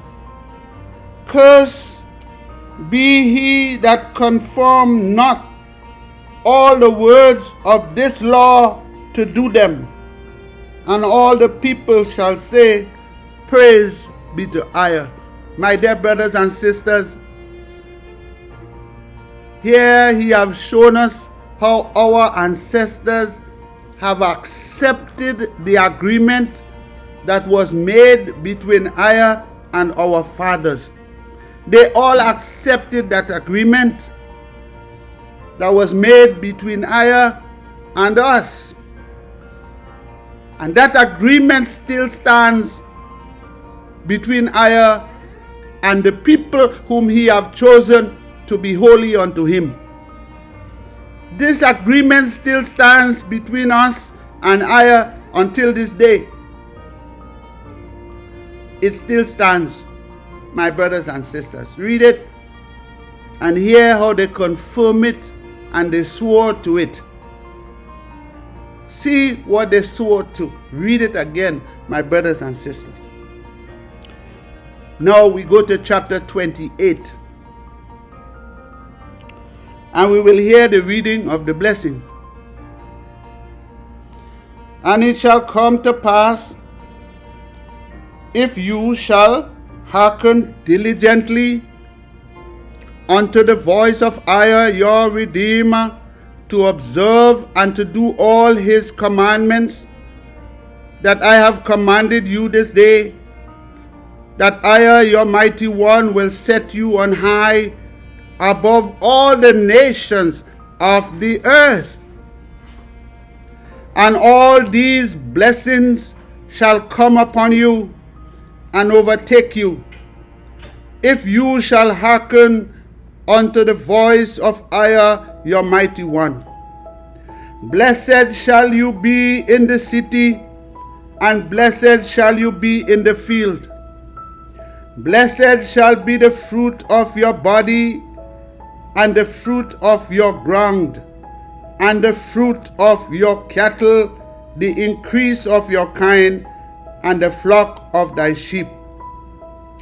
Blessed shall be your basket and your store. Blessed shall you be when you come in, and blessed shall you be when you goes out. I shall cause your enemies that rise up against you to be smitten before your face. They shall come out against you one way and flee from before you 7 ways. I shall command a blessing upon you in thy storehouse and in all that you set your hands unto. And he shall bless you in the land that I, your mighty one, has given you. And I shall establish you a holy people unto himself, as he has sworn unto you, if you shall keep the commandments of I, your mighty one, and walk in his ways. And all people of the earth shall see that you are called by the name I, and they shall be afraid of you. You is a Israelite. And I shall make you plenteous in goods, in the fruit of your body, and in the fruit of thy cattle, and in the fruit of the ground, in the land that I swear unto your fathers to give unto you. I shall open up unto you his good treasure, the heaven, to give rain unto your land in his season, and to bless all the work of your hand. And you shall lend unto many nations, and you shall not borrow. And I shall make you the head, and you shall not be the tail. And you shall be above only, and you shall not be beneath. If you hearken unto the commandments of I, your mighty one, that I command you this day to observe and to do them, and you shall not go aside from any of the words that I command you this day, to the right hand or to the left, to go after gods to serve them. My dear brothers and sisters, have you heard this? Have you ever read this? Please read it again. Our ancestors accepted the covenant, the agreement that was made between I and them. They accepted it on our behalf. They accepted the laws that they were supposed to keep and do. They accepted the name that they were supposed to call. They swear and accepted his promises, his laws and commandments. They accepted his land. My people, don't you see why we are in the condition we are in today? We need to turn back to I, our mighty one. The mighty one. We need to turn back to him. Not to gods that are many and hundreds and thousands. No, we need to turn to one, I. Listen to what our ancestors is saying to you. Listen to what they're saying to us. Be obedient unto their cry, their doctrines, their instructions. Listen, my people. Let's go to verse 15 of 28. But it shall come to pass, if you will not hearken unto the voice of I, your Redeemer, if you will not keep his commandments and observe to do all his commandments and his statutes that I command you this day, that all these curses shall come upon you and overtake you. If you refuse to be obedient unto the law, this same law that you have your preachers and pastors are telling you is done away with, this same law that they are telling you it's no more in existence to us. After he just told us earlier that every man have to die for their own sin, they are now telling us that some man came and died for our sin, and the law is no more for us. The very law that EZER-IAH is telling us, our ancestors is telling us, the men whom he sent in his name are telling us we must do. And if we don't do them, these curses that was read, these curses that was spoken in the ears of our ancestors will come unto us. And that's what happened to us and is happening to us. And the only way we can turn this around is to turn back to the ways of EZER-IAH, to listen to his commandments and learn them and know them and do them. That's the only way we can change these things that are happening to us, my people. That's the only way. There is no other way. If there were, it would have been changed already. It cannot be changed by following the ways of the heathen. It cannot. It will not. So let's continue. Verse 16. Cursed shall you be in the city, and cursed you shall be in the field. Cursed shall be your basket and your store. Cursed shall be the fruit of thy body and the fruit of thy land, the increase of thy kind and the flock of thy sheep. Cursed shall you be when you come in, and cursed shall you be when you go out.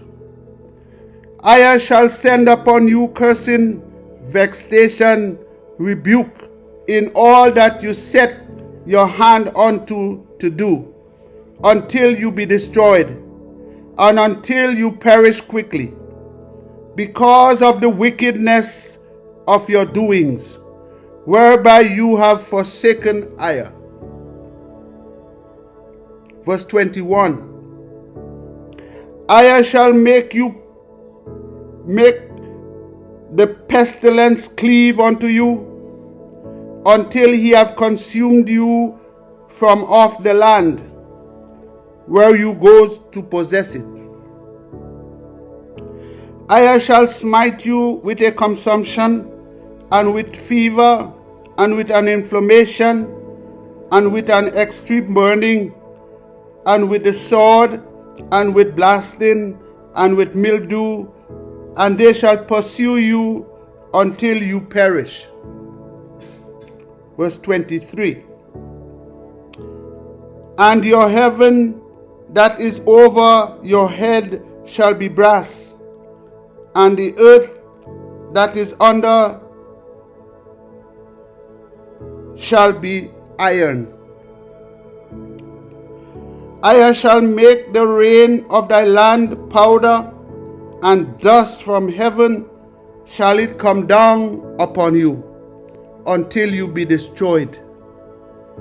Listen, my people, listen. I want you to listen.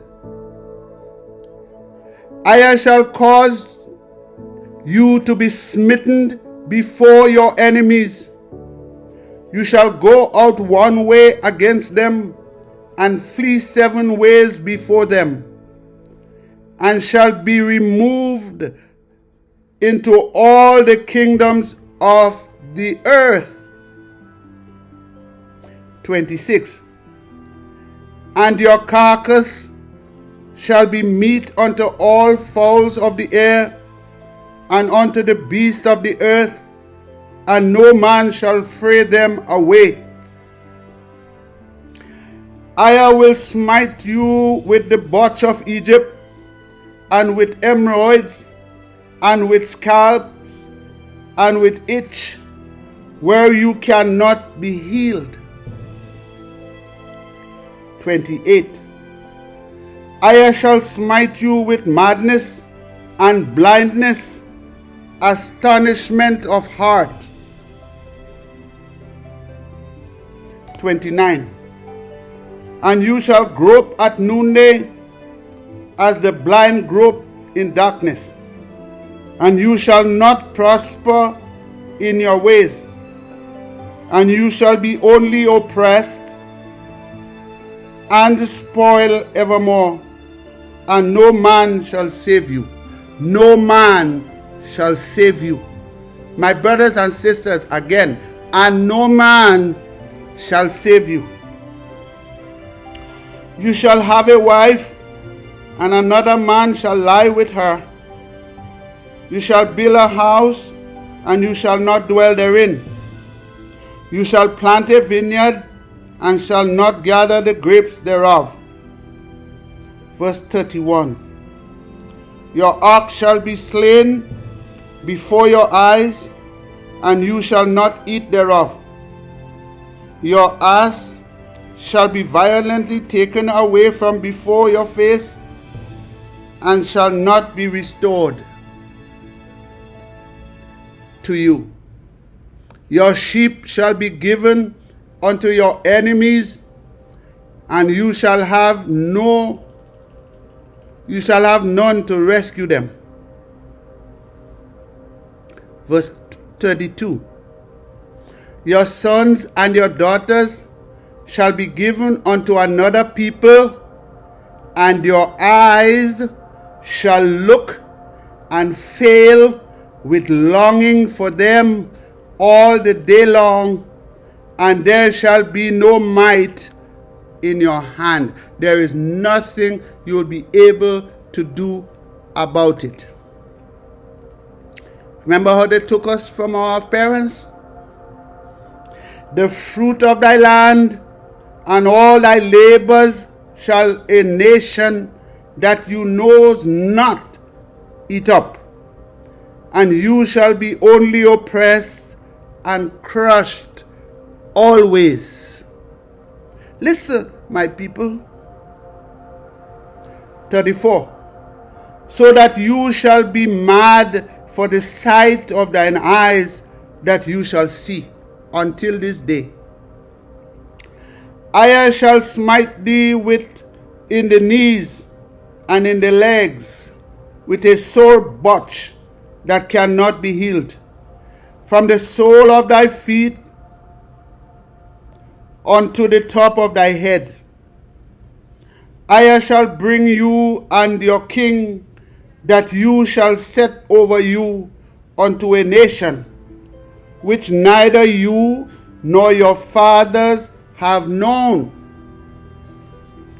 And there shall you serve gods, wood and stone, as we are doing today, among a people our fathers have not known.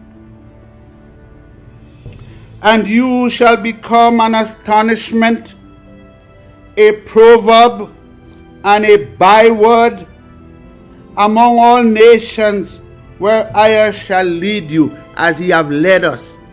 And that's exactly what we are among all the nations where we are. None call us by our name. None, not one nation, calls us by the name that Ayah gave us. Not one. No one call us EZER-IAHs. They give us all manner of names, but not the name that Ayah gave us. Verse 38. You shall carry much seed out in the field, and shall gather but little in. for the locust shall consume it. You shall plant vineyards and dress them, but shall neither drink of the wine nor gather the grapes. For the worm shall eat them. You shall have olive trees throughout all your coast, but you shall not anoint thyself with the oil, for thine olive shall cast her fruits. You shall beget sons and daughters, but you shall not enjoy them, for they shall go into captivity. He was telling our ancestors, even before they went into the land that was flowing with milk and honey. Here he is telling them, if you go there and you don't keep my commandments, these are the things that will happen to you. My people, it's the same thing will happen to us over and over and over until we repent, until we get it, until we hear his word, until we accept it, until we start to do them. The stranger that is within you shall get up above you very high, and you shall come down very low. He shall lend to you, and you shall not lend to him. All we do is borrow. He shall be the head, and you shall be the tail. Moreover, all these curses shall come upon you, and shall pursue you, and overtake you, till you be destroyed, because you hearkened not unto the voice of EZER, your mighty one, to keep his commandments and his statutes that he has commanded you. He is telling us, telling our ancestors, this is what you're going to do, and this is what's going to happen to you. My people, do you need more proof than this? Can't you see what happened to us as a people? Verse 46. And they shall be upon you for a sign and for a wonder. So all these curses shall be upon us as a sign and a wonder. A sign of disobedience. These curses are upon us. Our condition, our situation is because of our wickedness, our disobedience to EZER, our mighty one. And here he says, they shall be upon you for a sign and for a wonder, and upon your seed forever, upon your seed from generation to generation, until we turn back, until we repent, until we start to do, until we become obedient. My people, I don't know how to say it anymore. I'm just saying it in the way it is coming. Please listen and hear what I'm saying. Because you serve not EZER, your mighty one, with joyfulness and with gladness of heart, for the abundance of all things. Therefore shall you serve your enemies, that EZER shall send against you in hunger and in thirst and in nakedness and in want of all things. And he shall put a yoke of iron upon thy neck, until he have destroyed you. And that's the reason why when they took us as slaves in Africa, the first thing they did was to strip us naked. My people, naked. EZER shall bring a nation against you from far, from the ends of the earth, as swift as the eagle flieth, a nation whose tongue you shall not comprehend. We did not know their language. We didn't know French. We didn't know English. We didn't know Portuguese.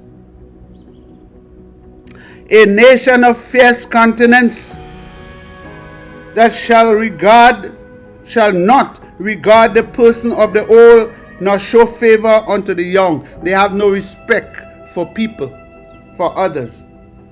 And he shall eat the fruit of thy cattle and the fruit of thy land until you be destroyed.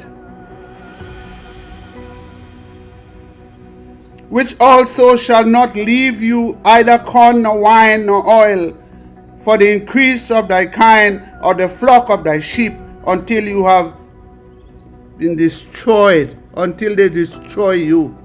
That's what they have done to us, my people. And he shall besiege you in all your gates, until thy high and fenced wall come down, the walls of Jerusalem, wherein you trust, throughout all thy land. And he shall besiege you in all thy gates, throughout all thy land, that I, your mighty one, has given you. That's when they invaded us. And you shall eat the fruit of thy own body, the flesh of thy sons and of thy daughters, that I, your mighty one, has given you. Listen, people, they had to eat their own children. Husbands eat their wives, wives eat their husbands. In the siege in 70 AD, the European, the Romans, the heathens caused us this. Because of our transgression, I knew what they will have to go through. He was just telling them what will happen to them when they break the agreement, the oath that they made with him. When they break it, these are the things that will happen to them. And it happened, my brothers and sisters. Check your history. It happened. 53. And you shall eat the fruit of thine own body, the flesh of thy sons and of thy daughters, that I, your mighty one, has given you, in the siege and in the straitness, wherewith thine enemies shall distress you, so that the man that is tender among you and very delicate, his eye shall be evil towards his brother, and towards the wife of his bosom, and towards the remnant of his children which he shall leave, so that he will not give to any of them of the flesh of his children whom he shall eat, because he has nothing left him in the siege and in the straitness, wherewith thine enemies shall distress thee in all thy gates.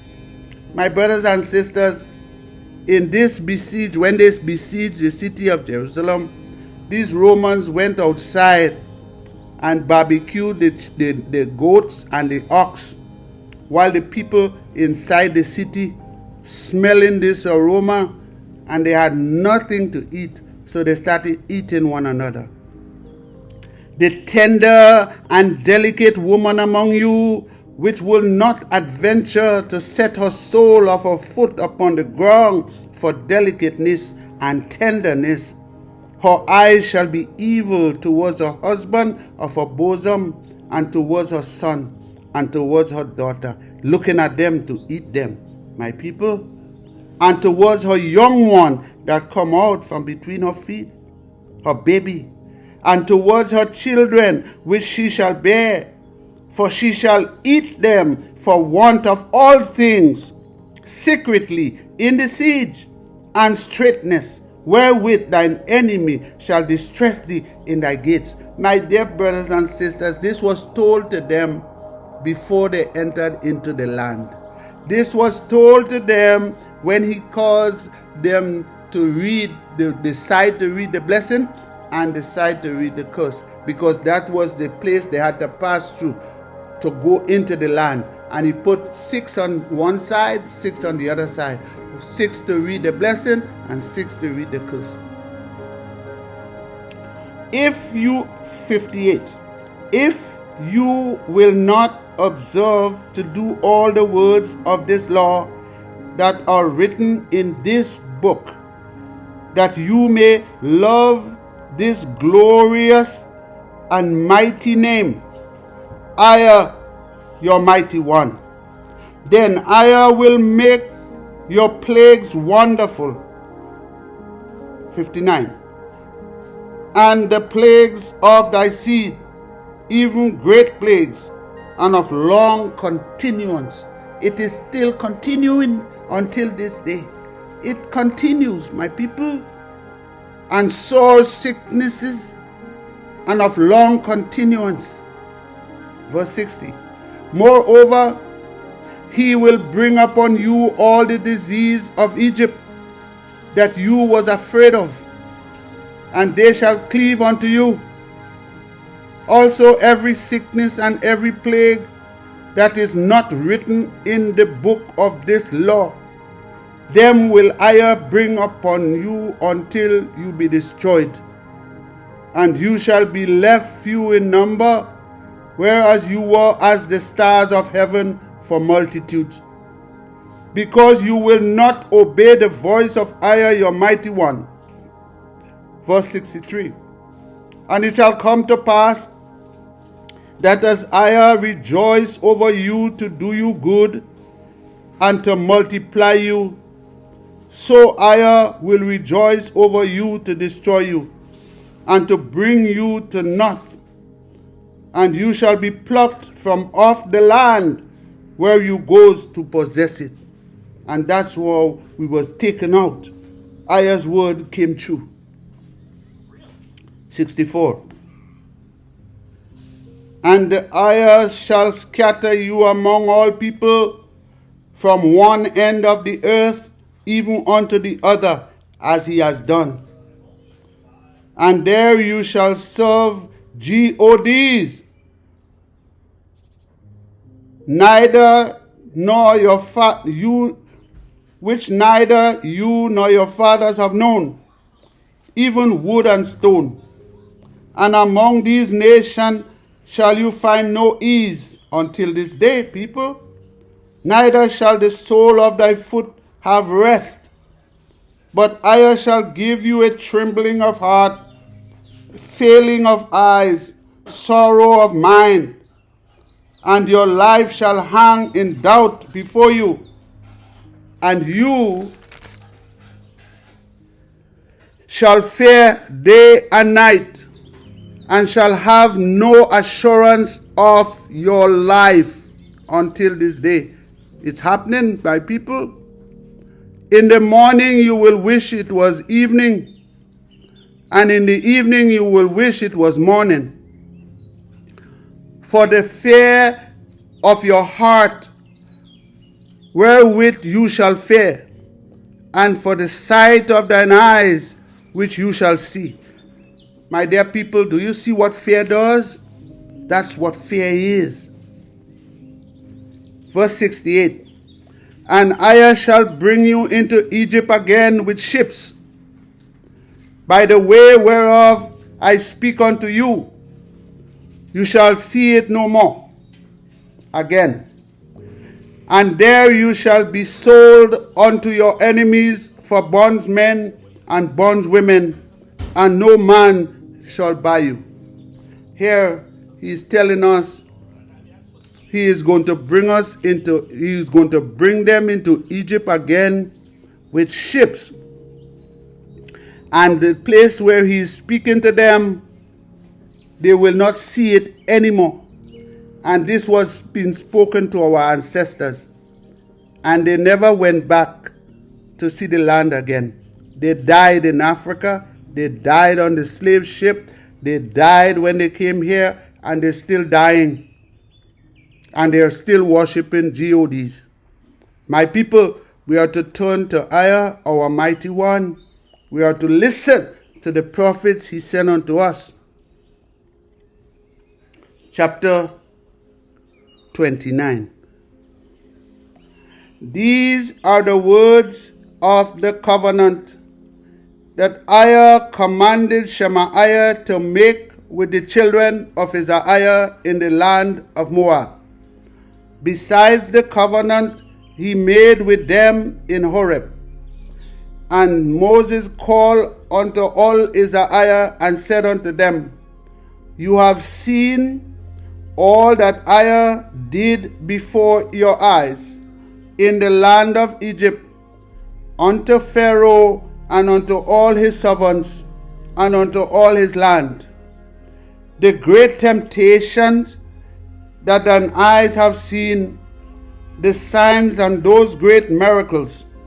Yet EZER has not given you a heart to perceive, and eyes to see, ears to hear until this day. You have seen all that EZER have done, he says. You have seen all that EZER have done, and you're not seeing it, you're not hearing it, you're not watching it, you're not changing your ways. I have led you 40 years in the wilderness. Your clothes are not waxed old upon you. Your shoes is not waxed old upon your foot. You have not eaten bread, neither have you drunk wine or strong drink, that you might know that I is your Redeemer, your mighty one. And when you came unto this place, Sihon the king of Heshbon and Og the king of Bashan came out against us unto battle, and we smote them. And we took their land and gave it for an inheritance unto the Reubenites, and to the Gadites, and to the half tribe of Manasseh. Keep therefore the words of this covenant, and do them, that you may prosper in all you do. Keep the words of this covenant, and do them, that you may prosper in all that you do. You stand this day, all of you, before EZER, your mighty one, your captains of your tribes, your elders, your officers, with all the men of EZER-IAH, your little ones, your wives, and the strangers that is in your camp, from the hewer of thy wood unto the drawer of thy water, that you shall enter into covenant with EZER, your mighty one, and into his oath, which EZER, your mighty one, make with you this day, that he may establish you today for a people unto himself, and that he may be unto you a mighty one, as he have said unto you, and as he have sworn unto your fathers, to Abraham, to Isaac, and to Jacob. Neither with you only do he make this covenant and this oath, but with him that stand here today, here with us this day, before EZER, our mighty one, and as with him that is not here with us this day. Once you are an EZER-IAH lights, wherever you are, you was present and not present, you was born and not yet born, this covenant covers you, my people. It covers all of us.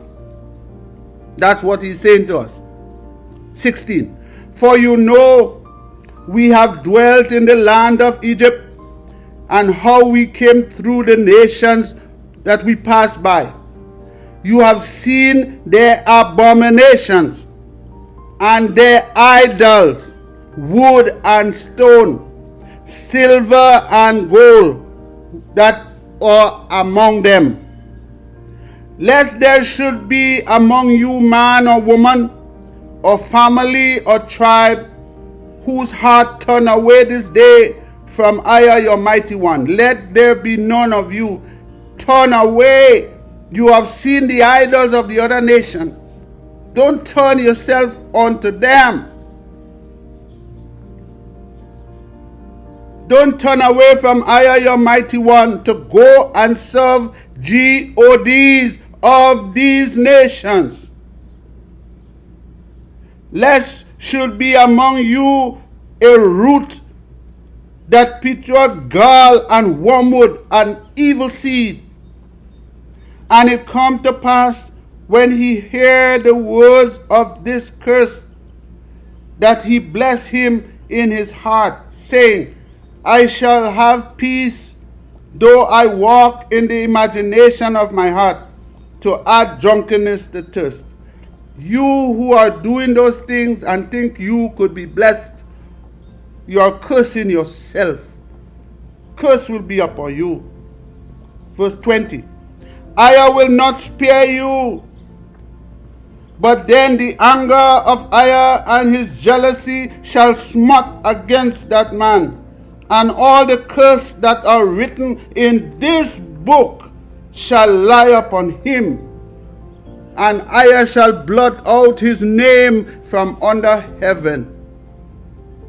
And Ai shall separate him unto evil out of all the tribe of Isaiah, according to all the curses of the covenant that are written in this book of the law, so that the generation to come of your children that shall rise up after you, and the strangers shall come from a far land, shall say, when they see the plague of thy land, the sicknesses that Ai has laid upon it, and that the whole land thereof is brimstone and salt, and burning that is not sown, nor beareth, nor any grass grow therein, like the overthrow of Sodom and Gomorrah, Admah and Zeboim,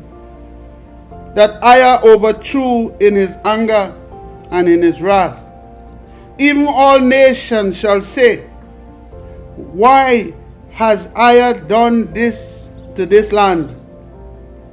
What does it mean, the heat of this great anger?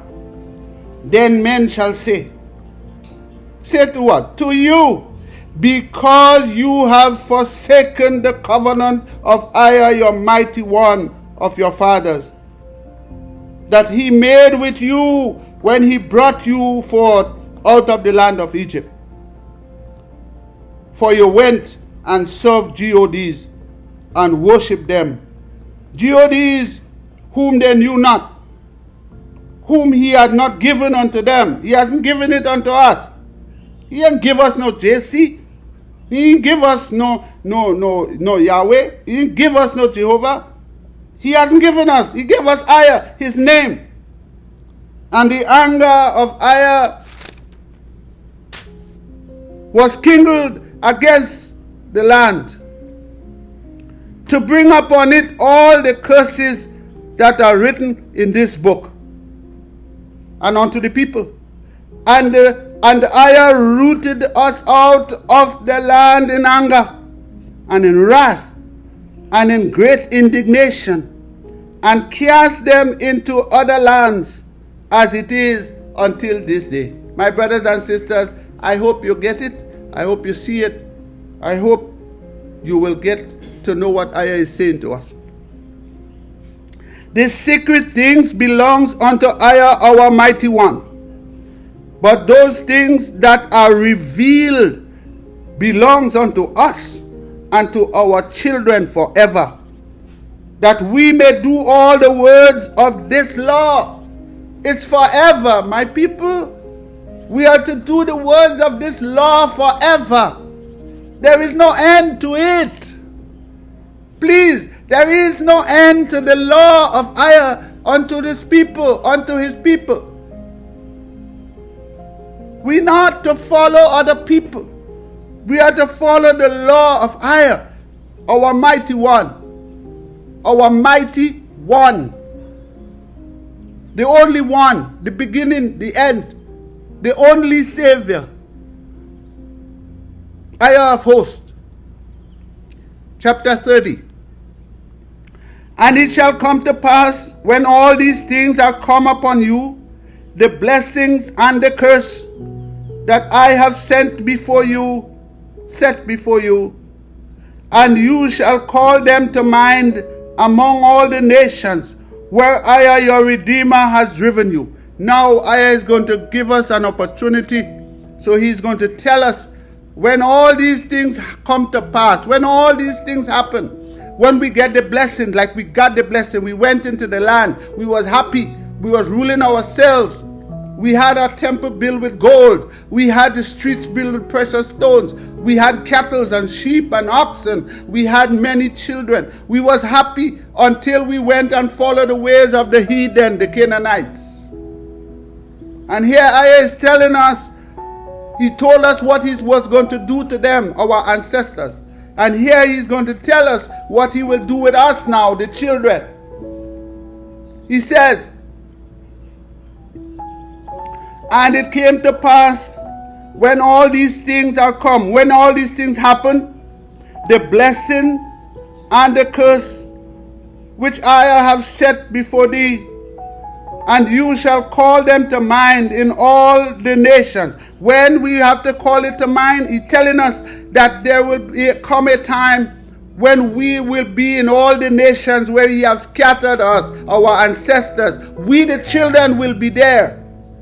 And we are the children that will bring this to mind.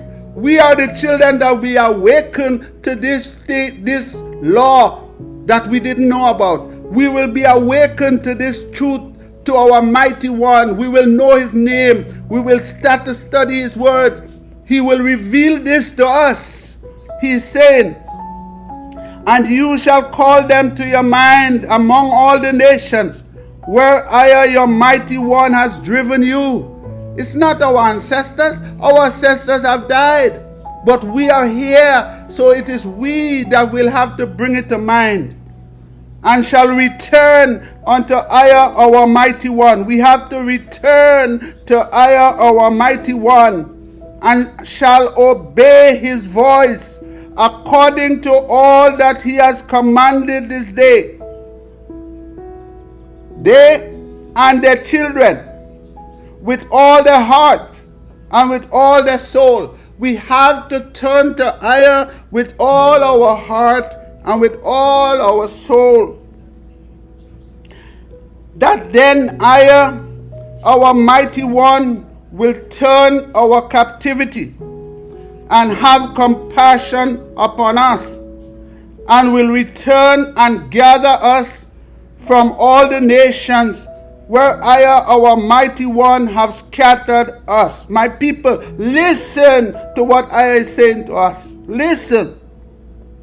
If any of us be driven out unto the uttermost part of heaven, from thence will Ayah, our mighty one, gather us, and from there will he fetch us.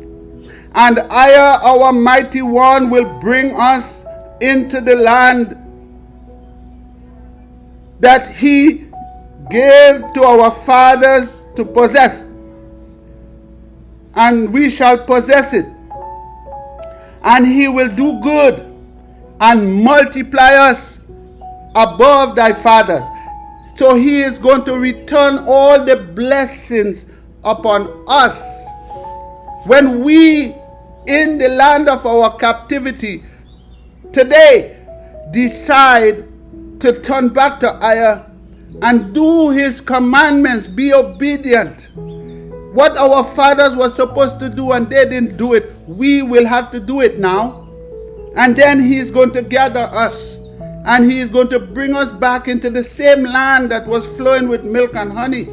Here he's telling us, if we go beyond heaven, he's going to take us from there and bring us back into the land.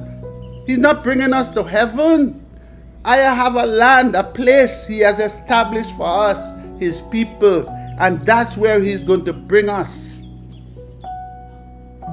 And he is going to bless us and multiply us above our fathers. So our fathers was like the stars of heaven. We will be like the sand on the sea. And verse 6. And I, your mighty one, will circumcise thine heart and the heart of thy seed to love I, your mighty one, with all our hearts, with all our soul, that we may live. So Ayah is going to rejuvenate us. He is going to clean us up. He is going to clean our hearts. When we start to turn back to him, we have to turn to him. We have to turn to him. We have to call on him. And he is going to do these things for us.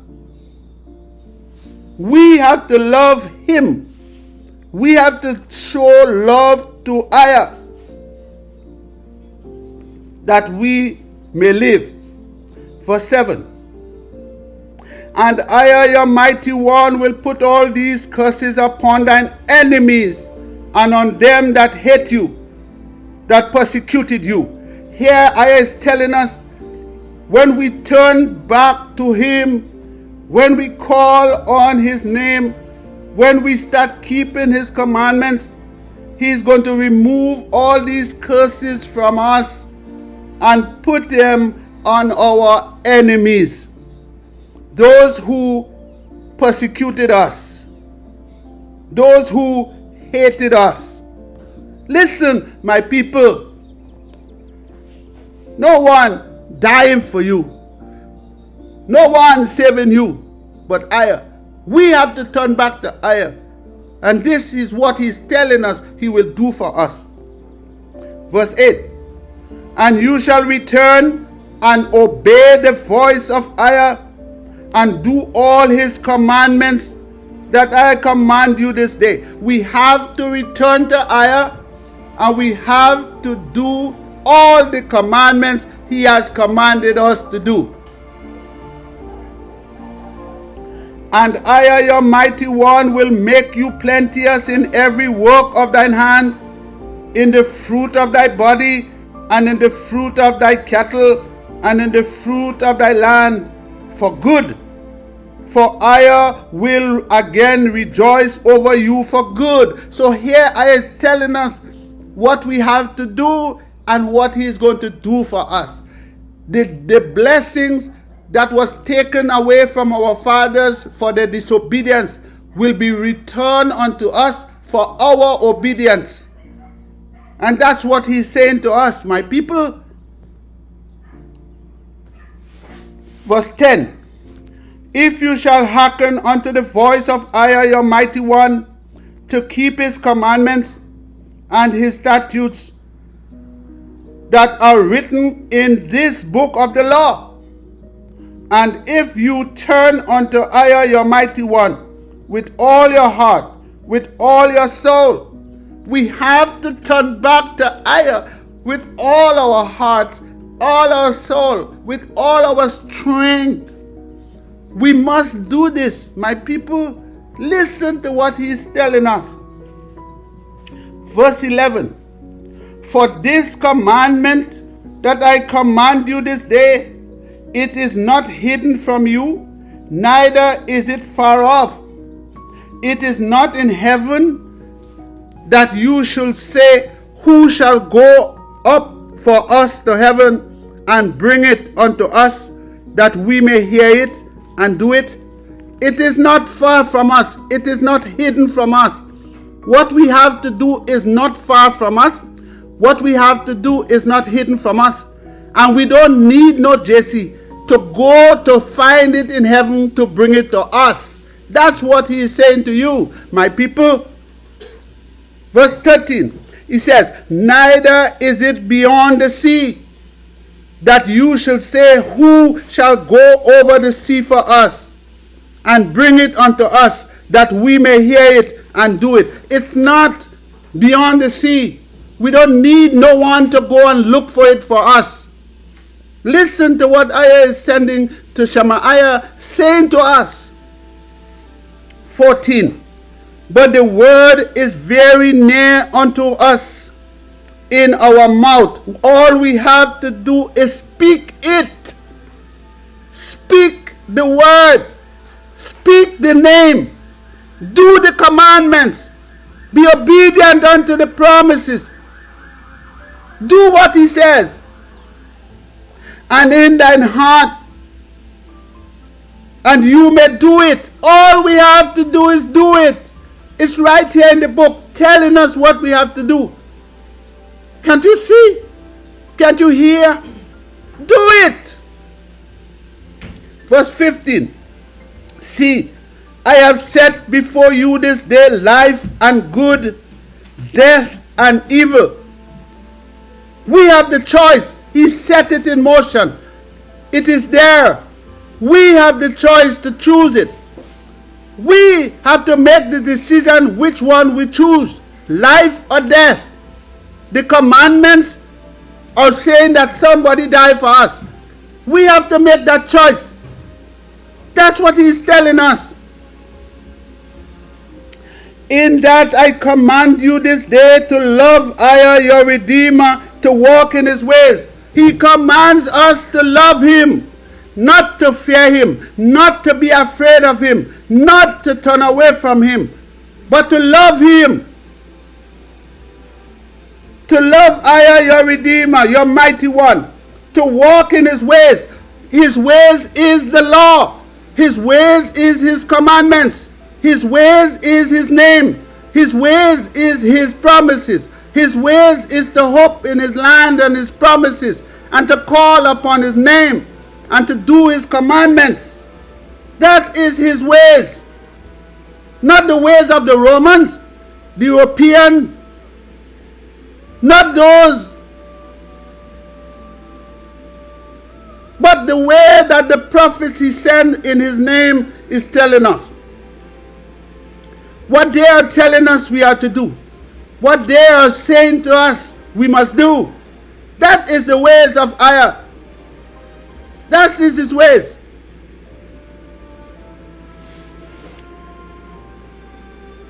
And to keep his commandments and his statutes and his judgments, that we may live and multiply.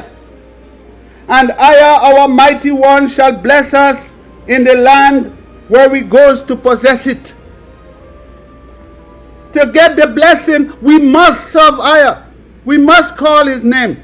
We must be obedient unto him. We must do what he tells us to do. To live the life that he promised us. A life with blessings, not with curses. With blessings. We must do what he's telling us to do. And if we don't do it, then we will live the life with curses. The sicknesses, the pain, the suffering, the famine, the hunger, the war, the trials, the tribulation. Listen to what he's saying to us. Verse 17. But if thine heart turn away, so that you will not hear, but you shall be drawn away and worship gods and serve them. But if you will not listen to what the prophet is saying to you, if you will not listen to what EZER is saying to you, and you decide to worship gods. Verse 18, he says, I denounce unto you this day that you shall surely perish. You will die in your suffering. And that you shall not prolong your days upon the land where you pass over Jordan to go to possess it. You will not live long in that land.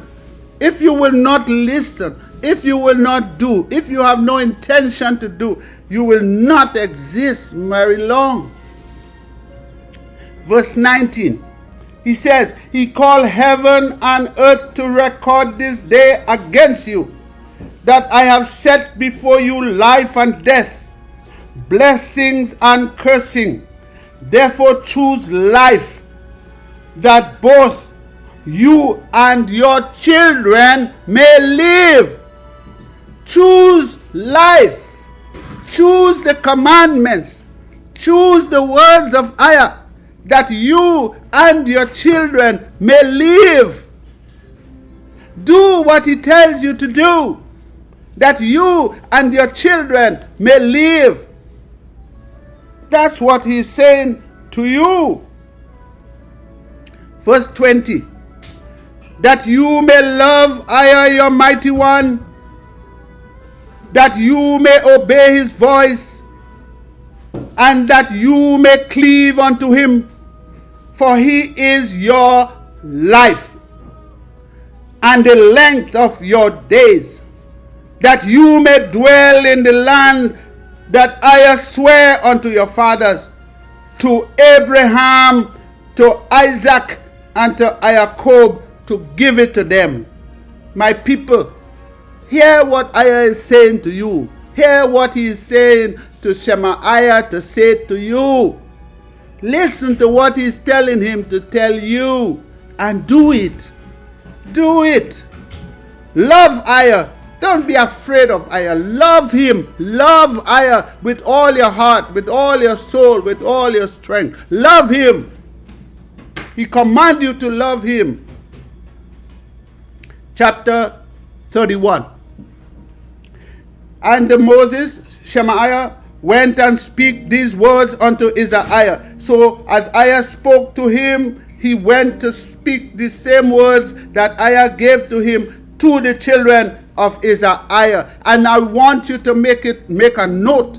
Every word was sent to the children of EZER-IAH, and some of the strangers who will join with them to serve Isaiah, to call on the name Isaiah, to keep and do the commandments given by Isaiah, to live in the land that was given to them by Isaiah, to hope in the promises that was promised to them by Isaiah. The children of EZER-IAH and Isaiah. And he said unto them, I am 120 years old this day. I can no more go out and come in. Also Isaiah has said unto me, you shall not go over into Jordan. Isaiah, the mighty one, he will go over before you, and he will destroy the nations from before you, and you shall possess them. And Joshua, he shall go over before you, as Isaiah has said. So here he's saying, Isaiah have chosen Joshua, Joshua, to go as your leader, because I am not going. I will not go. I will die in this place. But he have chosen Joshua, the general, Joshua, the one of the leaders with Moses, the second man to Moses. He is choosing him, the son of Nun, to take them into the promised land. Isaiah, your mighty one, he will go over before you, and he will destroy the nations from before you, and you shall possess them. And Joshua, he shall go over before you, as Isaiah have said. So Isaiah is the one who have chosen Joshua to go as the leader for the people of EZER-IAH. And that's not JC. That's the son of Nun. And Isaiah shall do unto them as he did to Sihon and to Og, king of the Amorites, and unto the land of them whom he destroyed. And Isaiah shall give them up before your face, that you may do unto them according unto all the commandments that I have commanded you. Be strong and of a good courage, fear not. Be strong and of good courage, fear not, nor be afraid of them. For I, your mighty one, he is that goes with you. He is the one that is with you. Isaiah is with us. Isaiah will not fail us, nor forsake us. And Shemaiah called unto Joshua and said unto him in the sight of all EZER-IAH, be strong and of a good courage, for you must go with this people unto the land that Isaiah has sworn unto their fathers to give them, and you shall cause them to inherit it. And Isaiah, he is that do go before you. He will be with you. He will not fail you, neither forsake you. Fear not. We are not to be afraid, neither be dismayed. And Isaiah, he it is that do go before you. He will be with you. He will not fail you, nor forsake you. Fear not, neither be dismayed. And Shemaiah wrote this law and delivered it unto the priests, the sons of Levi, that bear the ark of the covenant of IAH, and unto all the elders of EZER-IAH. And Moses commanded them, saying, at the end of every 7 years, in the solemnity of the year of release, in the feast of tabernacles, when all EZER-IAH is come to appear before IAH the mighty one, in the place which he shall choose, you shall read this law before all EZER-IAH in the hearing. Gather the people together, men and women and children, the strangers that is within thy gates, that they may hear, and that they may learn, and love IAH your Redeemer, and observe to do all the words of this law, and that their children that have not known anything may hear, and learn to love IAH the mighty one, as long as you live in the land where you go over Jordan to possess it. And IAH said unto Shemaiah, behold, thy days approach that you must die. Call Yeshua and present yourselves in the tabernacle of the congregation, that I may give him a charge. And Shemaiah and Joshua went and present themselves in the tabernacle of the congregation. And IAH appeared in the tabernacle in a pillar of cloud, and the pillar of the cloud stood over the door of the tabernacle. And IAH said unto Moses, Shemaiah, behold, you shall sleep with your fathers, and this people will rise up and go a-whoring after gods of the strangers of the land, whether they go to be among them, and will forsake me. Here IAH is telling Moses, before he died, you're going to sleep with your fathers, but these people are going to rise up, and they are going to go after gods. They are going to learn the ways of the heathen, the Canaanites, in the land that they are going in. They go to among them and will forsake me and break my covenant that I have made with them. Verse 17. Then my anger shall be kindled against them in that day, and I will forsake them, and I will hide my face from them, and they shall be devoured, and many evils and troubles shall befall them, so that they will say in that day, are not these evils come upon us, because our mighty one is not among us? So IAH is saying to Shemaiah, this is what's going to happen to them, and this is what might cause them to turn. And I will surely hide my face in that day from all the evils which they shall have wrought. In that day are turned unto gods. Now therefore write you this song for you, and teach it the children of EZER-IAH. Put it in their mouth, that this song may be a witness for me against the children of EZER-IAH. For when I shall have brought them into the land that I swear unto their fathers, that flow with milk and honey, and they shall have eaten and filled themselves and waxed fat, then will they turn unto gods and serve them and provoke me and break my covenant. Verse 21.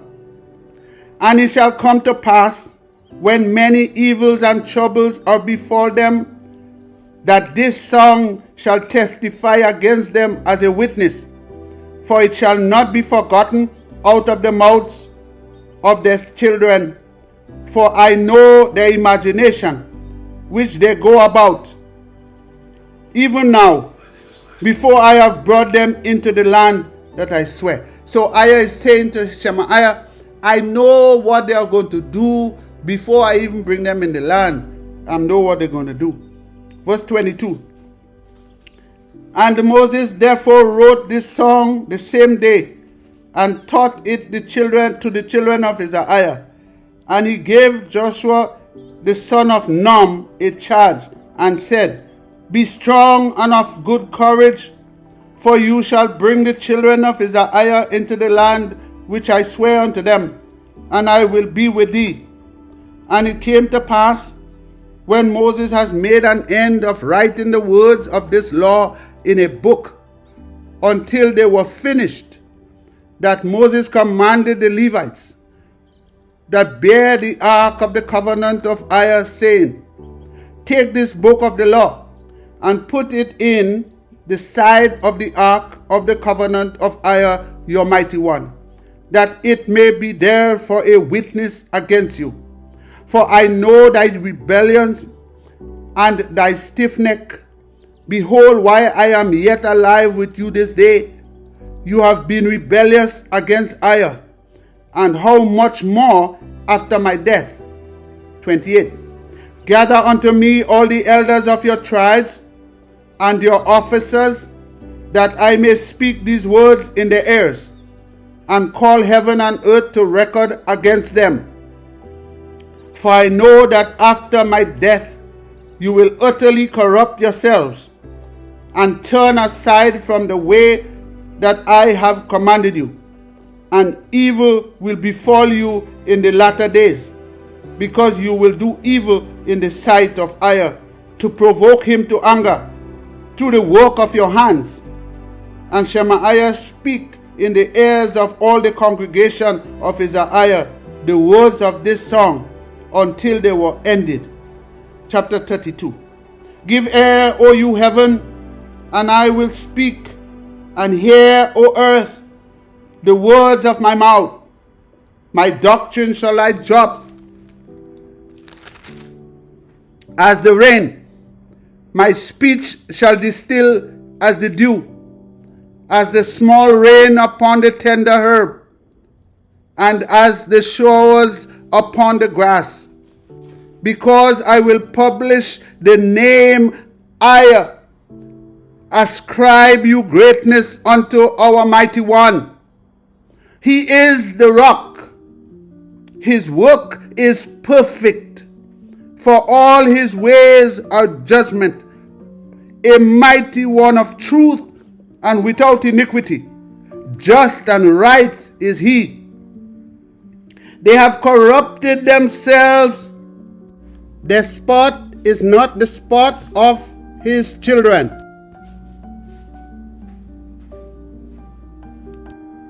They are a perverse and crooked generation. Do you this require, IAH, O foolish people and unwise? Is not thy father that has brought you? Has he not made you and established you? Remember the days of old. Consider the years of many generations. Ask your father, and he will show you, thy elders, and they will tell you. When the IAH, the Most High, divided to the nations their inheritance, when he separated the sons of Adam, he set the bounds of the people according to the number of the children of EZER-IAH. For IAH's portion is his people. Jacob is the lot of his inheritance. He found him in a desert land and in the waste hollowing wilderness. He led him about. He instructed him. He kept him as the apple of his eye. As an eagle stir up her nest, fluttereth over her young, spread abroad her wings, take them, beareth them on her wings. So EZER alone did lead him, and there was no strange mighty one with him. He made him ride on the high place of the earth, that he might eat the increase of the field. He made him to suck honey out of the rock, and oil out of the flinty rock, butter of kine and milk of sheep, with fat of lambs and rams of the breed of Bashan, and goats with the fat of kidney of wheat. And you did drink the pure blood of the grape, but Jerusalem waxed fat and kicked. You are waxed fat, you are grown thick, you are covered with fatness. Then you forsook EZER, who made you, and lightly esteemed the rock of your salvation. You provoke him to jealousy with strange gods. With abominations provoke you him to anger. You sacrifice unto devils, not unto EZER, to gods whom they knew not, to new gods that came newly up, whom your fathers feared not. Of the rock that begot you, you are unmindful, and has forgotten EZER that formed you. And when EZER saw this, he abhorred you because of your provoking of his sons and of his daughters. And he said, EZER will hide his face from them. I will see what their end shall be. For they are a very froward generation, children in whom is no faith. They have moved me to jealousy with that which is not a mighty one. They have provoked me to anger with their vanities, and I will move them to jealousy with those which are not a people. I will provoke them to anger with a foolish nation. 22. For a fire is kindled in mine anger, and shall burn unto the lowest hell. I shall consume the earth with her increase, and set on fire the foundations of the mountains. I will heap mischief upon them. I will spin my arrows upon them. They shall be burnt with hunger, and devoured with burning heat, and with bitter destruction. I will also send the teeth of beasts upon them, with the poison of serpents of the dust. The sword without, and the terror within, shall destroy both the young man and the virgin, the suckling also with the man of gray hair. I said, I will scatter them into corners. I will make the remembrance of them to cease from among men. And that's why nobody knows us as Israelites, my brothers and sisters. Were it not that I feared the wrath of the enemy, lest their adversaries should behave themselves strangely, and lest they should say, our hand is high, and EZER has not done all this. For they are a nation void of counsel, neither is there any comprehension in them, or that they were wise, that they understood this, that they will consider the latter end. How should one chase 1,000 and two put 10,000 to flight, except the rock had sold them, and EZER has shut them up? For the rock is not as our rock, even our enemies themselves being judges. Even our enemies know that their mighty one is not our mighty one. Even our enemies know we are not like them. Even our enemies know we are different. Even our enemies know we are the chosen people. Even our enemies know we are the ones who Aya took out of the land of Egypt. For the vine is of the vine of Sodom and of the fields of Gomorrah. The grapes are grapes of gall. Their clusters are bitter. Their wine is the poison of dragons and the cruel venom of asps. Is not this laid up in store with me and sealed up among my treasures? I have everything in his possession, and he can punish with whatever he wants by whatever means he desires. To me belong vengeance, I am speaking, and recompense. Their foot shall slide in due time. He's going to drop us down when he feel like, when he is ready, and he can raise us up when he is ready. Their foot shall slide in due time, for the day of their calamity is at hand, and the things that shall come upon them make haste.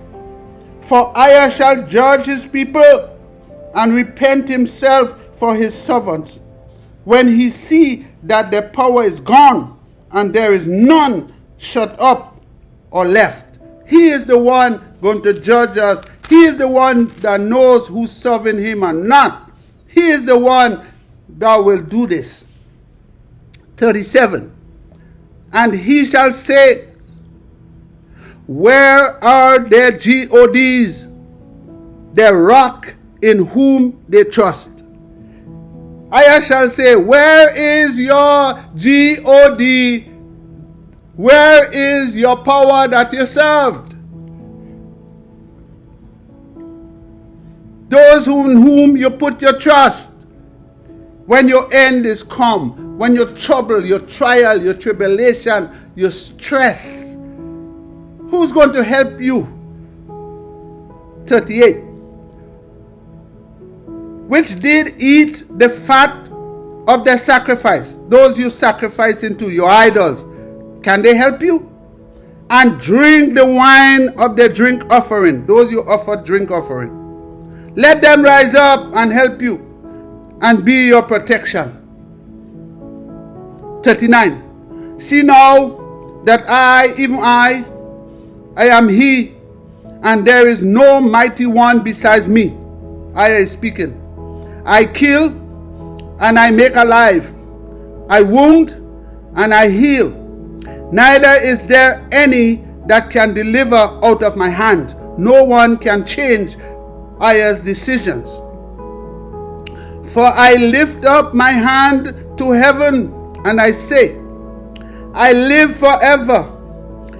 If I wake my glittering sword and my hand take hold on judgment, I will render vengeance to my enemies and reward them that hate me.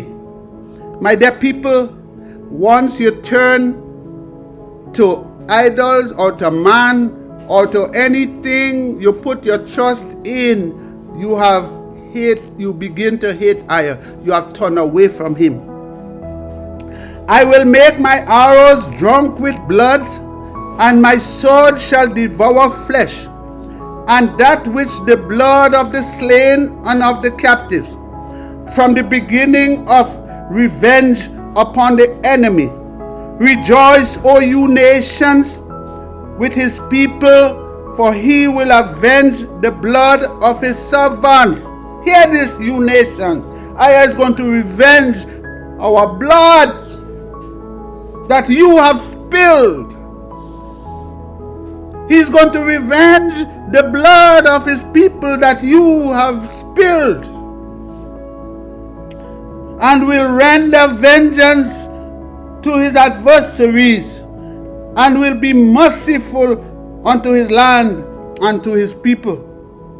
And the Shemaiah came and speak all these words of this song in the ears of the people, he and Joshua the son of Nun. And Moses made an end of speaking all these words to all EZER-IAH. 47:6. And he said unto them, set your heart unto all the words that I testify among you this day, that you shall command your children to observe to do all the words of this law. 47. For it is not a vain thing for you, because it is your life, EZER-IAH lives. It's not a vain thing for us. This is our life. And through this thing, you shall prolong your days in the land, where you go over Jordan to possess it. And I speak unto Shemaiah that same day, saying, 49, get you up into the mountain Abram, unto Mount Nebo, which is in the land of Moab, that is over against Jericho, and behold the land of Canaan, that I gave unto the children of EZER-IAH for a possession, and die in the mount whither you go up, and gather unto your people, as Aaron thy brother died in Mount Hor, and was gathered unto his people. Because you trespass against me among the children of EZER-IAH at the water of Meribah Kadesh, in the wilderness of Zin, because you sacrifice me not in the midst, you sanctified me not in the midst of the children of EZER-IAH. My dear people, that's when Moses did not call on the name of Aiah before he struck the rock, because of the people got him so angry of their confusion and quarreling, and he called them rebels. He didn't call the name of Aiah. He said, come you rebels and drink. And for that, he could not have entered into the promised land. Yet, you shall see the land before you, but you shall not go unto the land that I gave the children of EZER-IAH. So he was not going into the land. He will see it, but he was not going into it. Chapter 33. And this is the blessing wherewith Moses the man of Aiah blessed the children of EZER-IAH before his death. And he said, Aiah came from Sinai and rose up from Seir unto them. He shined forth from Mount Paran, and he came with 10,000 of saints. From his right hand went a fiery law for them, fiery law. Yet he loved the people. All his saints are in thy hand, and they sat down at thy feet. Every one shall receive of thy words. Moses commanded us a law, even the inheritance of the congregation of Jacob. And he was king in Jerusalem when the heads of the people and the tribe of EZER-IAH were gathered together. Let Reuben live and not die, and let not his men be few. And this is the blessing of EZER-IAH. He said, hear, Aiah, the voice of EZER-IAH, and bring him unto his people. Let his hands be sufficient for him, and be an help to him from his enemies. And of Levi he said, let thy Thummim and thy Urim be with thy Holy One, whom you didst prove at Mashah, and with whom you didst strive at the waters of Meribah, who said unto his father and to his mother, I have not seen him, neither did he acknowledge his brethren, nor knew his own children. For they have observed thy word and kept thy covenant. They shall teach Jacob thy judgments, and EZER-IAH thy law. They shall put incense before you, and whole burnt sacrifice upon your altar. Bless IAH his substance, and accept the work of his hands. Smite through the loins of them that rise against him, and of them that hate him, that they rise not again. Verse 12. And of Benjamin he said, the beloved of IAH shall dwell in safety by him, and IAH shall cover him all the day long, and he shall dwell between his shoulders. And of Joseph he said, blessed of IAH be his land, for the precious things of heaven, for the dew, and for the deep that couch beneath, and for the precious fruits brought forth by the sun, and for the precious things put forth by the moon, and for the chief things of the ancient mountains, and for the precious things of the lasting hills, and for the precious things of the earth and fullness thereof, and for the good will of him that dwell in the bush.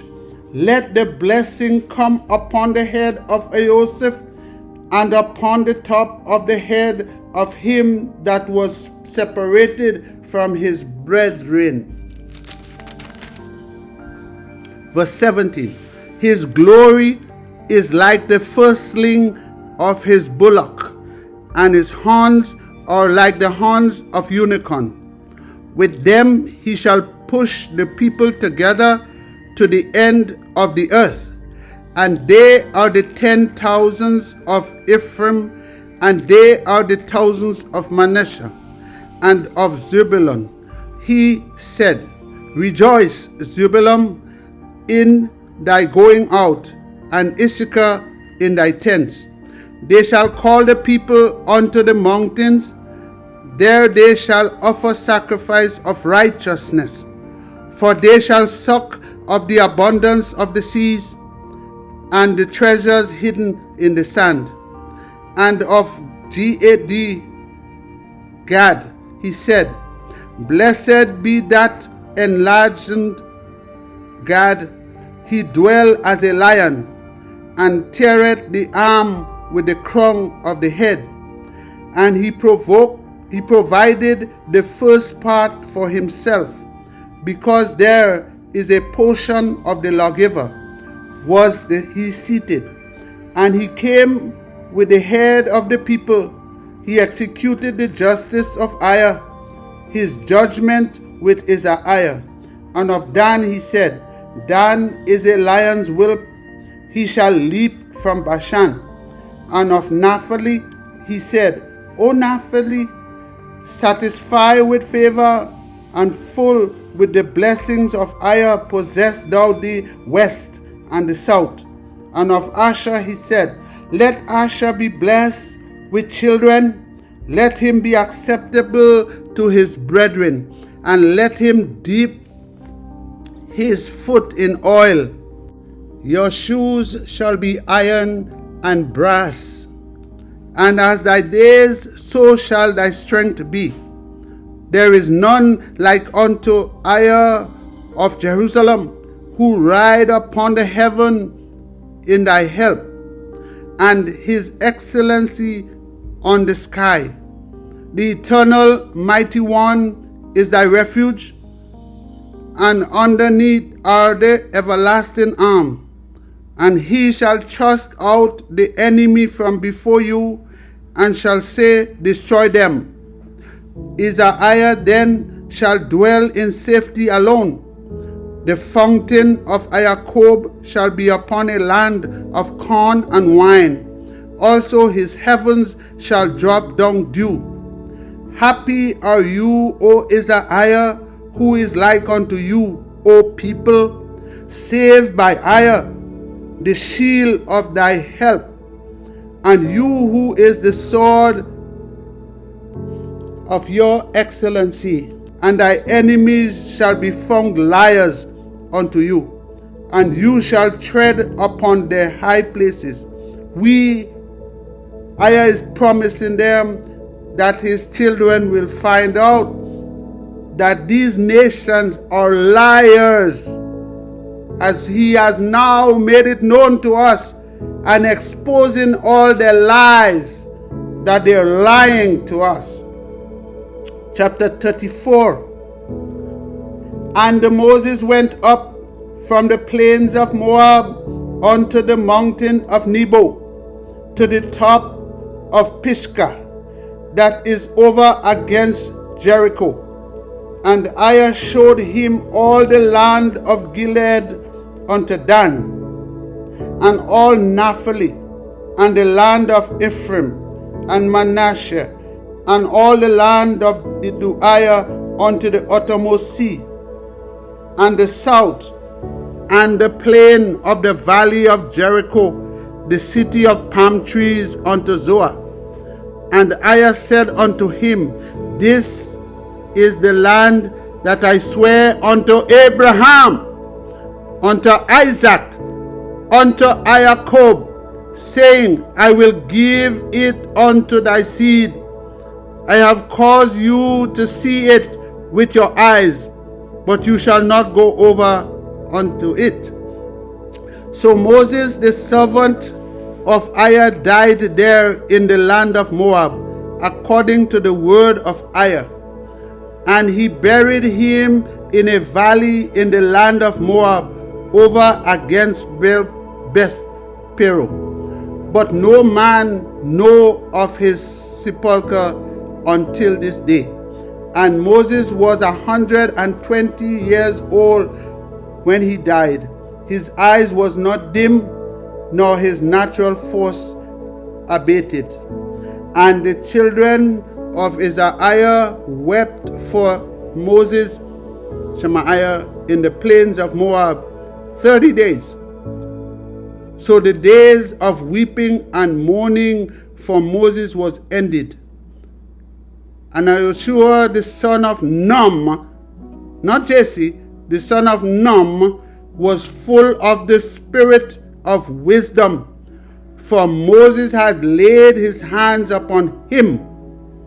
And the children of EZER hearkened unto him, and did as EZER commanded Moses. And there arose not a prophet since in EZER like unto Moses, whom EZER knew face to face. So before Moses died, there was no other prophet known to EZER face to face. But now that Moses is dead, he has chosen Joshua, the one they called Joshua. And he now will speak to EZER face to face.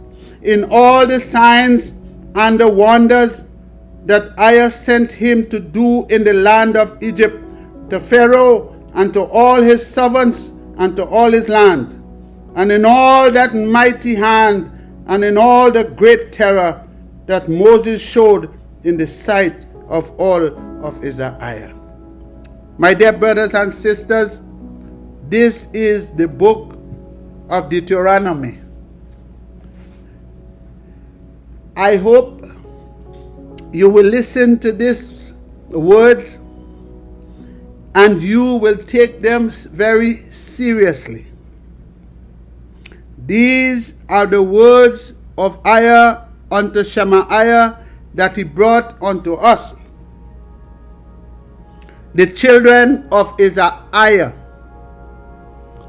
These words was not given to no children of Jews or Christianity or Muslim Islam or children of Buddha.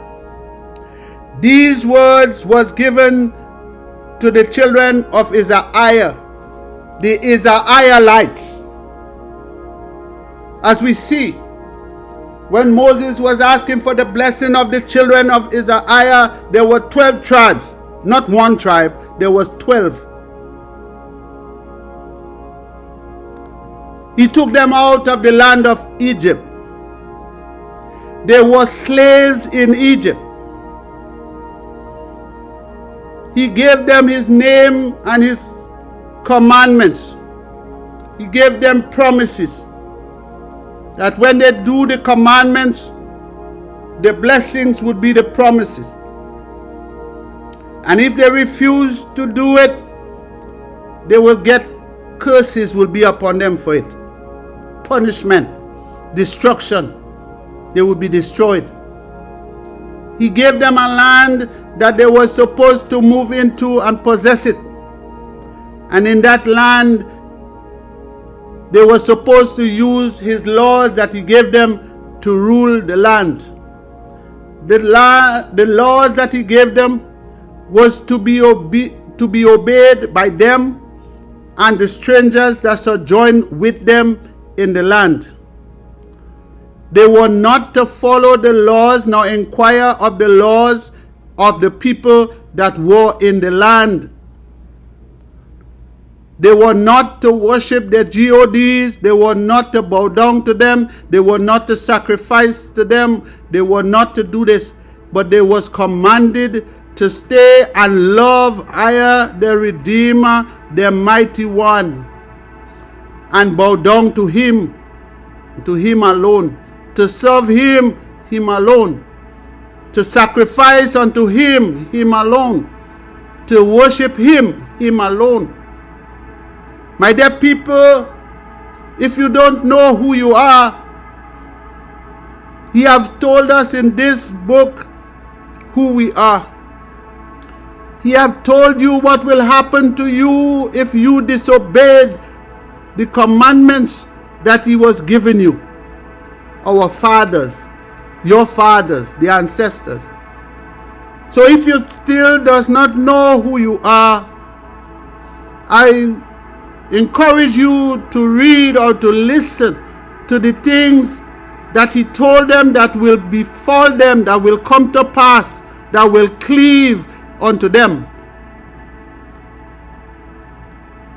By you getting to comprehend the curses, you will know who Aya is speaking about.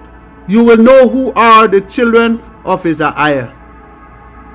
There are questions you may ask, because he also told us that all the nations will lie to us, and they all have lied to us. To know the children of EZER-IAH, we must ask the question, who were the people in Egypt that was slaved in Egypt? Who was the people removed from the land of Egypt into the land of Canaan? Who was the people removed from the land of Jerusalem? Who did invade the land of Jerusalem? Where did the people go, those who escaped?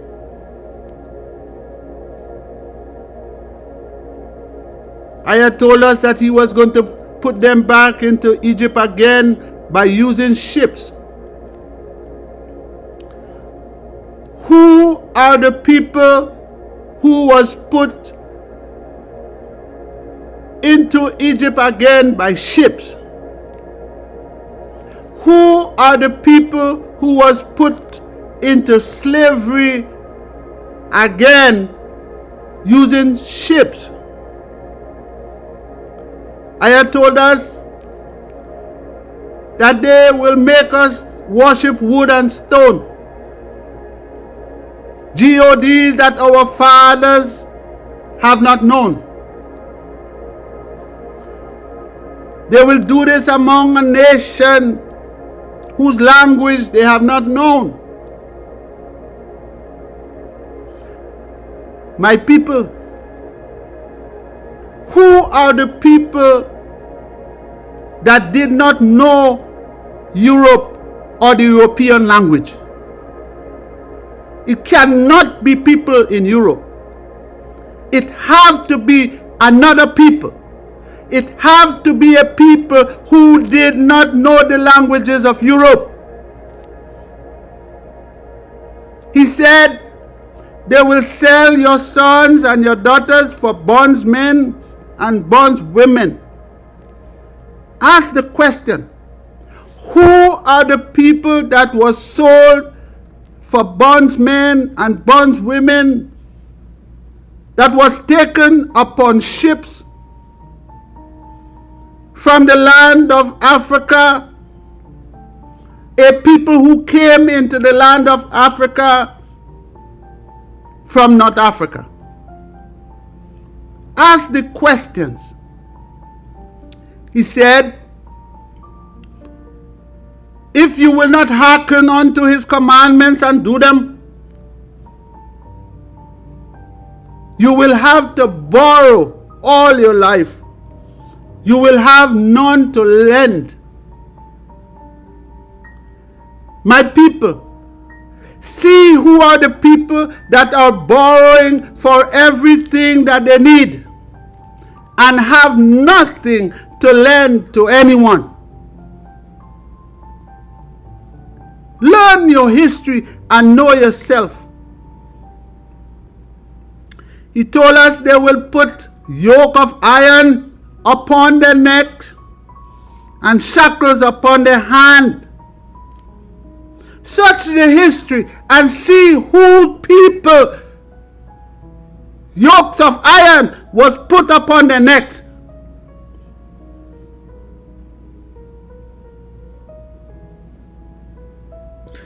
Learn your history.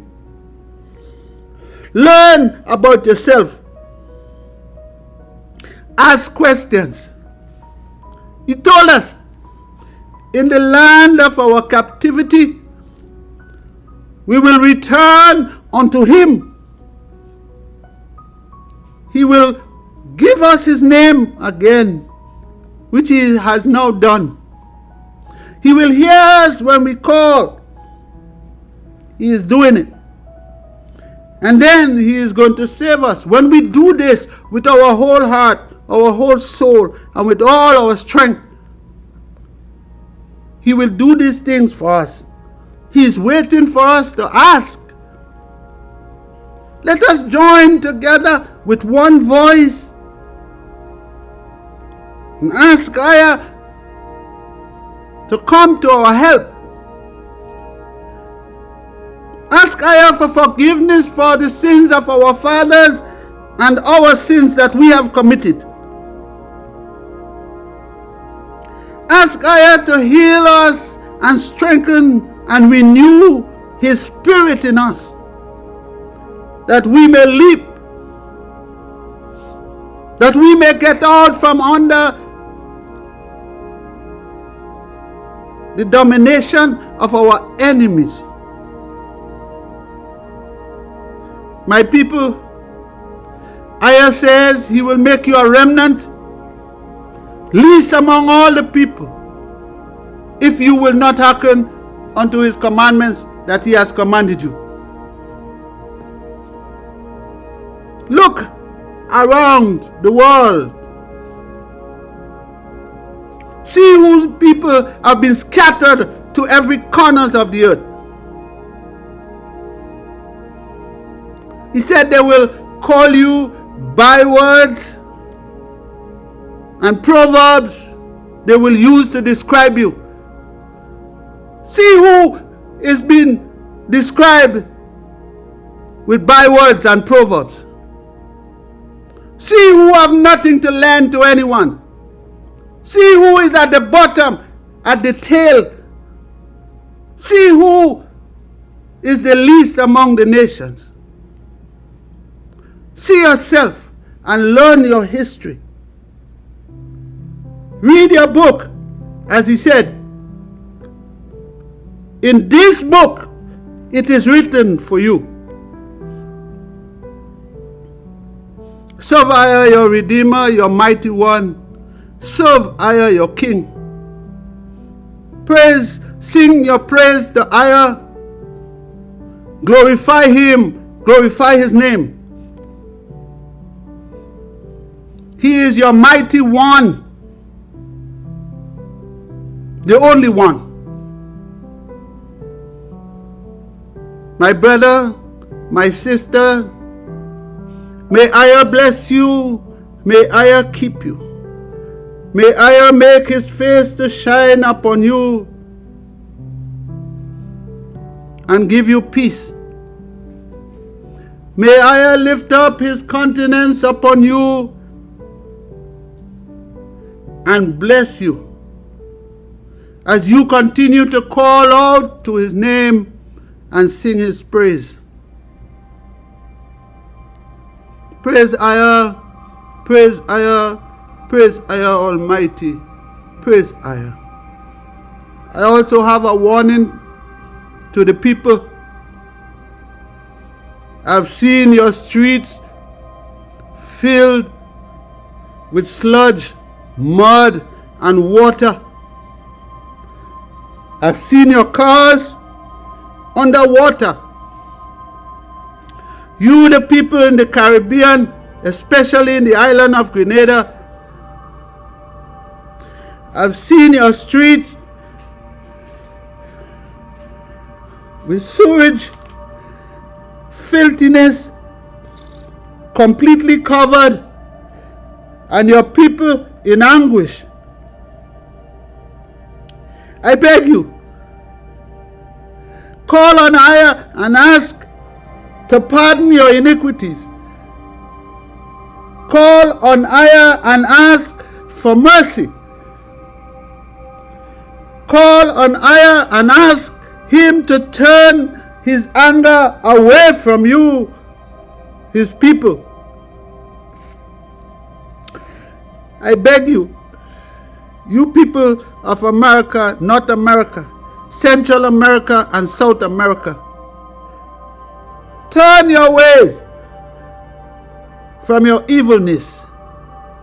Your street represent your going about. Your street represent your way of life. Your street represents the things you do. It's covered with filth. Your cars you drive represent your lifestyle. The vehicle you possess represents your lifestyle. Your lifestyle is unclean.